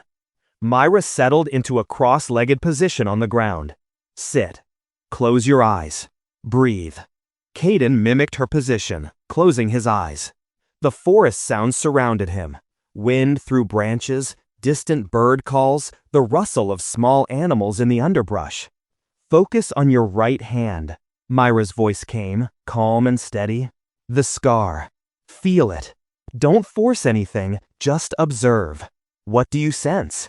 Kayden turned his attention inward, to the cracked star pattern on his palm. There, a warmth, constant and faint, like embers buried in ash. "Waiting. Warmth," he said. "Good. That's the reservoir, the well of power. Now, very gently, try to draw from it. Just a trickle. Imagine reaching into that warmth and pulling a thread of it toward your fingers." He tried. The warmth resisted at first, inert, dormant. But as he focused, as he consciously reached for it instead of waiting for instinct to trigger, something shifted. A thread of heat moved from his palm toward his fingertips. "It's moving," he said. "Open your eyes. Look at your hand." Kayden's eyes opened. His fingertips glowed faintly scarlet, the light barely visible in the afternoon sun. As he watched, the glow spread to his whole hand, then began to fade as his concentration wavered. "That was 15 seconds, Myra said, and there was pride in her voice. "Most students can't manifest for more than 5 on their first conscious attempt. You've got natural talent, or," she amended, 10 years of survival training your instincts to the point where your body already knows what to do. Either way, it's impressive." They practiced for hours. Conscious activation. Holding the energy, releasing it without letting it explode. By the time the sun began to set, Kayden could maintain a partial activation for nearly a minute, though the effort left him sweating and exhausted. "We'll continue tomorrow," Myra said as they packed up. "And the day after. And the day after that. Controlling Crimson is like building muscle. Consistent practice, gradual improvement, no shortcuts." The days blurred together. Every morning, Kayden met Myra in the clearing. They'd spend 4 hours on control exercises. Activation, sustainment, controlled release. Then they'd break for lunch, and Myra would lecture him on magical theory while he tried to absorb concepts that felt utterly alien. "Mana is the foundation," she explained one afternoon, sketching diagrams in the dirt with a stick. "Think of it like the structure of a building. Mana forms the framework. Higher energies are the specialized rooms built on that framework. Varl is the healing room, Luxar is the temple, Umbral is the hidden passage, Crimson is the armory. But I don't have mana," Kayden pointed out. "Right, which means you don't have the framework. You just have the armory, somehow floating in midair without support." She shook her head. "It shouldn't work. By every law of magic we know, it shouldn't work. But it does. Which means either the shard rewrote the laws for you specifically, or, she paused, or the laws were never as absolute as we thought. They practiced combat applications too. Myra would attack, carefully, with pulled strikes, and Kayden would activate Crimson to counter, learning to use the enhancement in controlled bursts instead of burning everything at once. 3 seconds of full activation, Myra called out as they sparred, her stone-enhanced fists deflecting his strikes. Then drop back to baseline. Don't waste power. Kayden tried, activating the full rush of Crimson. His speed doubled instantly, his strength multiplying. 3 seconds. 1, 2, 3. Release. The power faded, leaving him gasping but functional. Better, Myra said. Again. 1 week became 2. 2 became 3. Kayden's control improved with each session, his understanding of the energy. He learned to activate different levels. Full burn for overwhelming threats, half power for sustained combat, minimal enhancement for extended operations. He learned to read his body's warnings, to know when he was approaching his limits. And he learned about Myra. She was patient, which surprised him, demanded excellence but didn't punish failure. Pushed him hard, but knew when to call breaks. Sometimes, during their lunch breaks, she'd talk about her own training, her journey from novice to A rank. She never mentioned family, Kayden noticed, never spoke of her past before the guild. Just the present, the work, the constant striving for improvement. There were moments when he caught her watching him with an expression he couldn't quite read. Something complex, concern mixed with curiosity, mixed with something else. Something that made his chest feel tight in a way that had nothing to do with Crimson exhaustion. After 1 month of training, they stood in the clearing under afternoon sun. Kayden's scarlet scar glowed steadily, the cracked star pattern pulsing in rhythm with his heartbeat. His entire body thrummed with controlled power, not the overwhelming inferno of full activation, but a steady burn, sustainable and directed. How long? Myra asked. Kayden checked internally, feeling the drain on his reserves. 2 minutes, maybe 3. Activate full power. Let me see the difference. He did, pulling on the full reservoir. The scarlet light intensified, spreading from his hand up his arm in those familiar vein patterns. Strength flooded his muscles. Speed sharpened his reflexes. And underneath it all, that intoxicating burn that made him want to fight, to run, to tear something apart just to feel his own power. But he held it, controlled it, didn't let it control him. 3 minutes, Myra said, checking the small hourglass she'd brought. 3 full minutes of sustained Crimson activation. Kayden, that's... She shook her head, something like awe in her expression. Most Crimson users train for 5 years before they can maintain full activation for that long. You've done it in 1 month. Had good teacher, Kayden said, releasing the power. The exhaustion hit immediately, but it was manageable. A month ago, 3 minutes would have left him collapsed. Now, he just felt tired. The teacher was adequate, Myra said, a small smile touching her scarred face. The student is exceptional. She stepped closer, her green eyes serious. But I need you to understand, this is just the beginning. Control is good, power is good. But there's more to being a hunter than raw capability. You need to learn teamwork, strategy, how to read a battlefield beyond just where's the next thing to kill. Can you do that? Kayden thought about Fen and Nara, about working together against the goblins and Brutus and the Shadow Wolf, about trusting people at his back instead of expecting betrayal. I can try, he said. That's all I ask. Myra held out her hand. Partners? Kayden looked at the offered hand for a long moment. Partnership, cooperation, trust. Concepts that had no meaning in the abyss, that he was slowly, painfully relearning. He took her hand. Partners. As they shook, Kayden felt the scarlet scar pulse once more against Myra's palm. For just a second, their eyes met, and something passed between them. An understanding, perhaps. A recognition that they were both, in their own ways, learning to be more than what survival had made them. Thank you for listening. New chapters will be released daily on the channel. This audio material was produced exclusively for the Section 56 channel. All rights reserved. Have a nice day.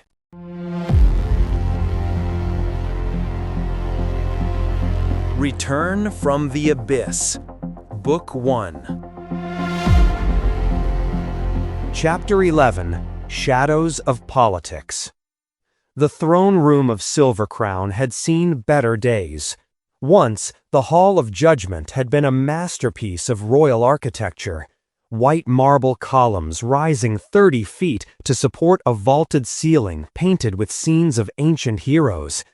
Sunlight would stream through stained glass windows depicting the founding of Aylmore, casting rainbow patterns across polished floors. The throne itself, carved from a single block of granite and inlaid with gold, had been a symbol of strength and permanence. Now, the windows were shuttered against the afternoon sun because the light hurt King Thorian III's eyes. The polished floors were covered in thick carpets to muffle footsteps that aggravated his headaches. And the throne, that monument to royal power, held a dying man. Thorian looked every one of his 60 years and more. Gray hair hung lank and thin around a face that had once been called noble but was now just gaunt. His skin had taken on a yellowish cast that no amount of makeup could hide. When he breathed, it came in shallow gasps that rattled in his chest. The physicians had given him 6 months, maybe. The emergency council session had been called for the 3rd time this week. Around the table sat the kingdom's most powerful men. Generals, nobles, the master of coin, the high priest of the Church of Light. 14 faces, all bearing expressions that ranged from concern to barely concealed calculation. They were waiting for the king to die. Some with patience, others with poorly hidden eagerness. Duke Vasily Cremont stood at the head of the table, directly opposite the throne. He cut an impressive figure, 45 years old, but fit as a man half his age, with dark hair just beginning to gray at the temples in a way that added gravitas rather than age. His military uniform was immaculate, decorated with medals earned in a dozen campaigns against monsters and bandits. When he spoke, his voice carried natural authority.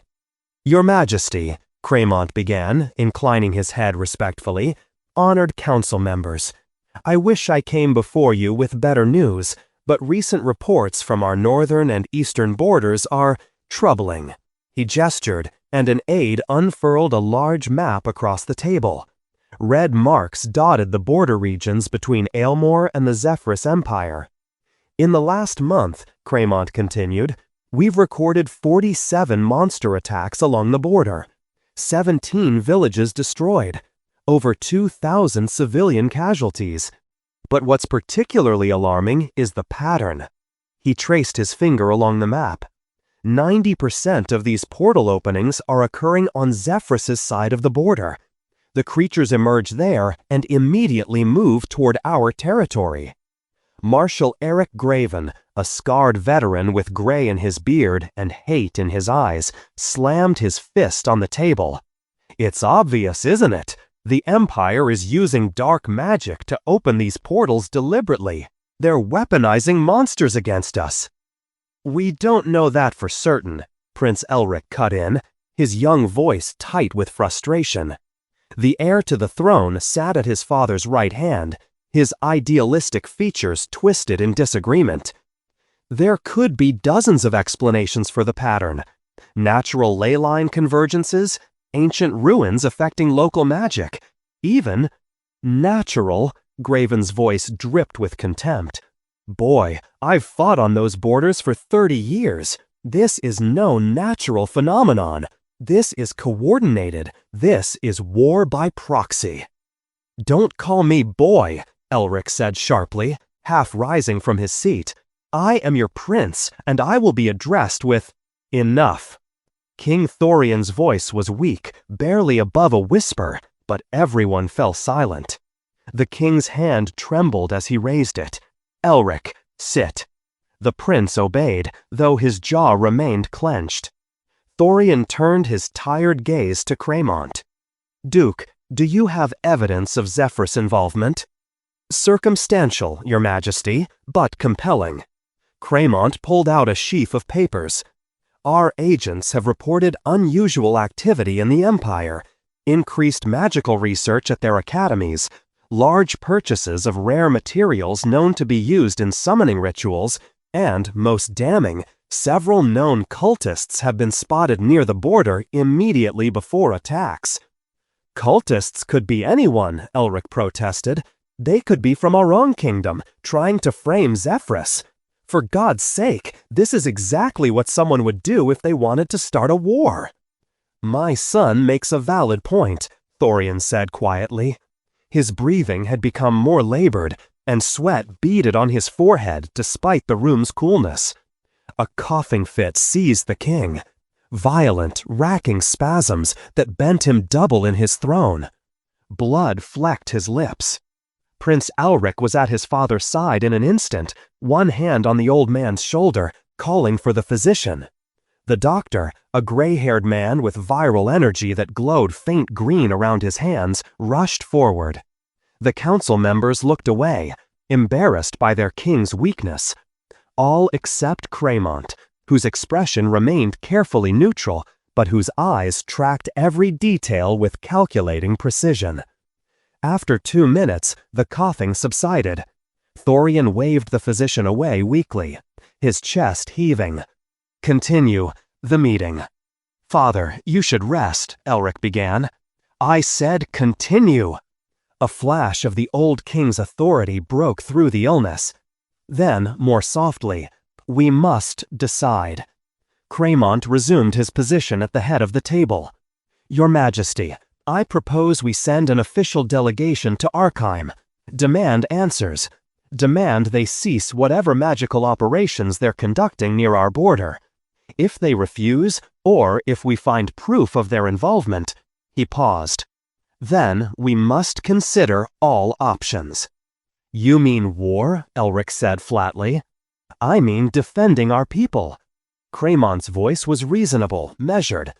"How many more villages must burn? How many more children must die before we act?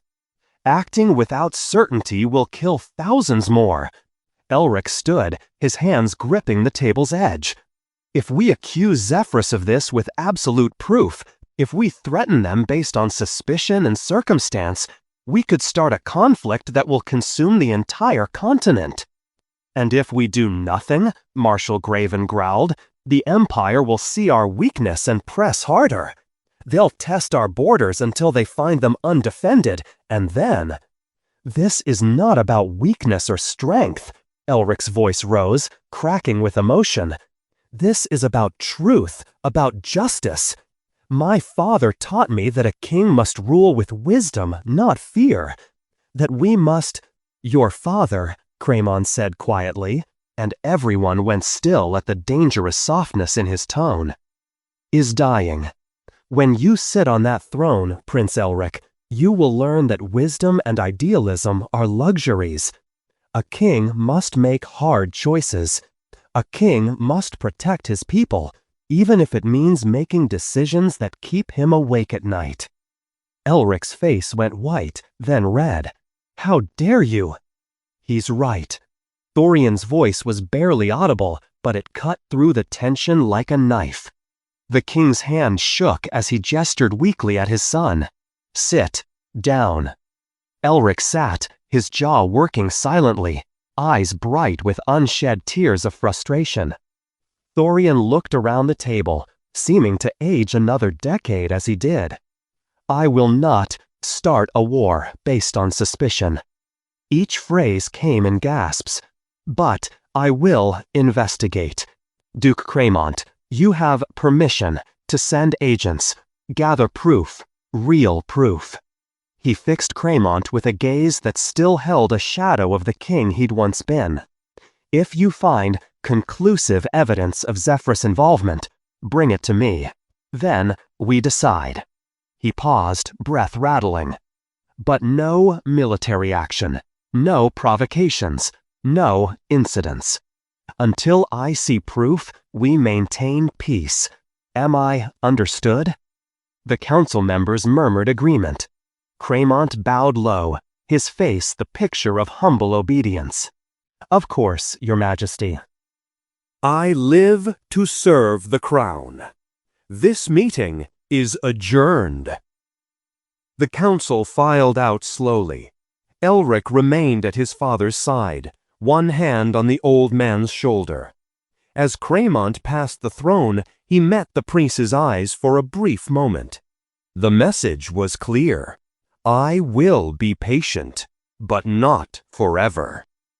In the corridor outside, Cremont walked with measured steps, his aide falling into pace beside him. "That went well, my lord." "Better than expected," Cremont agreed quietly. "The old man clings to his ideals even as they kill him. And the prince?" He smiled without warmth. "The prince is so desperate to be a good king that he fails to see sometimes a good king must also be ruthless." "What are your orders, my lord?" Cremont's smile widened.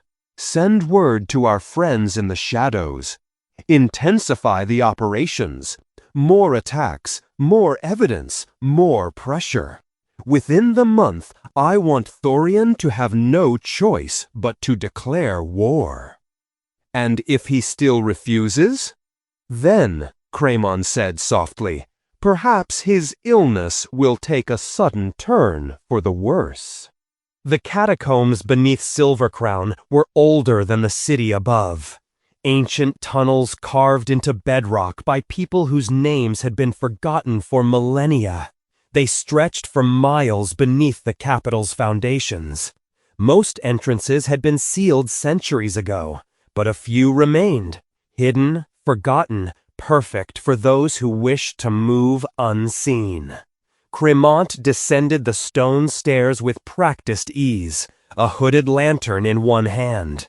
The air grew colder with each step, thick with moisture and the smell of old earth. Water dripped from the ceiling in a constant rhythm that echoed off stone walls. The central chamber had once been some kind of temple or meeting hall. Crumbling pillars supported a ceiling lost in darkness. Strange symbols covered the walls. Not the common tongue, not even the old imperial script, but something far more ancient, something that seemed to writhe when viewed from the corner of one's eye. Myron the Dark waited in the center of the chamber. The cult leader stood perfectly still, his gaunt form draped in dark violet robes covered in intricate runes that pulsed with faint light. His bald head gleamed in the lantern's glow, and his eyes, completely black, lacking even the white sclera, fixed on Cremont with unsettling intensity. "Duke," Myron greeted, his voice like wind through a graveyard. "You come bearing news?" The council meeting went as predicted. Cremont set his lantern on a broken pillar. "The king authorizes investigation, but forbids military action. He's clinging to peace." Peace. Myron's lipless mouth twisted in what might have been a smile. Such a fragile thing, so easily shattered. "How goes your part of our arrangement?" Myron gestured, and shadows coalesced into a small table bearing several objects. Abyss shards, their scarlet surfaces pulsing with trapped power. 32 shards delivered to our operatives along the Zephyrus border, each one carefully placed to open portals at optimal locations. The monsters that emerge are enthusiastic in their attacks on Aylmore settlements. And the evidence? Your soldiers performed admirably. The Zephyrus military regalia was convincing. The survivors report seeing Empire troops retreating after each attack. Myron's black eyes glinted with amusement. Of course, by the time any investigators arrive, those soldiers are long gone, their bodies disposed of, their uniforms burned, but the stories remain. Cremant nodded slowly. I need you to increase the frequency. More attacks, more visible. The king demands proof. I'll give him so much proof, he'll have no choice but to act. How many more villages must burn for your ambition, Duke? There was no judgment in Myron's tone, just curiosity. As many as necessary. Cremant's voice held no hesitation, no remorse. I am doing what's best for Aylmore. Thorian is weak. Elric is naive. Under their rule, this kingdom will crumble. I will make Aylmore strong again, united, ready for what's coming. What's coming? Myron repeated softly. Yes, you understand more than most, Duke. The ancients are stirring. The seal weakens. Soon, this world will face threats that make our little human conflicts seem laughably insignificant. Which is why Aylmore needs a strong ruler, not a dying idealist and his foolish son. And in exchange for my assistance in your rise to power, Myron stepped closer, his presence seeming to draw the shadows toward him. You promised me access. Once I am king, Cremant confirmed, you will have unrestricted entry to the royal archives. All the ancient texts about the abyss, the seal, the 9 heroes who created it. Everything we've collected over 3,000 years of history. And the artifact in the royal vault, the fragment they say came from one of the 9? Cremant hesitated. That may be more difficult. The church guards it closely. I have faith in your resourcefulness, Duke. Myron's smile widened, revealing too many teeth. After all, you're orchestrating a war between nations. Stealing one artifact should be simple in comparison. I'll do what I can. Cremant picked up his lantern. Continue your operations. In 1 month, I want the border situation so chaotic that even the pacifists in my court will demand action. Can you manage that? Oh, Duke, Myron laughed, the sound like breaking glass. You wound me. Of course I can manage it. The Order of the Crimson Star exists for moments like this. We've been preparing for a decade. Opening portals, weakening the seal, bringing the glorious darkness closer. His black eyes seemed to glow.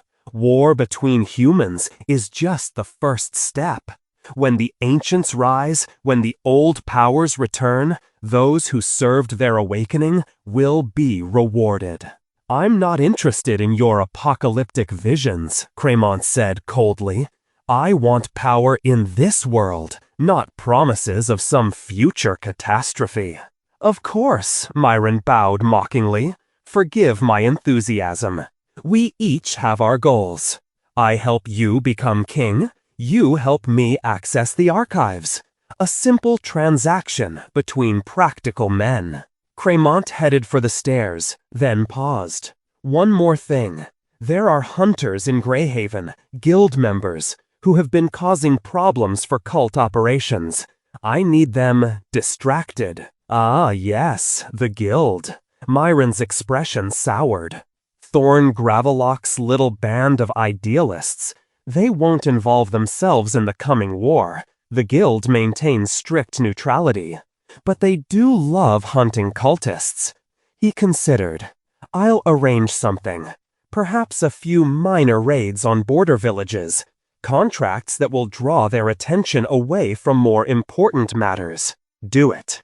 I don't need them investigating too deeply before we're ready. Consider it done. Myron melted back into the shadows, his form becoming one with the darkness. His voice echoed from everywhere and nowhere. Go, Duke. Become king. Start your war. And when the darkness rises, remember who helped you climb. Cremant ascended the stairs, his mind already working through the next steps of his plan. Behind him, in the ancient chamber, Myron stood alone, his black eyes reflecting no light. "Fools," the cult leader whispered to the darkness. "All of them. The Duke thinks he's using me. The Guild thinks they can maintain neutrality. The kingdoms think they matter." His lipless mouth split in a terrible grin. "None of them understand. The seal is failing. The ancients wake, and the child of the abyss has already returned." He pulled a crystal from his robes, an ancient shard, larger than any Kayden had yet absorbed, pulsing with corrupted power. Soon the harvest will begin. Soon Malkain will be free. And this world, he laughed again, mad and cold. The shadows swallowed his laughter, leaving only silence and the endless dripping of water in the forgotten depths beneath Silver Crown. Thank you for listening. New chapters will be released daily on the channel. This audio material was produced exclusively for the Section 56 channel. All rights reserved. Have a nice day.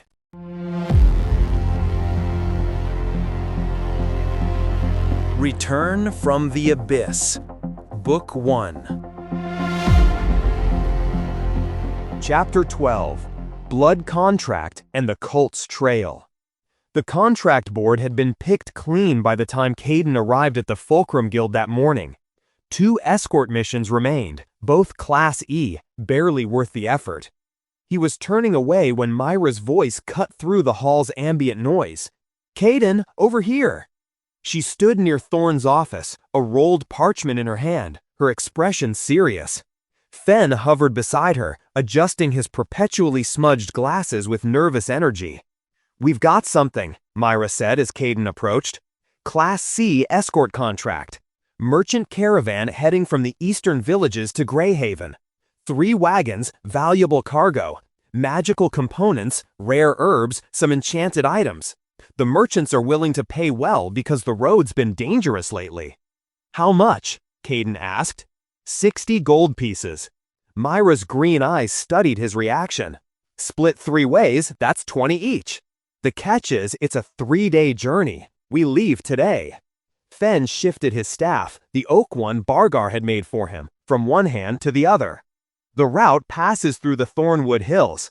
Bandits have been active there for the last month. Nothing too dangerous, mostly deserters and desperate men, but enough to make merchants nervous."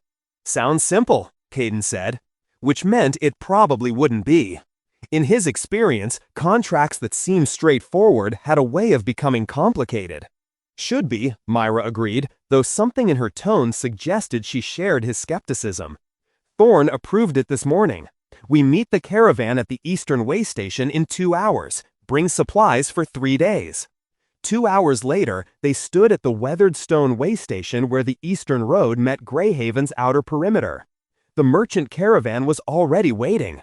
3 large wagons pulled by sturdy draft horses, each wagon covered with canvas and reinforced with iron bands. The merchants themselves were a nervous lot. An older man who introduced himself as Henrik, his 2 sons, and a younger merchant named Karis who couldn't seem to stop fidgeting. "Thank the gods you're here," Henrik said, his weathered face creasing with relief. "We've been hearing stories from other caravans. The roads aren't safe anymore. Bandits are getting bolder, more organized. Last week, a caravan like ours was hit. They killed everyone, took everything." "We'll keep you safe," Myra assured him, her voice carrying calm authority. "But we need you to follow our instructions exactly. If we say stop, you stop. If we say hide, you hide. Understood?" All 4 merchants nodded rapidly. The first day passed without incident. They made good time along the well-maintained road, stopping only twice for brief rests. The Thornwood Hills rose gradually to the north, rolling terrain covered in dense forest that provided excellent cover for ambushes. Kayden's enhanced senses stayed extended, searching for threats in every shadow. But he detected nothing beyond normal wildlife.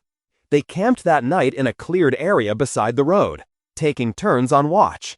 Kayden's shift was midnight to dawn, and he spent it sitting with his back against a wagon wheel, Bonefang across his lap, listening to the forest sounds and the merchant snoring. Nothing attacked. Nothing even approached. Too quiet, he thought. In the abyss, prolonged silence meant either no predators or a very smart one waiting for the perfect moment. The second day brought clouds and a chill wind that made the merchants pull their cloaks tighter. By midday, they'd entered the heart of the Thornwood Hills, the road narrowing, the forest pressing close on both sides. Visibility reduced to maybe 30 meters in any direction. Perfect ambush terrain. Kayden felt the wrongness before he saw it. A subtle shift in the forest's ambient noise. Birds that had been singing suddenly going silent. The rustle of wind through leaves stopping, as if the world itself was holding its breath. "Contact," he said quietly, his hand already on Bonefang's hilt. Ahead and both flanks, multiple hostiles. Myra's head snapped toward him. Then she scanned the tree line with professional focus. Fen gripped his staff tighter, green viral energy already beginning to gather around his hands. "How many?" Myra asked. 20, maybe more. There, the attack came from everywhere at once.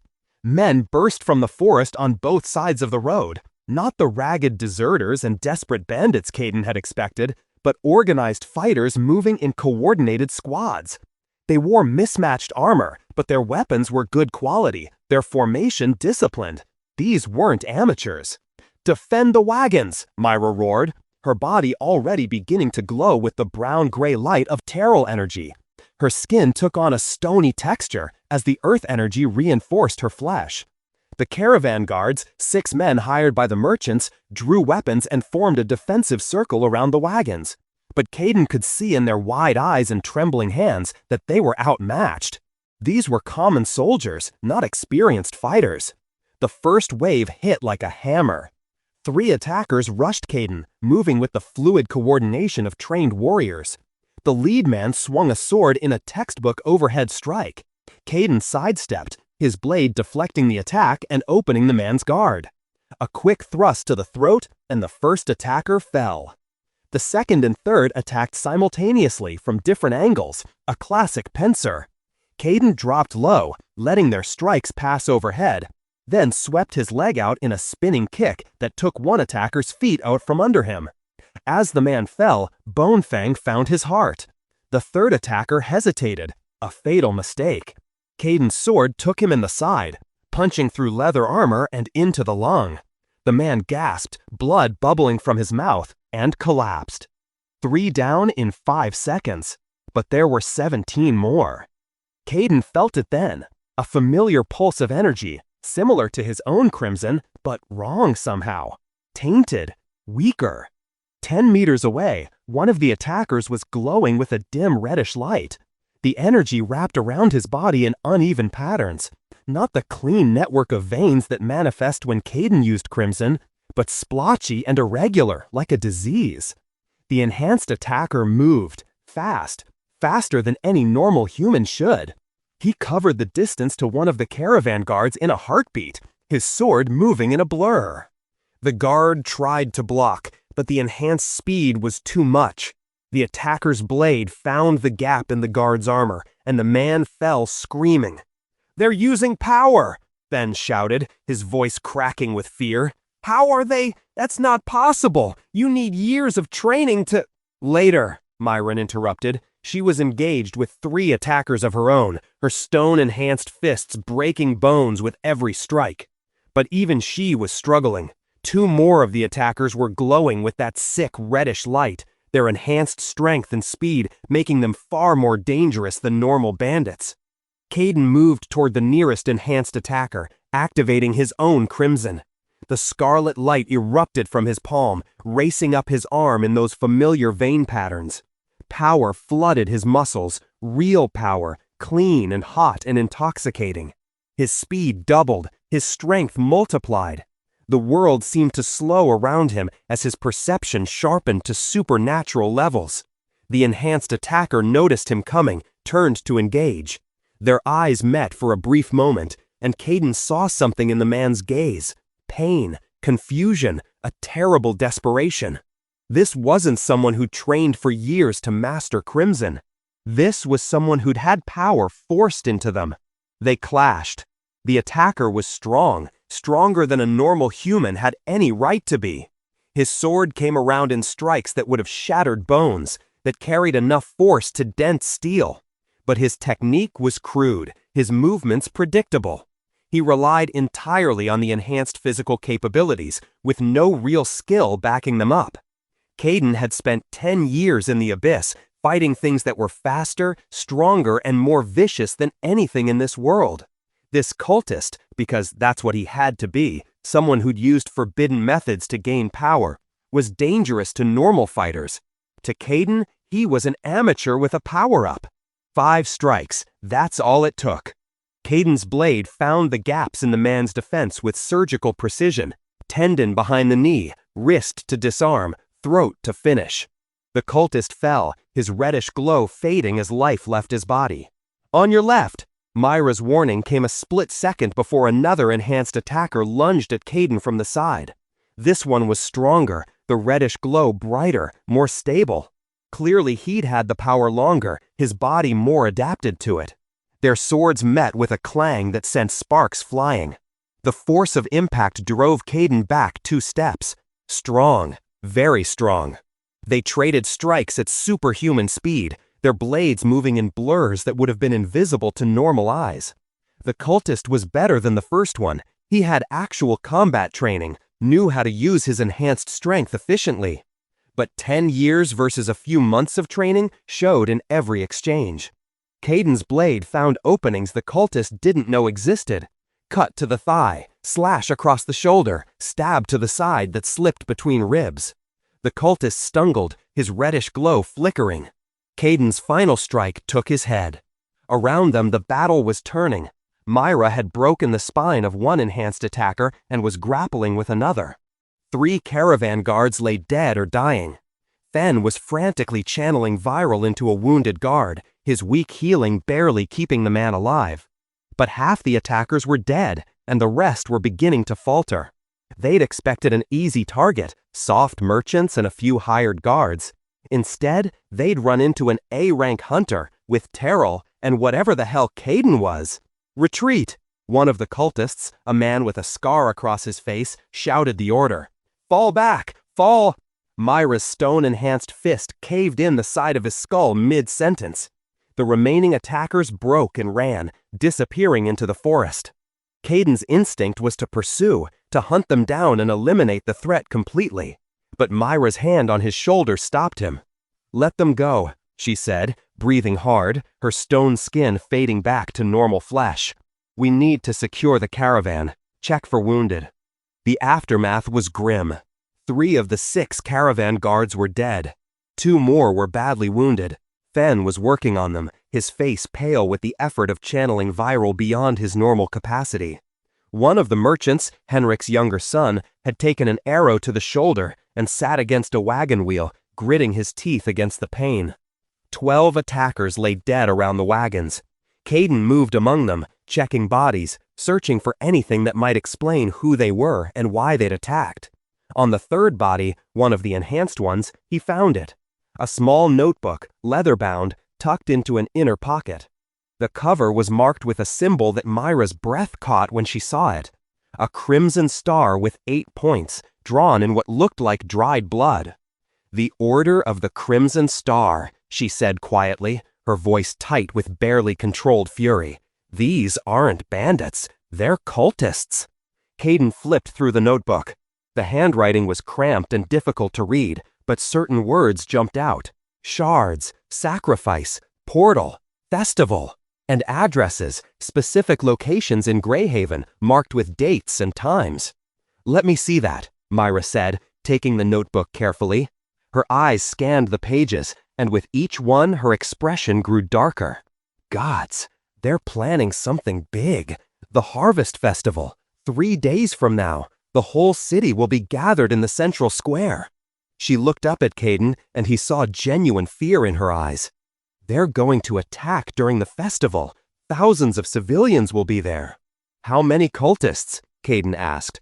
According to this, Myra flipped to a page covered in crude tallies. At least 50 in the city, maybe more. And they have shards, multiple shards based on these notes. They're planning to open a portal right in the middle of Greyhaven. Fen stumbled over, his staff serving more as a crutch now than a magical focus. The young mage looked exhausted, his face pale and sweaty from the effort of healing beyond his normal capacity. I've stabilized the wounded. They'll live if we get them to a proper healer soon. But Myra, did you say portal? As in, a gateway to the abyss? That's exactly what I'm saying. Myra's hands clenched around the notebook until her knuckles went white. These bastards are going to try to summon abyss monsters directly into a crowd of civilians. The death toll could be in the thousands. Silence fell over the group. Even the merchants, who didn't fully understand the implications, sensed the gravity of what had been discovered. We need to get back to Greyhaven, Kayden said. Now, warn the guild. Agreed. Myra turned to Henrik, who stood beside his wounded son.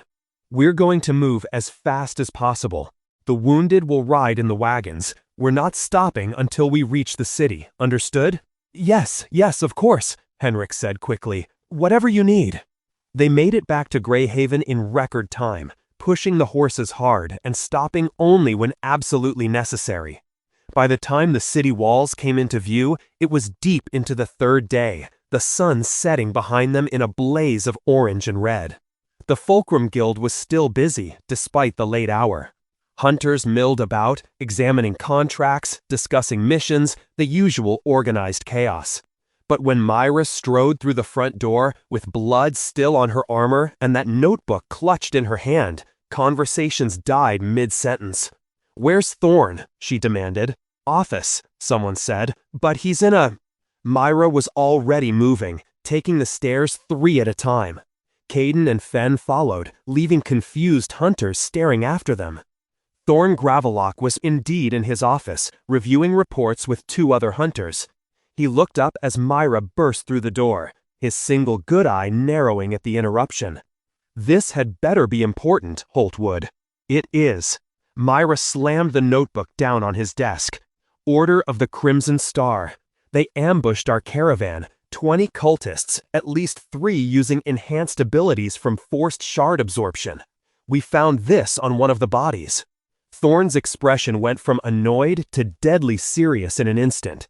He opened the notebook, his scarred fingers flipping through pages. Kayden watched the guildmaster's face as he read, saw anger, then concern, then cold calculation.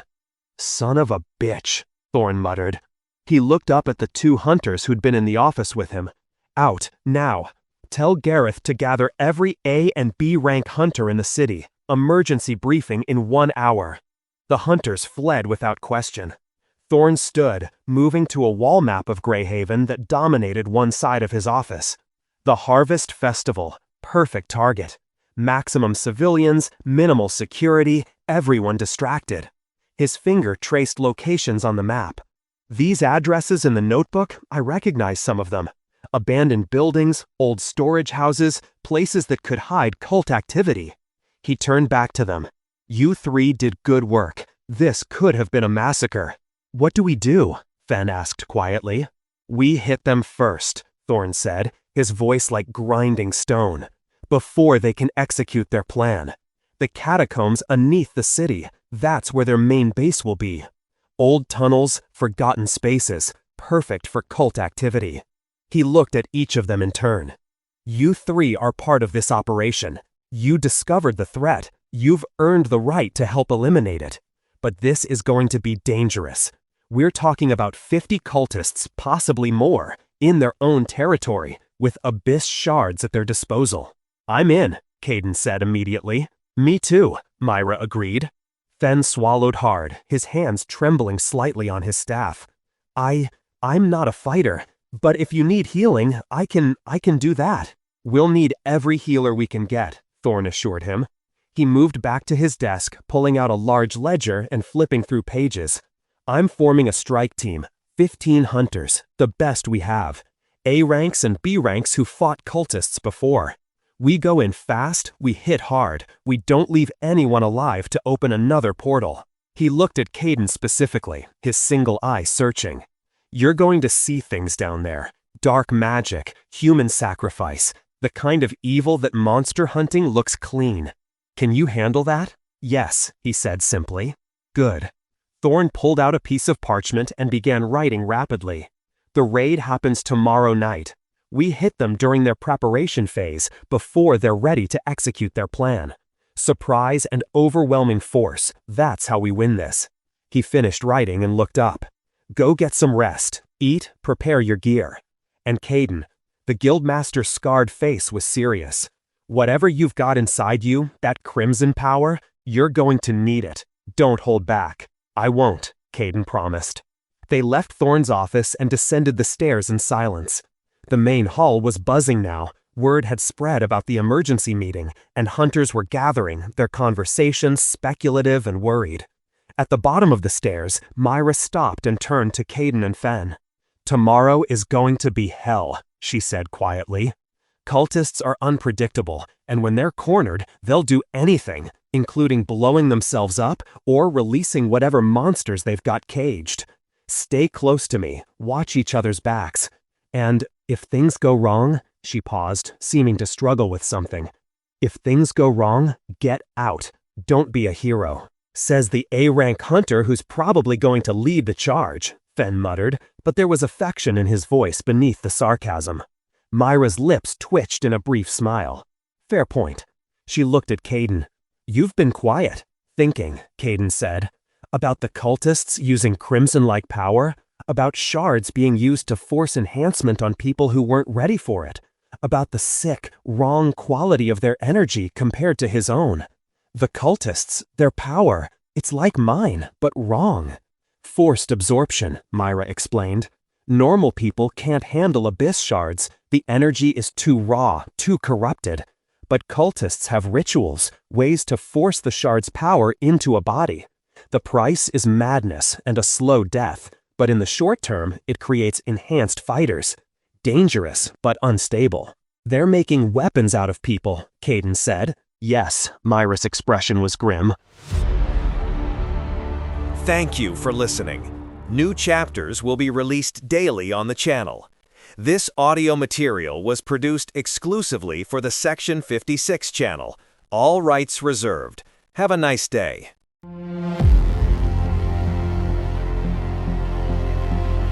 Return from the Abyss. Book 1. Chapter 13. The Catacomb Raid and the Shadow of Mehron. The entrance to the catacombs was hidden in plain sight, a crumbling mausoleum in Greyhaven's oldest cemetery, its stone doors long since rusted into permanent openness. Most citizens avoided the place, believing it haunted. They weren't entirely wrong. Kayden stood with 14 other hunters in the shadows outside the mausoleum, waiting for Thorn's signal. The night was moonless, clouds obscuring even starlight, which was perfect for their purposes. Surprise was their greatest weapon. Kai Raymond stood at the front of the group, his white cloak exchanged for dark leather that wouldn't reflect light. The paladin's face was set in grim determination, his hand resting on his sword hilt. Remember, he said quietly, his voice carrying just far enough to reach them all. Cultists are fanatics. They won't surrender. They won't run unless we break them completely. Show no mercy, because they'll show you none. Beside Kayden, Myra adjusted her armor for the third time, a nervous habit he'd noticed during their training sessions. Fen clutched his staff with white-knuckled grip, his face pale even in the darkness. On Kayden's other side, Jarek Stone, the grizzled B-rank hunter from Myra's original group, checked his weapons with practiced efficiency. First time raiding cultists, boy? Jarek asked quietly. First time raiding anything, Kayden admitted. Stick close to the A-ranks. Let them handle the heavy lifting. Your job is to survive and kill anything that tries to flank us. Jarek's weathered face creased in what might have been a smile. "You've got talent, but talent means nothing if you're dead." "Move out," Thorn's voice cut through the whispered conversations. The guildmaster stood at the mausoleum entrance, his massive frame silhouetted against the deeper darkness within. "Silent advance. Kai leads point. Myra, your second line with the heavy hitters. Healers and supports stay in the rear. Go." They descended. The stairs were ancient, worn smooth by centuries of feet, slick with moisture and something else, something that made Kayden's enhanced senses recoil. The air grew colder with each step, thick with the smell of damp earth and decay, and underneath it all, something acrid and wrong that burned the back of his throat. Dark magic.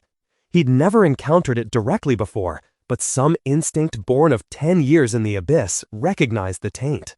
The stairs seemed to go on forever, spiraling down into bedrock far below the city's foundations. Kayden counted 300 steps before they finally leveled out into a corridor.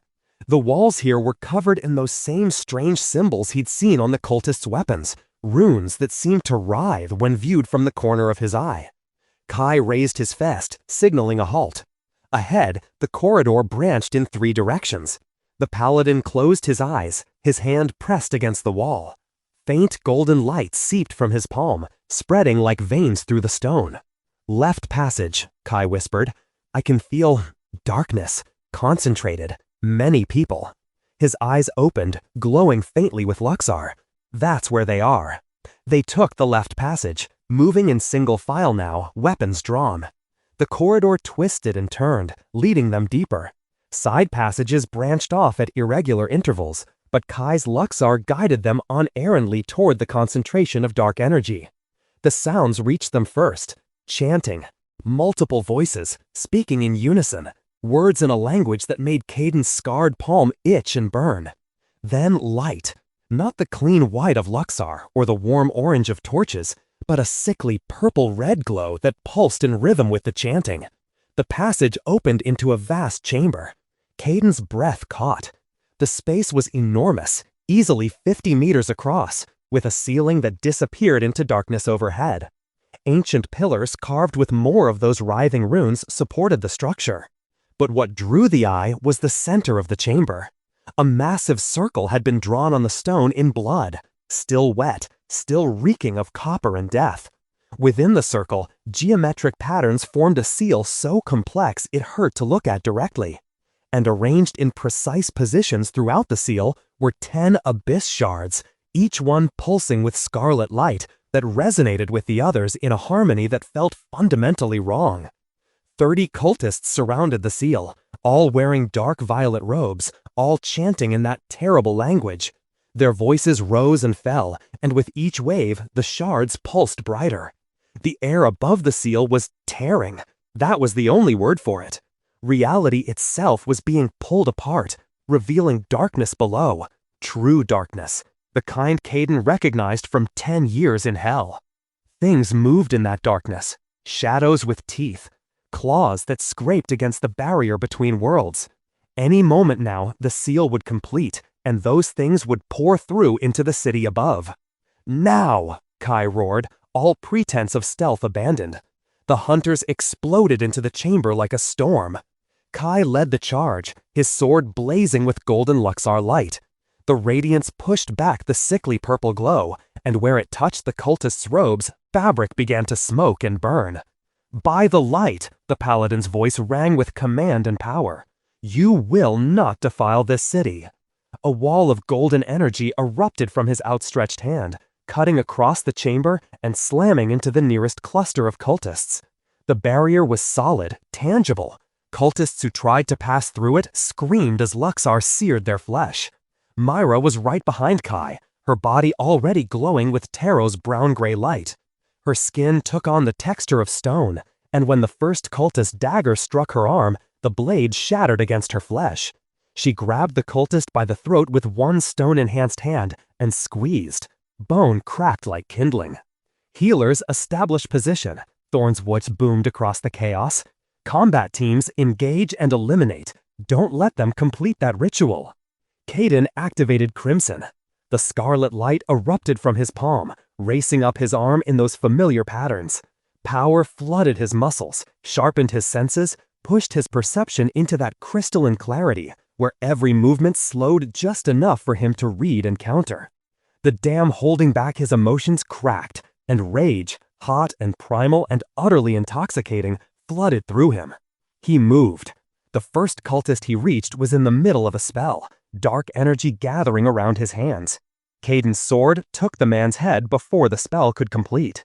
The second cultist tried to dodge, his body beginning to glow with that sick reddish light of forced crimson enhancement.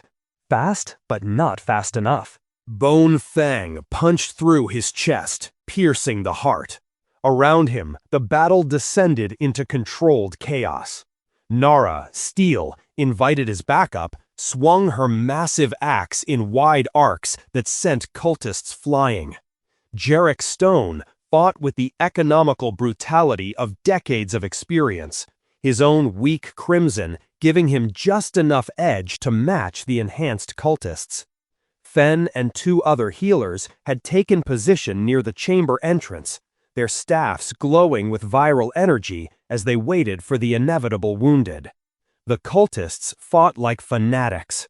When a B-rank hunter named Corvin cut down 3 of them, the cultists' response was to detonate one of their own, a suicide explosion of dark energy that wounded Corvin and killed 2 of his teammates. When Myra's stone fist pulverized another cultist's skull, the dead man's companions simply stepped over the corpse and kept chanting, kept feeding power into the ritual. They're stalling, Kayden realized, trying to hold long enough for the portal to complete. The shards, Kai shouted, seeming to reach the same conclusion. Destroy the shards, break the circle. But getting to the center of the chamber meant pushing through 15 cultists who'd formed a defensive line. And behind them, in the seal's exact center, stood a figure Kayden hadn't noticed before. Tall, gaunt, completely bald, eyes that were pure black from edge to edge. Meron, the Dark. The cult leader raised one long-fingered hand, and shadows exploded outward from this position. Not normal darkness, this was umbral energy, tangible and hungry. The shadows wrapped around 2 hunters who'd been trying to reach the seal, and when they receded seconds later, both hunters were dead, their bodies desiccated husks. Aetheris, Kai breathed, his voice tight with horror. He has Aetheris, soul energy. The paladin's eyes blazed with golden light. Everyone back, let me... Meron moved. One moment he stood in the center of the seal. The next he was 10 meters away, emerging from a shadow cast by one of the pillars. Umbral teleportation, movement through darkness itself. His hand lashed out, black and white energy crackling around his fingers, and grabbed Jarek Stone's shoulder. Jarek screamed. It was the sound of absolute agony. Not physical pain, but something deeper, something fundamental being torn away. The hunter's body began to wither, skin pulling tight across bones, eyes sinking into his skull. His crimson energy, that weak but hard-earned power, was being drained, ripped from his soul and consumed. No! Myra's voice was raw. She charged toward Meron, but 3 cultists intercepted her, forcing her into defensive combat. Jarek collapsed, his body hitting the stone floor with the hollow sound of something already dead. His face was frozen in that final scream, his eyes empty sockets, his skin like parchment stretched over bone. Magnificent, Meron said, his voice like wind through a crypt. His black eyes surveyed the battle with clinical detachment. You brought me A ranks? How generous! Their souls will fuel the portal nicely. Kai was already moving, his sword wreathed in Luxar flames. You will face judgment, cultist! They met in a clash of light and shadow. Kai's blade burned with righteous fury, each strike trailing gold. But Meron simply dissolved into shadow, reforming behind the paladin, his aetherus-wreathed hand reaching for Kai's unprotected back. Kai spun, his free hand coming up to form a barrier of pure light.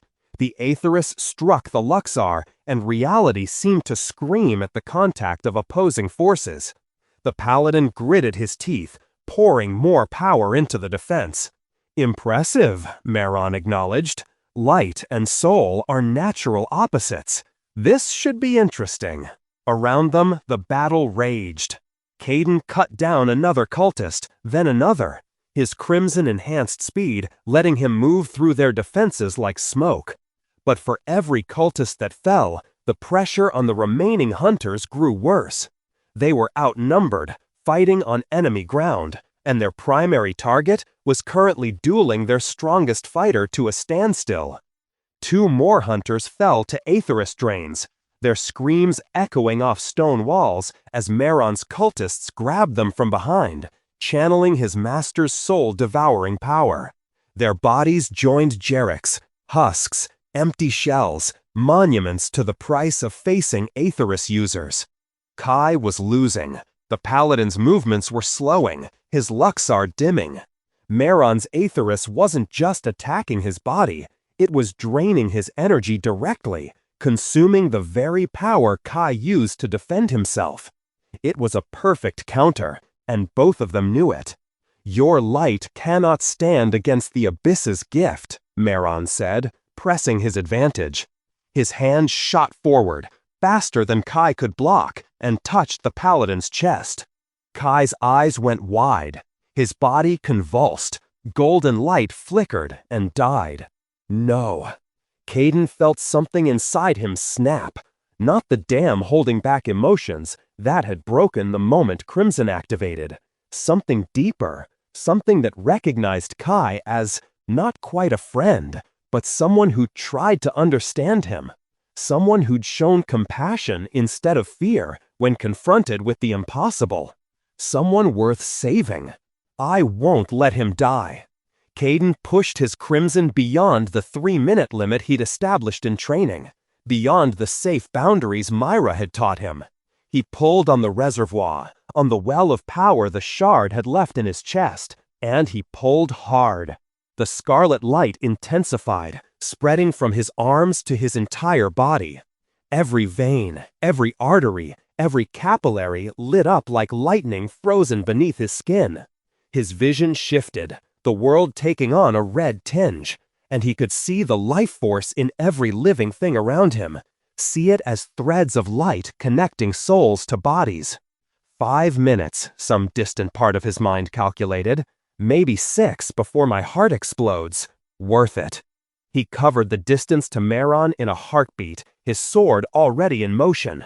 The cult leader sensed him coming, tried to dissolve into shadow, but Kayden was too fast, too focused, too far beyond human limits. Bone Fang punched into Meron's back, just below the left shoulder blade. The dark mage screamed, a sound of genuine shock and pain. He released Kai, who collapsed gasping to the floor, and spun to face this new threat. His black eyes went wide with recognition. "You," Meron breathed, "the child of the abyss, the 1000th sacrifice." Something like hunger filled his expression. "Your soul, I can feel it, saturated with darkness, with 10 years of corruption. What a delicious prize." His hand lashed out, aetherus crackling between his fingers, seeking Kayden's chest. Contact. The soul-draining energy slammed into Kayden, trying to latch on to his life force and tear it away. For a moment, Malaran's face lit up with triumph. Then his expression changed to confusion, then pain. The aetherus that touched Kayden's abyss-saturated energy recoiled like a living thing encountering poison. Kayden felt the foreign power trying to drain him, felt it touch the reservoir where the shard's gift lived, and the crimson responded with absolute fury. The scarlet energy surged outward, flowing backward through Malaran's aetherus like a river finding its source. The dark mage screamed, trying to pull his hand away, but it was too late. The backlash was already happening, the abyss-tainted power corrupting his carefully controlled soul energy. Malaran stumbled back, dark blood trickling from his nose, his black eyes wide with disbelief. Impossible! Impossible! Aetherus cannot! Kai's sword took him through the chest. The paladin had recovered enough to strike, and with Malaran distracted by the backlash, his guard was down. Luxar-wreathed steel punched through the dark mage's heart, golden light burning him from the inside. For Jarek, Kai said, his voice hoarse, for all of them. Malaran looked down at the blade protruding from his chest. Then, incredibly, he laughed. Blood bubbled from his lips as he spoke. You think this ends it? Fools! He gestured weakly toward the seal. The seal is complete. The portal opening. The ancients wake. His black eyes found Kayden, and despite the mortal wound, they burned with terrible knowledge. Child of the abyss, key to what comes. When the harvest begins, when Malkain calls, you will choose. Serve or die. There is no third path. There's always a third path, Kayden said quietly. Is there? Malaran's bloody smile widened. We shall see. The cult leader's body went rigid. Then he collapsed, the light fading from his eyes. Malaran the Dark was dead, but his final words proved prophetic. Behind them, the seal pulsed once, twice. The 10 abyss shards flared brilliantly, their scarlet light consuming the chamber in a wave of crimson radiance. And where the seal's center had been, just a rent in reality, now there was a portal, a tear in the world, 2 meters tall and 1 meter wide, revealing absolute darkness on the other side. Darkness that moved, that breathed, that reached toward the mortal world with hunger that transcended physical existence. Close it, Thorn roared. Destroy the shards, now! But even as hunters rushed forward, Kayden could see it was too late. The portal was self-sustaining now, fed by the ritual's completion. Breaking the shards might weaken it, but it wouldn't close it. A low, grinding sound filled the chamber, the sound of reality being forced aside to accommodate something that shouldn't exist. And through the tear, something looked back at them. Red eyes. Dozens of them. Hundreds. Fall back, Kai commanded, his voice cracking. Everyone out! Fall back to... The first creature emerged. It was small, maybe the size of a large dog, but wrong in every way that mattered. Too many legs, arranged incorrectly. A mouth that opened vertically instead of horizontally, full of crystalline teeth. Skin that seemed to absorb light, creating a nimbus of darkness around its body. An abyss creature. In Greyhaven. The thing lunged at the nearest hunter, moving with speed that defied its awkward anatomy. The hunter, a C-rank Kayden didn't know, tried to block with his sword, but the blade passed through the creature's partially insubstantial body. Those crystalline teeth found his throat, and the hunter's scream was cut short. Everyone out! Thorn's bellow finally cut through the shock. Fighting retreat! Protect the healers! Go! They fled. Up the passage, hunters carrying their wounded, Fen and the other healers frantically trying to channel viral into the worst injuries while running. Behind them, more creatures poured through the portal. Small ones, fast ones, things that screamed and gibbered in voices that hurt to hear. Kayden's crimson was fading, the 5 minutes he'd burned through, leaving him weak and trembling. But adrenaline kept him moving, kept his sword swinging at anything that got too close.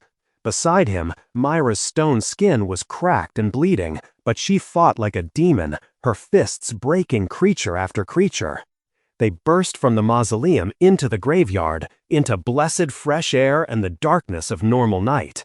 The hunters scattered, some collapsing from exhaustion, others turning to form a defensive line. The creatures didn't follow. They reached the mausoleum entrance and stopped, as if held by some invisible barrier. They screamed and clawed at the air, but they couldn't cross into the city proper. Yet. Thorn did a rapid head count, his scarred face growing darker with each number. They'd gone in with 15 hunters. They were coming out with 11. 4 dead, including Jarek Stone. "Seal the entrance," Thorn ordered. "Gareth, get to the city guard. Tell them to cordon off this entire area. No one gets within 100 meters. Kai, can you create a barrier?" The paladin nodded weakly, his face pale. "Temporary, until we figure out how to close the portal permanently." "Do it." While Kai worked, channeling golden light into a ward that would hopefully hold, Kayden sank to the ground beside a crumbling headstone. His hands were shaking, actual shaking, something that hadn't happened since the Shadow Wolf. His crimson was completely depleted, his energy reserves scraped empty. Fen dropped down beside him, the young mage looking like he'd aged 10 years in the last hour. "You're going to feel like death tomorrow. Pushing that hard, that long, you damaged something. I can feel it. Internal tearing, microscopic fractures in your bones. Will I live? Yeah, but you need rest. Real rest, not your usual sleep on the floor for 3 hours routine." Fen's hands glowed weakly with viral, channeling what little power he had into Kayden's body. It helped, but not much. Myra appeared, her stone skin fully faded now, revealing dozens of cuts and bruises. She looked at the mausoleum, at the creatures still clawing uselessly at Kai's barrier, and her expression was bleak. "Malaran was right," she said quietly. "This isn't over. The portal's open, creatures are coming through, and if what he said about the ancients waking is true." She didn't finish. Didn't need to. Kayden followed her gaze to the portal's location, hidden now inside the mausoleum, but still present, still pulsing with that sickly light. Malaran's final words echoed in his mind. "The seal is collapsing. The ancients wake." And the most terrifying part? Deep down, in that place where the shard's power lived, Kayden felt it too. Something vast and terrible was stirring in the darkness. Thank you for listening. New chapters will be released daily on the channel. This audio material was produced exclusively for the Section 56 channel. All rights reserved. Have a nice day.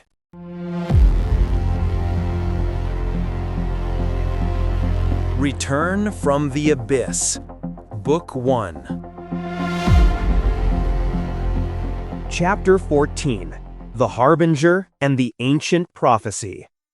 The Harvest Festival had transformed Greyhaven into something magical. Thousands of lanterns hung from every building, casting warm orange and yellow light across streets packed with celebrating citizens. Musicians occupied every corner, lutes, drums, fiddles, creating a tapestry of sound that echoed off stone walls. The smell of roasting meat, spiced wine, and fresh pastries filled the air with an intoxicating richness. Children ran through the crowds, their laughter pure and unrestrained, while merchants hawked their wares with enthusiastic shouts.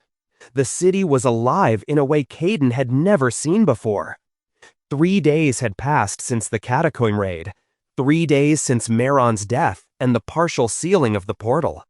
Kai Raymon's Luxar barriers held for now, reinforced daily by every light mage the church could spare. The creatures remained trapped behind the wards, unable to break through into the city proper. The immediate threat had been contained. Greyhaven was calling it a victory. The guild had eliminated the cultist presence, prevented the massacre that would have occurred during the festival, saved countless lives. Thorn had been formally commended by the city council.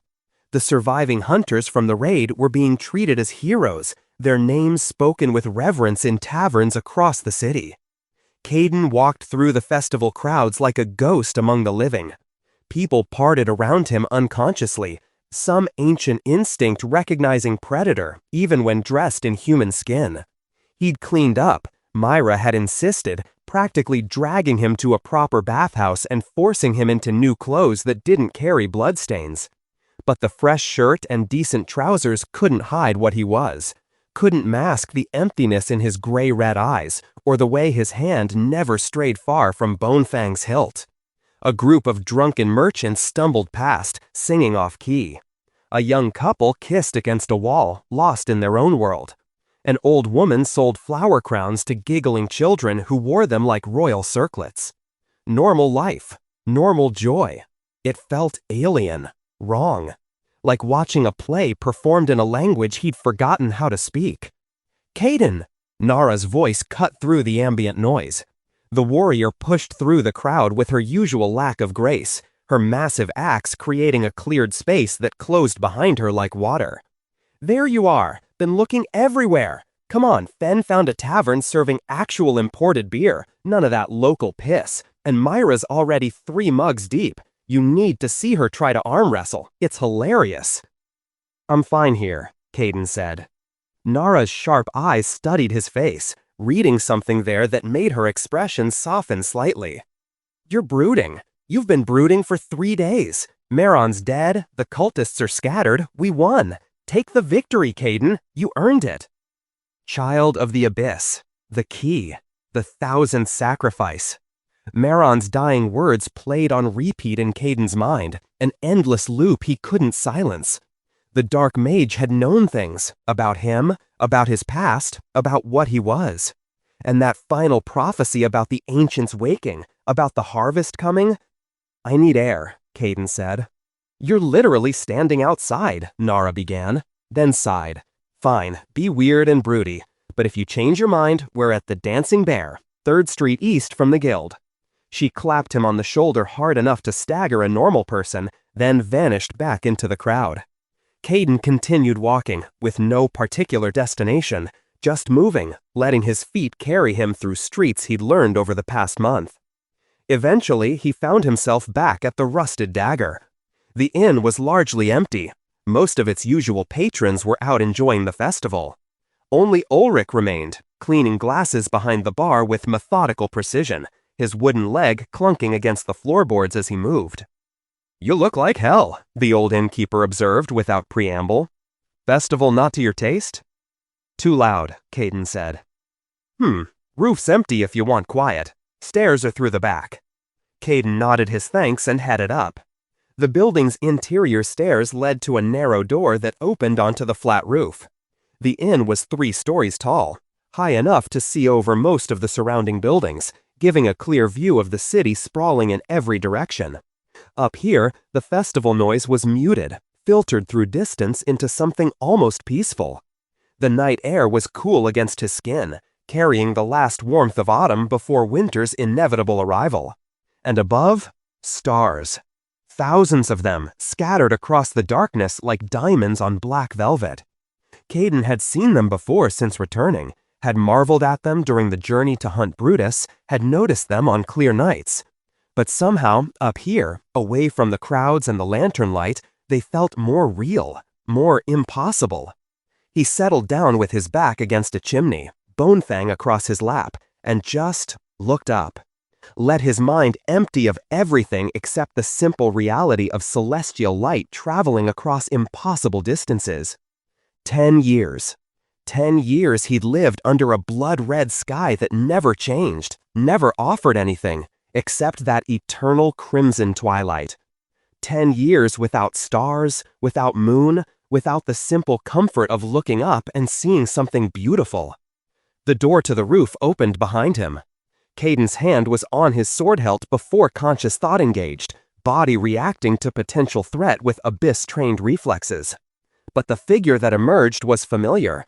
Scrawny frame, crooked glasses, messy brown hair sticking up in every direction. "Easy," Fen said, raising both hands in surrender, 2 clay mugs sloshing beer onto his robes. "It's just me. Ulrich said you came up here, thought you might want company, or beer, possibly both." Kayden's grip on the sword relaxed. "How did you find me?"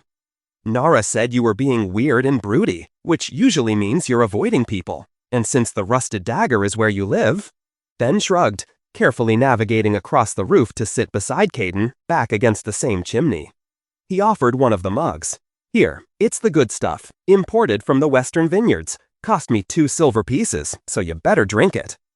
Kayden accepted the mug, though he had no particular desire for alcohol. But Fen had made an effort, had sought him out when he could have been celebrating with the others. That meant something. They sat in silence for a while, sipping beer, looking up at the stars. The festival sounds drifted up from below like distant music, present but not overwhelming. "Beautiful, aren't they?" Fen said quietly, gesturing at the night sky. "The stars. I used to come up to the academy's roof when I was a student, back when I thought I could be a great mage.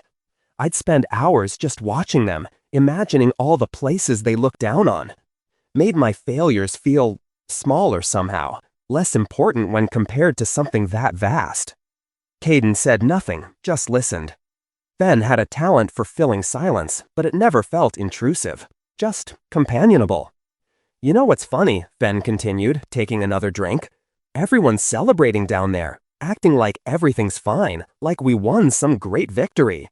And don't get me wrong, we did save a lot of lives. But that portal's still open, still leaking creatures into our world, even if Kai's barriers are holding them back. And Meron's last words," he trailed off, shaking his head. "Nobody wants to think about what that means. Easier to pretend it's over." "It's not over," Kayden said quietly, his first words since Fen had arrived. "No, it's not." Fen turned to look at him, the starlight reflecting off his smudged glasses. "Kayden, can I ask you something? And you can tell me to shut up if you want, but—" Where were you really for those 10 years? Because I've been thinking about it, about the way you fight, the things you've survived, that power inside you. And none of it makes sense unless—" He paused, seeming to gather courage. "Unless you were somewhere worse than anywhere in this world. Somewhere that shouldn't exist." Kayden looked at his friend. Because that's what Fen was, he realized. Not an ally of convenience, not just a teammate, but an actual friend. The first real friend he'd had since he was 12 years old. Maybe he deserved the truth. Part of it, anyway. "My village," Kayden began slowly, each word carefully chosen, "sacrificed me when I was 12. There was a creature, something old, something powerful. It offered salvation for a price. One child's life in exchange for the village's survival." Fen's breath caught, but he didn't interrupt. "They chose me because I was an orphan. No family, no one to speak for me." Kayden's voice remained flat, emotionless, reciting facts. "The creature took me to a place that wasn't anywhere in this world. A place where everything wanted to kill me. Every moment, every day. For 10 years. The abyss," Fen whispered. "You're talking about the abyss. The prison dimension. The place where—" His voice cracked. "Gods, Kayden, no one survives there. People who fall through rifts are found dead within hours, sometimes minutes. You were 12 years old." "I learned," Kayden said simply. "Fast, or I died. I chose to learn. But 10 years." Fen was staring at him now, his eyes wide behind the glasses, seeing him with new understanding. 10 years fighting for your life every single moment. 10 years without another human being, without safety, without hope. That's not survival. That's— He struggled for words. "That's becoming something else entirely. Something more than human and less than human at the same time." "Yes." They sat in silence again, but the quality had changed. Heavier, more profound. "That's why you move like you do," Fen said eventually. "Why you can kill without hesitation. Why crowded places make you reach for your sword. Why you sleep on the floor and can't stay in one position for more than an hour." He laughed, a broken sound. "And here I've been thinking you were just a naturally talented hunter. You're not a hunter at all. You're a survivor of the impossible made real." "I'm not a hero," Kayden said, echoing thoughts that had plagued him since Fen's earlier comment about legends. "Fen, you said once I was like heroes from stories. Returned from hell, became a protector. But you're wrong. I'm not protecting anyone. I'm just—" He paused, searching for words. "I'm just someone who didn't die when I was supposed to. And now I don't know what to do with the extra time. That's bullshit, Fen said bluntly. The profanity sounded wrong in his usually cheerful voice, wrong enough to make Kayden turn and look at him. You saved that caravan from the cultists. You fought in the catacombs when you could have run. You jumped in front of Masarin's Aetherus when he was draining Kai. Those aren't the actions of someone just going through the motions. Those are choices, conscious choices to protect people who can't protect themselves. I did what needed doing. Exactly. Fen's voice rose slightly, passion cutting through his usual self-deprecation. You saw what needed doing, and you did it, even when it was dangerous, even when it could have killed you. That's what heroes do, Kayden. Not because they're special or chosen or blessed by gods, but because when the moment comes, they choose to act instead of turning away. Kayden wanted to argue, but the words wouldn't come. Because maybe, just maybe, Fen had a point. Maybe. The temperature dropped. Not gradually, not the slow cooling of night air. This was instant, violent, wrong. One moment, the air was cool but comfortable. The next, it was cold enough to see their breath misting in the starlight. Cold enough to make exposed skin ache. Cold enough to feel like the heat was being physically drained from the world. What? Fen started to say. His eyes rolled back in his head. His body went limp, collapsing sideways onto the wooden roof with a soft thump. The beer mug fell from his nerveless fingers, shattering, the liquid instantly freezing into a spreading pool of ice. Kayden was on his feet instantly, bone fang in hand, crimson already beginning to pulse in his veins. His eyes swept the rooftop, searching for the threat his instinct screamed was present. There, rising from the shadows cast by the chimney, not walking, not emerging, but rising, as if the darkness itself was becoming solid, stood a figure. Tall, maybe 2 meters, though it was hard to judge because the edges of its form seemed to blur and shift. It wore a cloak of absolute black, a darkness so complete it seemed to devour the starlight around it. The hood hung deep, obscuring any features, leaving only eyes. Burning yellow eyes in the depths of that hood. The same eyes Kayden remembered from 12 years ago, when a 12-year-old boy had been dragged screaming to his sacrifice.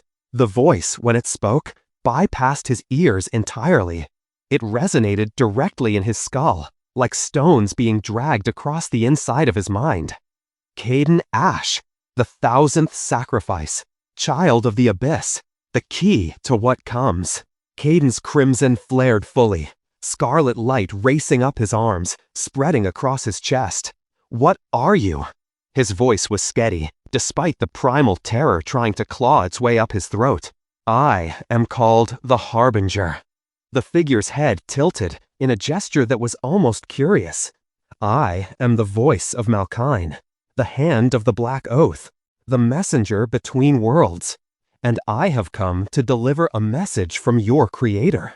Malkine didn't create me, Kayden said, though his scarred palm pulsed hot, seeming to disagree. Did he not? The Harbinger's tone suggested amusement. He took a terrified child and placed him in hell. He marked that child's soul with power that should not exist in mortal flesh. He watched as 10 years of constant death forged that child into a weapon unlike any other in this world. The yellow eyes brightened. You are his creation, Kayden Ash. The question is not whether you were made, but what purpose you were made for. Kayden shifted his grip on Bonefang, preparing to attack. I don't serve Malkine. I don't serve anyone. Peace. The Harbinger raised one pale hand.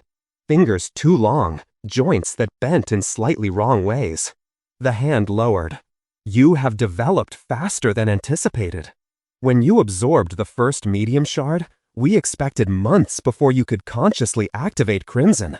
You managed it in weeks. The battle with the Shadow Wolf, the cultist raid, you push yourself harder, adapt faster, grow stronger with each trial. This pleases Malkine. I don't care what pleases him, Kayden said through gritted teeth. Say what you came to say and leave. Very well. The Harbinger's form seemed to expand, to fill more space than it physically occupied. Witness. The world changed. Not physically. Kayden was still standing on the roof, still holding his sword. But overlaid on reality was something else. A vision forced directly into his mind, with such intensity that his knees nearly buckled. He saw the abyss. Not the surface level where he'd spent 10 years, but deeper, far deeper. A vast cavern, impossibly large, its walls made of darkness given substance. And in that cavern, thrones. 9 massive thrones, each carved from black stone, each positioned in a circle around a central point. On each throne sat a figure, though sat was perhaps the wrong word. These weren't people, weren't even humanoid in the conventional sense. They were vast, terrible, their forms shifting between states that made his eyes hurt to perceive. The ancients. He could feel them even through the vision, their power, their age, their absolute wrongness compared to everything else in existence. These weren't monsters. Monsters were animals acting on instinct and hunger. These were something far worse. These were intelligences, vast and alien and utterly hostile to mortal life. And they were waking. One throne, the one directly facing Kayden's perspective in the vision, pulsed with red light. Its occupants stirred, massive limbs shifting, eyes opening one by one. The being's awakening sent shock waves through the abyss, causing lesser creatures to flee in terror. Then the perspective shifted, pulling back, showing him something else. The seal. The magical construct created 10,000 years ago to imprison the fallen god Zaratoth and contain the abyss. From this vantage, Kayden could see it wasn't a physical structure, but a web of energy, infinitely complex, holding reality itself in a careful balance. And the web was fraying. Thread by thread, strand by strand, the seal was coming apart. Some damage was from age. 10,000 years was a long time, even for God-forged magic. But more was deliberate. Portals opening, shards being absorbed, souls being corrupted. Each event weakened the web further, brought the final collapse closer. The seal fails, the Harbinger's voice explained, cutting through the vision. Daily it grows weaker. Monthly, another thread breaks. And as it fails, the 9 stir from their slumber. One is already awake. You will hear of Korzagar soon enough. 2 more are close to consciousness. By year's end, perhaps 4 or 5. And when all 9 wake fully, the voice carried a note of terrible anticipation. Then the seal will shatter completely. The abyss will merge with your world, and the harvest will begin. The vision faded, leaving Kayden gasping, his crimson flickering as concentration broke. "What harvest?" he managed. "Souls." The Harbinger's tone suggested this should be obvious. 10 million souls were sacrificed to create the abyss, but the seal was never meant to last forever. It was always a cage with a timer, a prison with a key. And that key, the yellow eyes fixed on Kayden with burning intensity.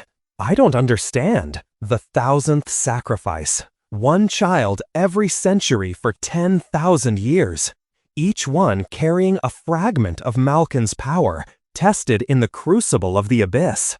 Most died within hours, some lasted days. A precious few survived years. The Harbinger moved closer, its presence making the temperature drop another 10 degrees. But you, Kayden Ash, you lasted 10 years. You thrived. You absorbed power that would have destroyed others. You became exactly what Malkin needed, a vessel strong enough to hold what comes next. Which is what? A choice. The Harbinger's form seemed to pulse, shadows writhing around it like living things. When the harvest begins, when the seal finally breaks, Malkin will call. You will feel it in your blood, in your bones, in the very core of your being. And in that moment, you will choose. Serve him as you were created to do.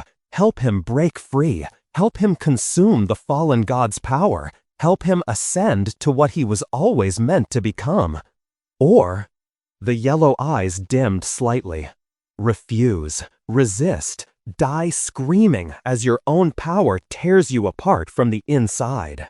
You said there are always 3 choices, Kayden said, thinking of his response to Marin's dying words. What's the third? The Harbinger was silent for a long moment. Then, incredibly, it laughed. The sound was like wind through a graveyard, cold and hollow, and utterly devoid of humor. There is no third choice, child of the abyss. That is the lie you tell yourself to maintain the illusion of free will. But you were forged for a purpose. The abyss marked you. The shards changed you. You are already Malkin's creature, whether you accept it or not. The only question is whether you embrace your purpose or are destroyed by it. I'll find a way, Kayden said, though even he wasn't sure he believed it. Perhaps. The Harbinger began to fade, dissolving back into shadow. Malkin finds your defiance amusing. He has eternity to wait. You have perhaps a year, perhaps less, before the choice is forced upon you. Use that time wisely. Grow stronger. Prepare. Because when the harvest comes, the yellow eyes were the last thing to disappear, burning in the darkness. Then there will be no running, no hiding, only the choice and the consequences. The presence vanished. The temperature returned to normal so quickly, Kayden gasped at the sudden warmth. The oppressive weight that had pressed against his senses lifted, leaving him standing alone on the roof under the stars. Beside him, Ben groaned and stirred. What? What happened? Did I pass out? The young mage sat up slowly, wincing and rubbing the back of his head. Last thing I remember, it got really cold, and then... He blinked, looking around. How long was I out? Less than a minute, Kayden lied. The entire conversation with the Harbinger had lasted perhaps 5 minutes, but Fen had been unconscious for all of it. Better he didn't know. Better he could keep pretending the world made sense. Weird. Must have been more exhausted than I thought. Ben struggled to his feet, using his staff for support. You okay? You look like you've seen a ghost. I'm fine, said. Another lie, stacking on top of the first. Sure? Because you're glowing. Ben pointed at Kayden's hand, where the scarlet scar pulsed with agitated light. More than usual, I mean. Did something happen while I was... Nothing happened, Kayden interrupted. You passed out from exhaustion. I was just looking at the stars, that's all. Ben studied him for a long moment, his expression suggesting he didn't quite believe the explanation. But friendship, real friendship, meant knowing when not to push. Okay, if you say so. He moved toward the roof access door, then paused. For what it's worth, Kayden, whatever's coming, whatever you're facing, you don't have to face it alone. That's what friends are for. I know, said quietly. Thank you.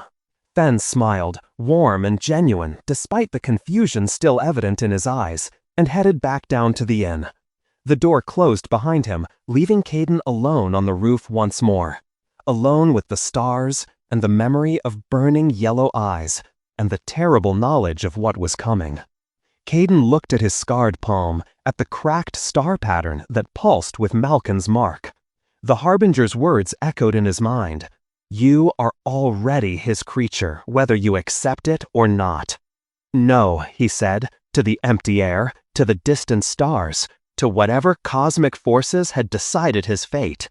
I survived the abyss on my terms. I came back on my terms. And when the harvest comes, his hand clenched into a fist, crimson flaring brightly. Then I'll face it on my terms too. Below, the festival continued, unaware. The city celebrated, innocent. People laughed and loved and lived, completely oblivious to the darkness gathering on the horizon. Somewhere far to the north, an ancient named Corsigar was beginning to wake. Somewhere deep beneath Silvercrown, Duke Craymont plotted his war. Somewhere in the spaces between worlds, Malkin waited with the patience of something that had already waited 10,000 years. And on a roof in Greyhaven, a 22-year-old man who should have died at 12 stood watching the stars, trying to find hope in their ancient light. The harvest was coming. Thank you for listening. New chapters will be released daily on the channel. This audio material was produced exclusively for the Section 56 channel. All rights reserved. Have a nice day.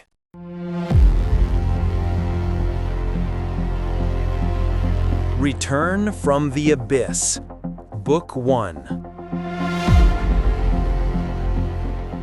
Chapter 15. Drums of War and the Beginning of the End. The village of Greystone slept under a canopy of stars. 200 souls, tucked into wooden homes scattered across the border valley between Aylmore and the Zephyrus Empire. Farmers, mostly, people who worked the land, who lived simple lives dictated by seasons and harvests. The kind of people who didn't care which king claimed the ground beneath their feet, who paid their taxes to whichever soldier showed up demanding them and hoped to be left alone. It was the 3rd hour past midnight when the soldiers came. They moved through the darkness with professional efficiency, 30 men in formation, their boots wrapped in cloth to muffle sound.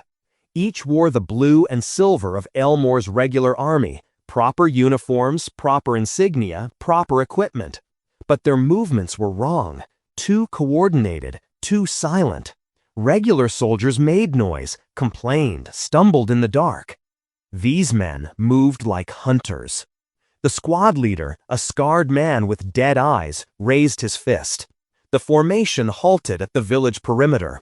He gestured with 2 fingers, and the men split into predetermined groups of 5, each targeting a specific section of Greystone's scattered homes. No one spoke. They'd rehearsed this. The first scream came from the eastern edge of the village. Old Marcus Vance woke to find steel pressed against his throat. His wife beside him tried to cry out. The blade silenced her permanently. Marcus followed seconds later, his blood soaking into the straw mattress where they'd slept for 30 years. The pattern repeated in house after house. Some villagers tried to fight. Joran the blacksmith grabbed his hammer, managed to cave in one soldier's skull before 3 blades found his back. His apprentice ran for the door, made it 5 steps outside before an arrow took him in the spine. Some tried to hide. The Thornwood family, mother, father, 3 children under 10, crammed themselves into a root cellar, breathing through their hands, praying to gods that weren't listening.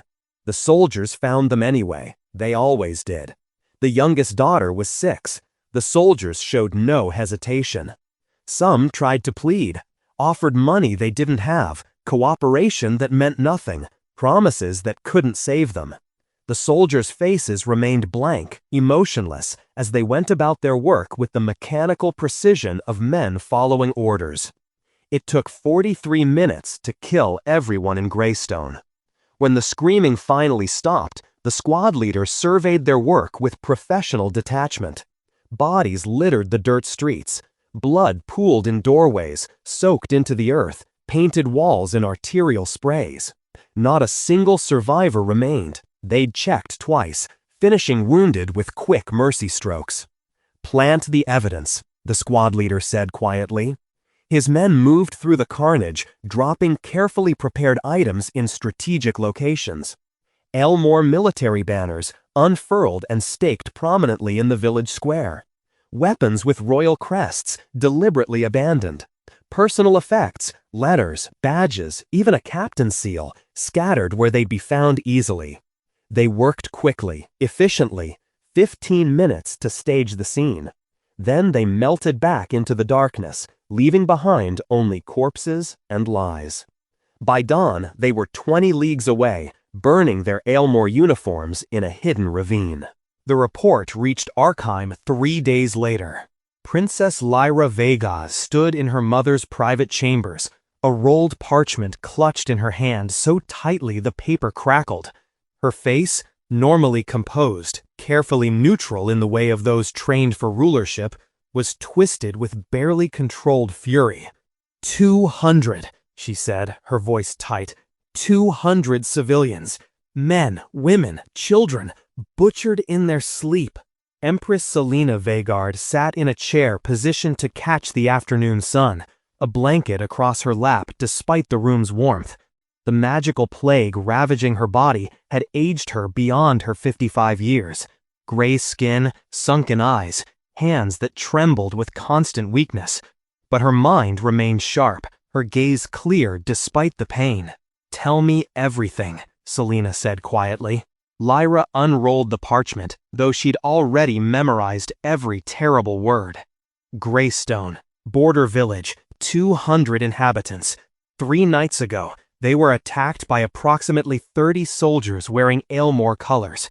No survivors. No mercy shown to age or gender. The investigation team found... Her voice cracked slightly. They found Aylmore military equipment everywhere. Banners, weapons with royal crests, even personal effects linking the attack to specific regiments. Could it be bandits? Selena's tone suggested she already knew the answer.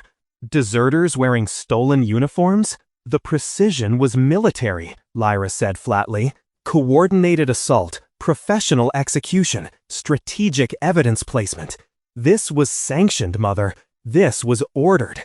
Silence fell over the chamber. Outside the window, Arkheim went about its business, unaware that the foundation of continental peace was crumbling. Thorian, Selena said finally, and the name carried decades of history. Shared councils, negotiated treaties, maintained peace. I cannot believe. We've been allies since before you were born, Lyra. Thorian is a good man, an honorable man. Was, Lyra corrected. Reports say his illness has worsened, that Duke Cremont essentially runs the kingdom now. And Cremont, she spat the name like poison, has been agitating for expansion, for military action, for years. If he's taken control, then we must be certain. Selena's hands clenched on her blanket, knuckles going white. Send an official delegation. Demand answers. Demand they surrender those responsible. Give Thorian one chance to prove this wasn't sanctioned by his crown. And if he refuses, the Empress looked at her daughter with eyes that had seen too much death already. Then we have no choice. We cannot let the massacre of our citizens go unanswered. To do so would invite further attacks, would show weakness that other enemies might exploit. She coughed, the sound wet and painful. Draft the ultimatum. But Lyra, make it clear. We want peace, we want justice, but we will have one or the other. Lyra bowed and left, already composing the diplomatic message in her mind. Behind her, Selena leaned back in her chair, exhaustion and pain washing over her features. Thorian, old friend, what have you let happen? The official delegation arrived in Silvercrown 4 days later, bearing the Empress's ultimatum sealed in black wax, the diplomatic color of final warnings. Duke Cremont received it personally, his face carefully arranged in shocked outrage as he read the accusations. "This is madness," he declared to the assembled council. "Zephyrus accuses us of massacring civilians, of attacking a defenseless village? This is slander, a fabrication designed to justify aggression they've been planning for months." "The evidence," Prince Elric began, "can be fabricated." Cremont slammed the parchment onto the council table. "Uniforms can be stolen, weapons can be planted. They create a massacre, blame us for it, then demand we surrender soldiers who don't exist. When we refuse, which we must, because how can we surrender men who committed no crime? They have their pretext for war." King Thorian sat slumped in his throne, his breathing labored. "Duke, are you certain? The Empress, she is not a warmonger. We've maintained peace." Peace she's been undermining for years, Cremont said smoothly, his voice reasonable, concerned. Your Majesty, with all respect, your illness has prevented you from seeing the pattern. Monster attacks increasing along our border, always originating from their side. Trade disputes growing more frequent. Their military conducting exercises near our territory. This massacre is just the final move in a long campaign. Marshal Graven nodded agreement.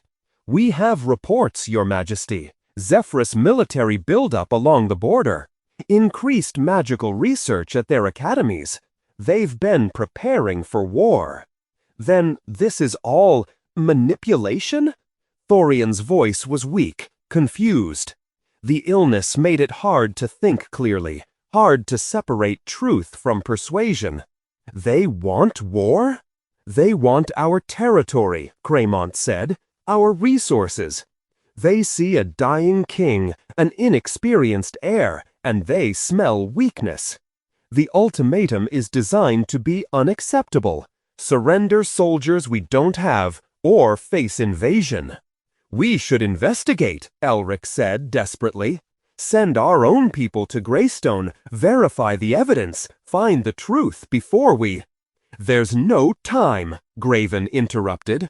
The ultimatum demands a response in 7 days. Any investigation would take weeks. They've boxed us in deliberately. Cremont produced a sheaf of papers, the results of his staged investigation, complete with signed confessions from men he'd personally tortured. I took the liberty of beginning inquiries the moment we received word of the accusations. I found these men. He gestured to names on the documents. Deserters from the eastern regiments. They confessed to the attack under questioning. Claimed they acted without orders, motivated by old grudges against Zephyrus citizens. Then we hand them over, Elric said. Show good faith. Prove we take the accusations seriously. No. Thorian's voice, weak but final. We do not surrender our soldiers to foreign justice. Guilty or not, it sets precedent we cannot accept. Your Majesty is wise, Cremont said, bowing. So what is your command? How do we respond to this ultimatum? Thorian looked at his son, at the council, at the Duke whose advice had guided the kingdom since illness had stolen his strength. We refuse. The men will face our justice, not theirs. If Zephyrus wants war over our refusal to submit, he coughed, blood flecking his lips, then they reveal their true intentions. I will draft the response personally, Cremont said. Behind his carefully neutral expression, satisfaction gleamed. The men he'd named were already dead, of course. Executed in secret, their bodies burned, their confessions forged. When Zephyrus received Aylmore's refusal, they would have no choice. The war he'd orchestrated so carefully was finally beginning. Empress Selena read Aylmore's response with shaking hands. They refuse, she said, her voice barely audible. They claim the attack was done by deserters who've already been punished under Aylmore law. They will not surrender anyone to our justice. It's an insult, Lyra said flatly, a deliberate provocation.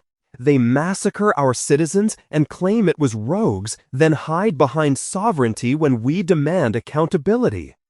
Perhaps it truly was deserters. Selena's protest was weak even to her own ears. Mother. Lyra knelt beside her chair, taking the Empress's trembling hands. I know Thorian was your friend. I know you want to believe in his honor. But the evidence is undeniable. Our people are dead. Aylmore refuses to provide justice. If we do nothing, we invite further attacks.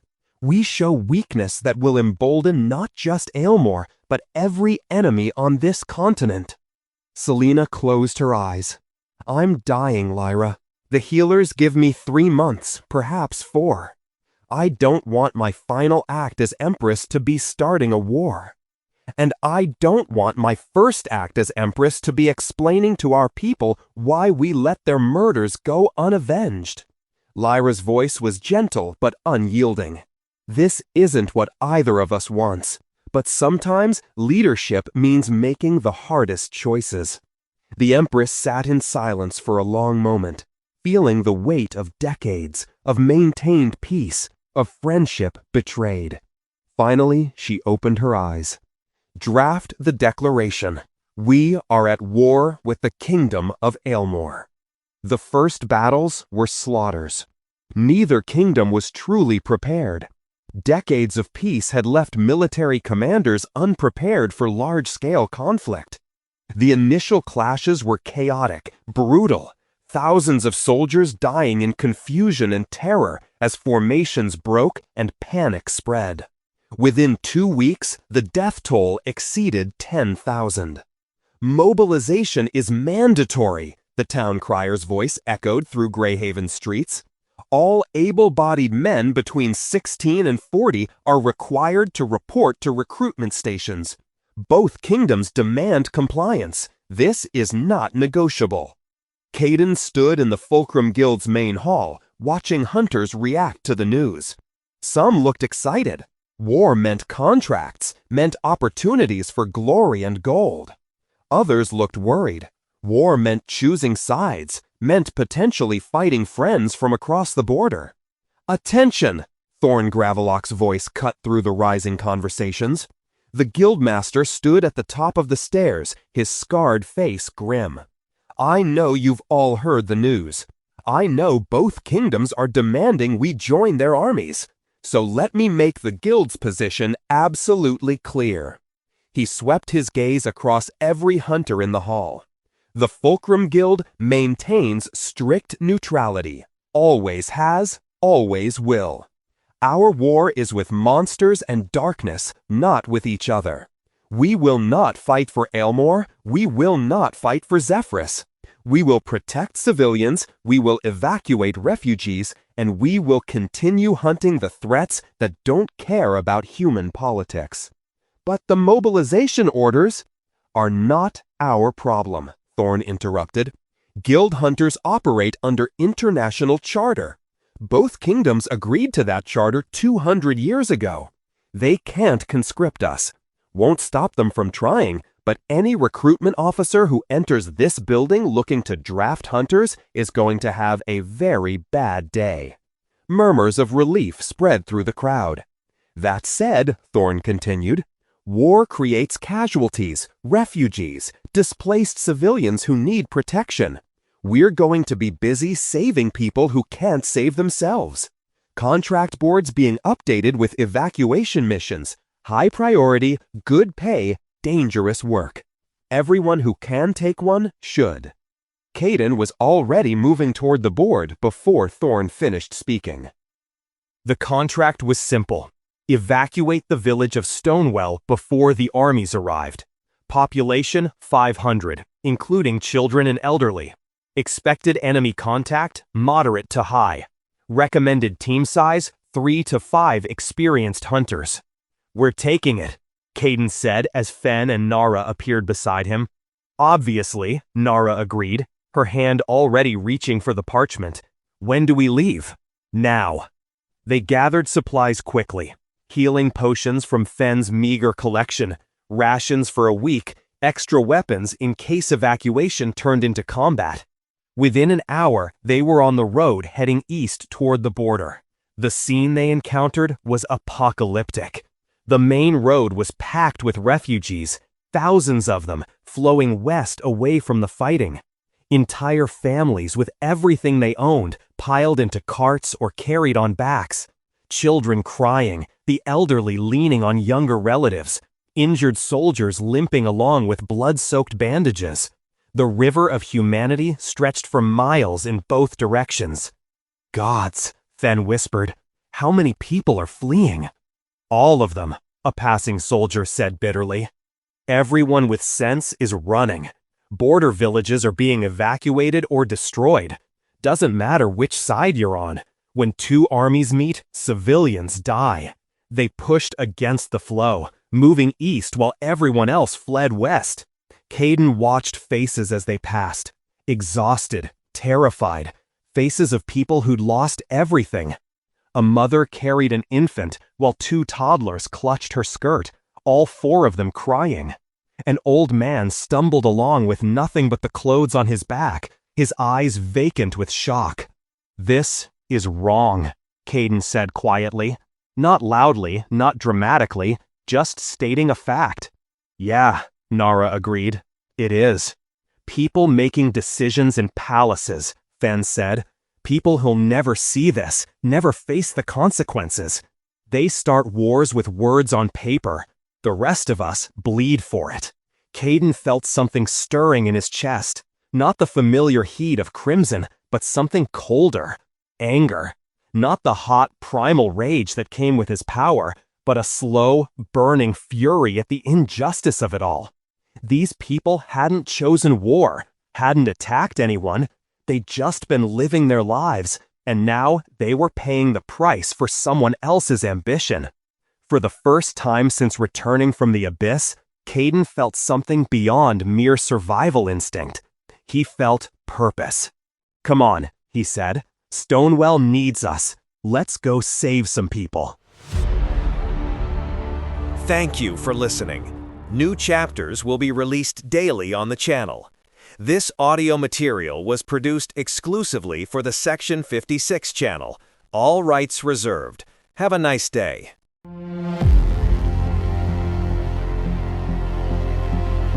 Return from the Abyss, Book 1. Epilogue: The Awakening. The earthquake struck at dawn. In the northern reaches of the Zephyrus Empire, where the suffering Fang Mountains pierced the sky like broken teeth, the ground convulsed with violence that transcended natural disaster. This wasn't the gradual shifting of tectonic plates or the release of pressure built over centuries. This was something waking up. The first tremor registered on seismographs in Waishal, 50 kilometers south, a needle scratch that made the morning shift operator frown and check his instruments. Faulty equipment, he thought. Nothing moves the needle that far. The second tremor knocked him out of his chair. The third split the earth. In the suffering Fang's deepest valley, where even mountain goats refused to venture, where ancient maps marked only cursed ground and do not enter, the stone cracked. Not a fissure, a wound, a kilometer-deep gash that opened like a mouth screaming at the sky. From that impossible depth, something rose. A hand emerged first, if you could call it a hand. The thing was the size of a small house, 5 fingers, each as thick as century-old oak trees. The skin, if skin was even the right word, was black as volcanic glass, covered in patterns that glowed with crimson light. Not carved, not painted. These runes pulsed from within, ancient beyond reckoning, written in a language that predated human speech. The hand gripped the edge of the chasm, and stone crumbled like bread under its touch. Then came the arm, the shoulder, the head. Korsgar the Devourer rose from his 10,000-year prison. 50 meters tall, the ancient towered over the landscape like a walking mountain. His form was humanoid in the loosest sense, 2 arms, 2 legs, a torso, a head, but every detail was wrong, warped, as if someone had taken the concept of person and rebuilt it using nightmare as blueprint. 6 eyes opened across his face, not arranged symmetrically, but scattered like stars without constellation. Each burned red, not with reflected light, but with internal fire that seemed to consume rather than illuminate. The face had no nose, no ears, just smooth black flesh stretched over impossible angles. And the mouth? The mouth split the head horizontally, opening to reveal teeth arranged in 3 concentric rows. Each tooth was the size of a man, translucent like crystal, but sharp as obsidian. When Korsgar opened that mouth fully, the sound that emerged made reality flinched. The roar carried for 100 kilometers in every direction. Birds fell from the sky mid-flight, hearts stopped by sound alone. Small animals collapsed where they stood, blood leaking from ears and eyes. In Weishal, 50 kilometers away, windows shattered. People screamed, clutching their heads, feeling something fundamental break inside them. The mountain goats that had been grazing on the valley's edge simply died, their bodies hitting the ground like dropped puppets. Korsgar stood fully upright. Bone spikes jutted from his back, dozens of them, each the size of a spear, arranged in patterns that hurt to look at directly. When he moved, the spikes scraped against each other, producing harmonics that made teeth ache and sanity waver. The ancient took his first step in 10,000 years. The impact registered on seismographs 500 kilometers away. A footprint 20 meters across and 3 meters deep marked the stone. The ground around it cracked in concentric circles, spidering outward, the earth itself recoiling from his touch. Korsgar's 6 eyes swept across the landscape, taking in the mountains, the valley, the distant smudge of civilization on the southern horizon. No intelligence showed in those burning orbs. No curiosity. No malice, even. Just hunger. The ancient began walking south, toward Weishal, each step an earthquake unto itself. The city of Weishal had stood for 300 years, built on the wealth of the northern mines that produced iron, copper, and rare magical crystals found nowhere else. 50,000 people called it home. Miners and their families, merchants who grew rich on ore trade, craftsmen whose steel was renowned across the empire, mages who studied the unique properties of crystals found nowhere else. It was a good city, a prosperous city, a city that had weathered wars and plagues and economic collapses, always rebuilding, always enduring. It had 17 hours left to exist. The first warning came from border scouts, veteran soldiers who'd seen monster attacks, who'd fought in skirmishes, who knew the difference between a threat and a disaster. They came galloping into the city at full speed, their horses lathered with foam, terror in their eyes that no training could hide. "Evacuate!" they screamed. "Everyone evacuate! It's coming! Gods, help us! It's—" The lead scout's horse collapsed mid-street, dead from exhaustion and fear. The rider tumbled, scrambled to his feet, grabbed the nearest guard by the armor. "You have to evacuate the city. Now. Right now. There's something coming from the north. Something impossible. I saw it." His voice cracked. 50 meters tall, made of darkness and hunger. It walks and the earth breaks. It breathes and magic dies. We tried shooting it. The arrows bounced off. Marcus tried a fire spell and the scout's hands shook, just collapsed, turned into a mummy right in front of us. We need to run. We need to... "How long?" The guard captain's voice was steady despite the ice forming in his gut. "How long until it reaches us?" "Hours. Maybe 6. Maybe less. It walks slow, but it covers ground like nothing I've ever seen. Each step is 30 meters." The city's alarm bells began to toll. Evacuation of 50,000 people is impossible in 6 hours. The city council knew this. The military commanders knew this. Everyone knew this. But they tried anyway, because what else could they do? Caravans formed, wagons packed with children and elderly. The young and healthy fled on foot, carrying what they could, abandoning the rest. Some people refused to leave, This was their home, where they'd been born, where they'd lived their entire lives. You don't abandon home. Others ran with nothing but the clothes on their backs, survival instinct overriding sentiment. The Empire's response was swift. 30,000 soldiers were mobilized from nearby garrisons. 500 battle mages, the largest concentration of magical power assembled in a century, were deployed. 100 A-rank hunters volunteered or were conscripted, bringing the continent's finest warriors to bear. It should have been enough. Against any normal threat, dragon, demon prince, rogue archmage, this force could have prevailed. Khor-Zargar was not a normal threat. The Ancient appeared on the northern horizon 3 hours earlier than predicted. Distance was relative when each step covered the ground of 100 human strides. The army formed defensive lines 5 kilometers north of Weishall, hoping to stop the creature before it reached the city. Soldiers in formation, cavalry on the flanks, mages prepared with their most devastating spells, hunters positioned for rapid strikes. "Hold position!" Marshal Gregor's voice rang across the assembled forces. "Do not break formation!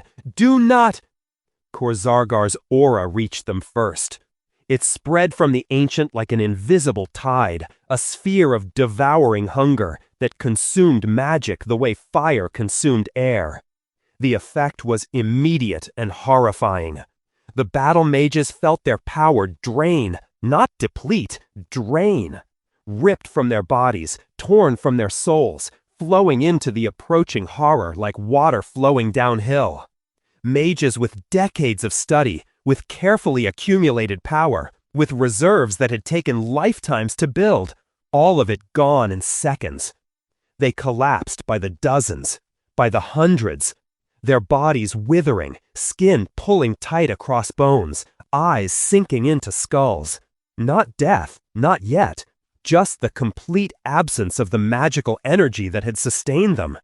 They became husks, breathing but not living, too weak to stand, watching in helpless horror as their life's work was consumed. "Fall back!" someone screamed. "Fall back!" The formation broke. Soldiers ran. Cavalry horses panicked, throwing riders, trampling those who'd fallen. The hunters, those who relied on mana-based abilities, felt their powers flicker and die as the Ancient's aura touched them. Only those without magic kept fighting. Marshal Gregor, no mage, but a career soldier with 40 years of experience, rallied what remained of his forces. "Physical weapons!" he roared. "Ballista! Trebuchet! Anything that doesn't use magic! Engage!" The siege weapons fired. Massive bolts the size of tree trunks, launched with force enough to punch through castle walls, struck Khor-Zargar directly. They bounced off. The Ancient's skin, that black, rune-covered surface, was harder than diamond. The bolts shattered on impact, fragmenting into splinters that rained harmlessly to the ground. Khor-Zargar didn't even slow, didn't acknowledge the attacks, just kept walking, just advancing, just radiating that terrible hunger. The battle became a massacre. Hunters tried to use their enhanced abilities. Crimson users activated their power. Terral users hardened their skin. Umbral users attempted to shadow step away. For perhaps 30 seconds, they succeeded. Then, they entered the Ancient's aura, and their powers died. An A-rank hunter named Valorin, legendary across the Empire, credited with killing 3 dragons, charged forward with his enchanted blade raised high. The sword's magic failed the moment he crossed the invisible threshold. Khor-Zargar's hand came down almost casually, and Valorin was pulverized into the earth, his body and armor crushed flat. The Ancient reached Weishall as the sun reached its zenith. What followed wasn't a battle. It was an extinction event. Khor-Zargar walked through the city walls like they were paper. Stone that had stood for 3 centuries crumbled under his touch. Buildings collapsed, not from physical strikes, but from the sheer presence of the Ancient, from the aura that drained not just magic, but the very essence that held matter together. People died in waves. Anyone who'd had even a spark of magical potential, perhaps 5% of the population, withered instantly as the ancient passed, their life force consumed to fuel his awakening. The rest lasted longer, but not much. The aura that devoured magic began devouring life itself, and those who'd stayed to defend their homes fell screaming. The heat was unbearable. Where Korzagar walked, stone melted. Not metaphorically, literally melted, reduced to slag that glowed red and white. The temperature within 100 meters of the ancient reached levels that would occur inside a volcano. Flesh burned, buildings caught fire, the very air combusted. The defenders who'd fallen back tried one final assault. Desperate, knowing they were going to die, they charged anyway, because what else was there? Marshal Gregor led them, sword raised, screaming defiance at the impossible thing destroying his world. Korzabar's mouth opened. The roar that emerged wasn't sound anymore. It was force made audible, a physical wave of destruction that liquefied flesh and shattered bone. Gregor's last thought, in the microsecond before oblivion, was of his daughter in Arkheim, safe. Thank God she's... Then, nothing. The battle lasted 3 days in the historical records. In reality, the actual combat was done in 6 hours. The remaining 2 days and 18 hours were spent by Korzagar methodically destroying everything that remained, tearing down structures that still stood, crushing bodies that still moved, reducing Weishall from a living city to scorched earth. When the ancient finally walked away, nothing remained. Not buildings, not bodies, not even ash. Just glass, miles of vitrified earth, smooth and black, reflecting the sky like an obsidian mirror. 50,000 people had lived in Weishall. 0 survived. The army's casualties numbered 27,000 dead, 3,000 permanently crippled by magical drain. Every single mage deployed was either dead or reduced to a powerless husk. 92 of the 100 A-rank hunters never returned. The news reached Empress Selena at dawn of the 4th day. The Rusted Dagger's common room was packed. Every table was occupied, every chair filled, hunters standing shoulder to shoulder along the walls. The usual noise, conversations, laughter, the clink of mugs, had died to near silence. Everyone was listening to the guild messenger who'd arrived an hour ago from the Northern Territories. Kayden sat at his usual corner table, Fen on his left, Nara on his right. His hands wrapped around a mug of beer that had long since gone warm, untouched. 50,000 confirmed dead, the messenger was saying. His voice was flat, emotionless, the tone of someone who'd seen too much and needed to distance himself from the reality of his own words. Weishall is gone. Not evacuated, not destroyed. Gone. There's nothing there anymore. Just glass. Miles of it. The refugees we interviewed said the creature was... He paused, seeming to struggle with the description. They said it was 50 meters tall, black skin covered in glowing runes, 6 eyes, walked through the city like it wasn't there, killed everything, everyone. The military mobilized 30,000 soldiers. The ancient killed 90% of them. That's not possible, someone muttered. But the protest was weak, disbelieving not because the messenger was lying, but because the truth was too vast to accept. An ancient, Fen whispered beside Kayden. The young mage had gone pale, his hands trembling around his staff. The ancients are real. They're not legends. They're real, and they're... His voice cracked. 50,000 people. Gods, that's 100 Greyhavens. That's genocide, Nara finished quietly. Her scarred face was set in rigid lines, her hands white-knuckled on her axe. That's what it is. And if one ancient can do that... She didn't finish. Didn't need to. Kayden felt it. Deep in his chest, where the shard's power lived, something resonated with the distant echo of Korzagar's awakening. Crimson pulsed once, responding to the ancient's presence miles away, recognizing something familiar in that vast and terrible power. The same darkness, the same source. Both born from the abyss, both touched by corruption, both weapons forged in hell. The Harbinger's words returned with brutal clarity. The ancients wake. The harvest begins. Empress Selena has suspended all offensive military operations, the messenger continued. The war with Elmore is not ended, but paused. Both kingdoms are recalling armies to defensive positions. The ancient is still moving, heading east toward, he consulted a map, several major cities in its path. Evacuation orders have been issued for anything within 200 kilometers of its last known position. Questions erupted from the gathered hunters. Could they fight it? Was there a contract? What were the guild's orders? Kayden stopped listening. He stood, the sudden movement drawing glances, and walked toward the exit. Kayden, Fen called after him. Where are you? Roof, Kayden said without turning. Need air. The night sky above Greyhaven was clear, stars scattered like diamonds across darkness. A beautiful lie, Kayden thought distantly. All that light comes from things already dead, distance and time turning extinction into beauty. He found his usual spot, back against the chimney, and stared northward, toward where Korzagar walked, toward where 50,000 people had died because something ancient and hungry had woken up. Something inside me is connected to that, he thought.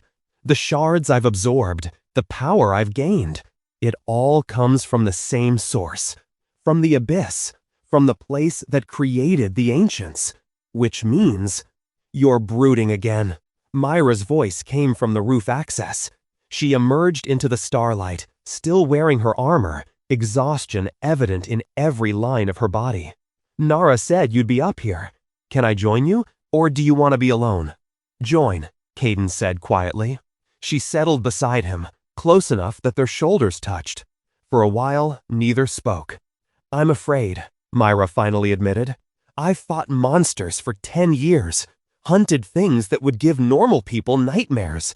But this, she gestured vaguely northward, this is facing something that can't be fought, can't be stopped, just endured until it kills you. The Harbinger told me, Kayden said, when he came. He showed me a vision of all 9 ancients. Korzagar is just the first. The others are waking up too. Myra turned to stare at him. How long have you known? The night of the festival, when Fen passed out on this roof. Kayden's voice was distant, clinical. The Harbinger said the seal is failing, that the ancients would wake one by one as it collapsed. He said I was, the words stuck in his throat. He said I was the key to what comes next, that when the harvest begins, I'll have to choose. Serve Malkin or die. Those are my options. That's not true, Myra said fiercely. There's always a third choice. You told Myra that. Did I? Kayden looked at his scarred palm, at the cracked star pattern pulsing faint scarlet.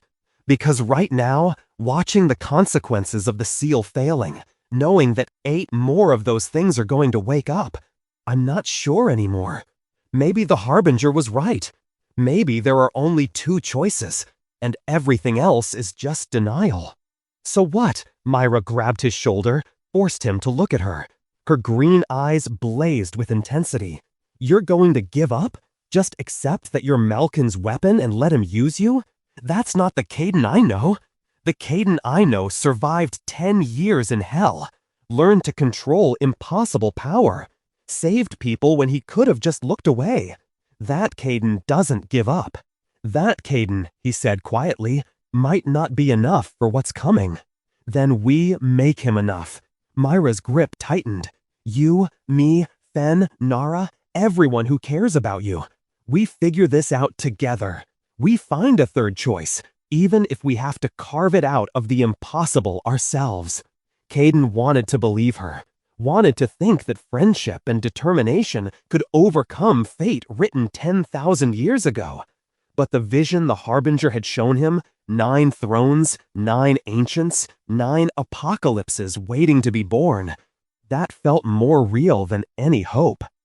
"I'm tired," he admitted, more honest than he'd been with anyone, including himself. "I've been fighting for so long.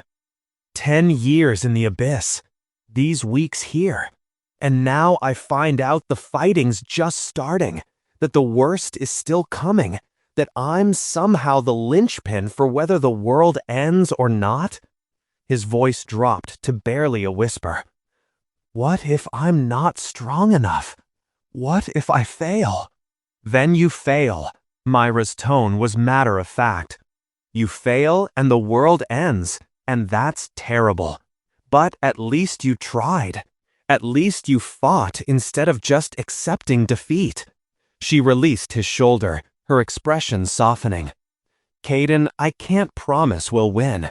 Can't promise you'll find that third choice, or that we'll stop the ancients, or that any of this works out. But I can promise you won't face it alone.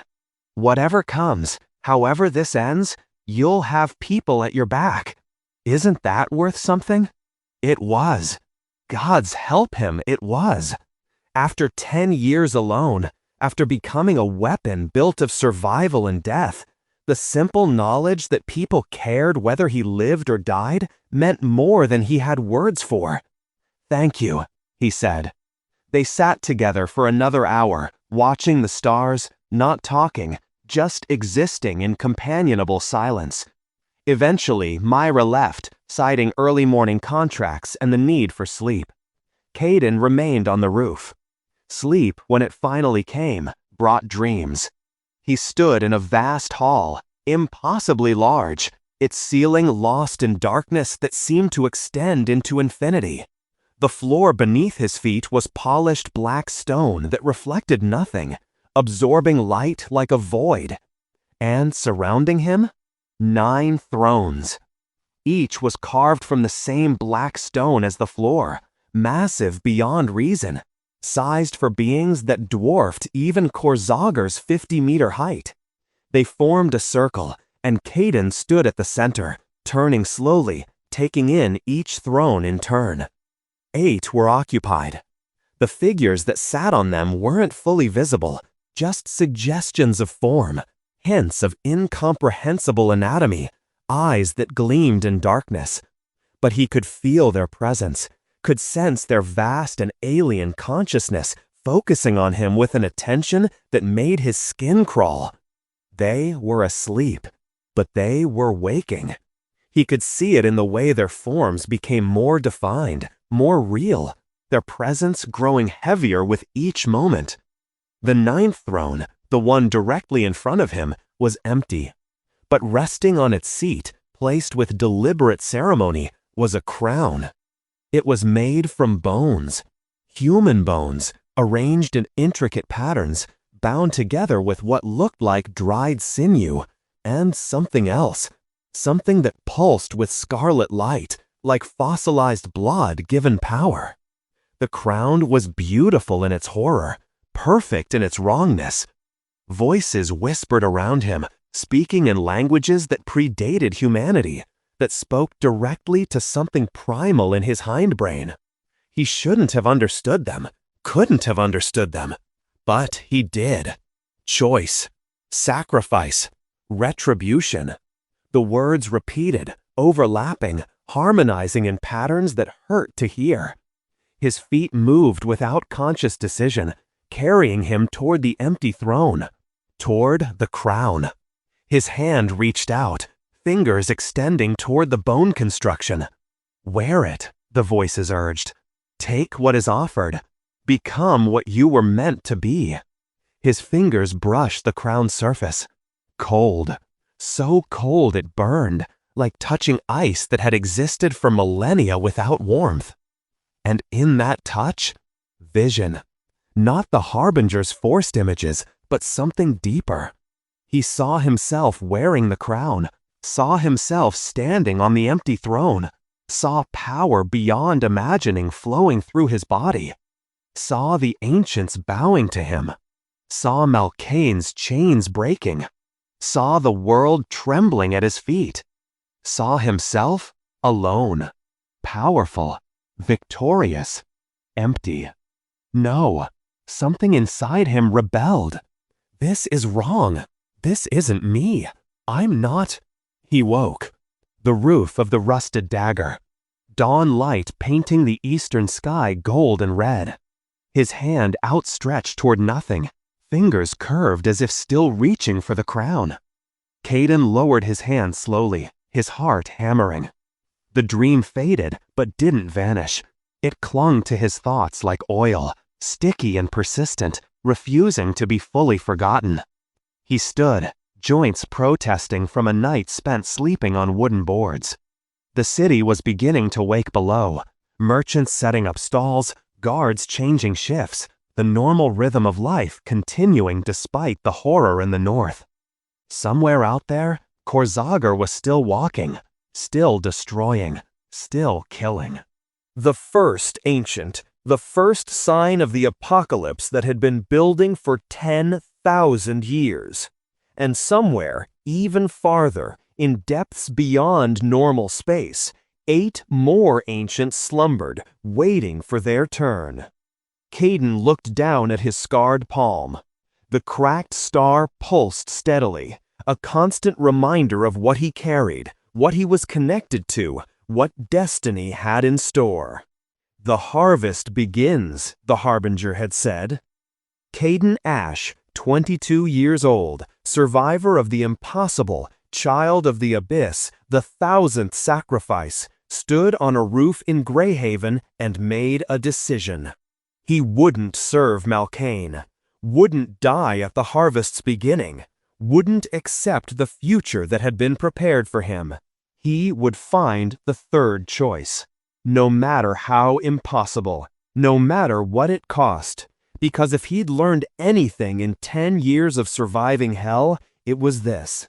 Impossible just meant no one had tried hard enough yet. The sun rose fully, dawn breaking across Greyhaven, painting the world in shades of hope and promise that might be lies, but were beautiful nonetheless. Kayden descended from the roof to face whatever came next. Thank you for listening.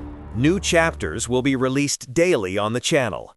This audio material was produced exclusively for the Section 56 channel. All rights reserved. Have a nice day.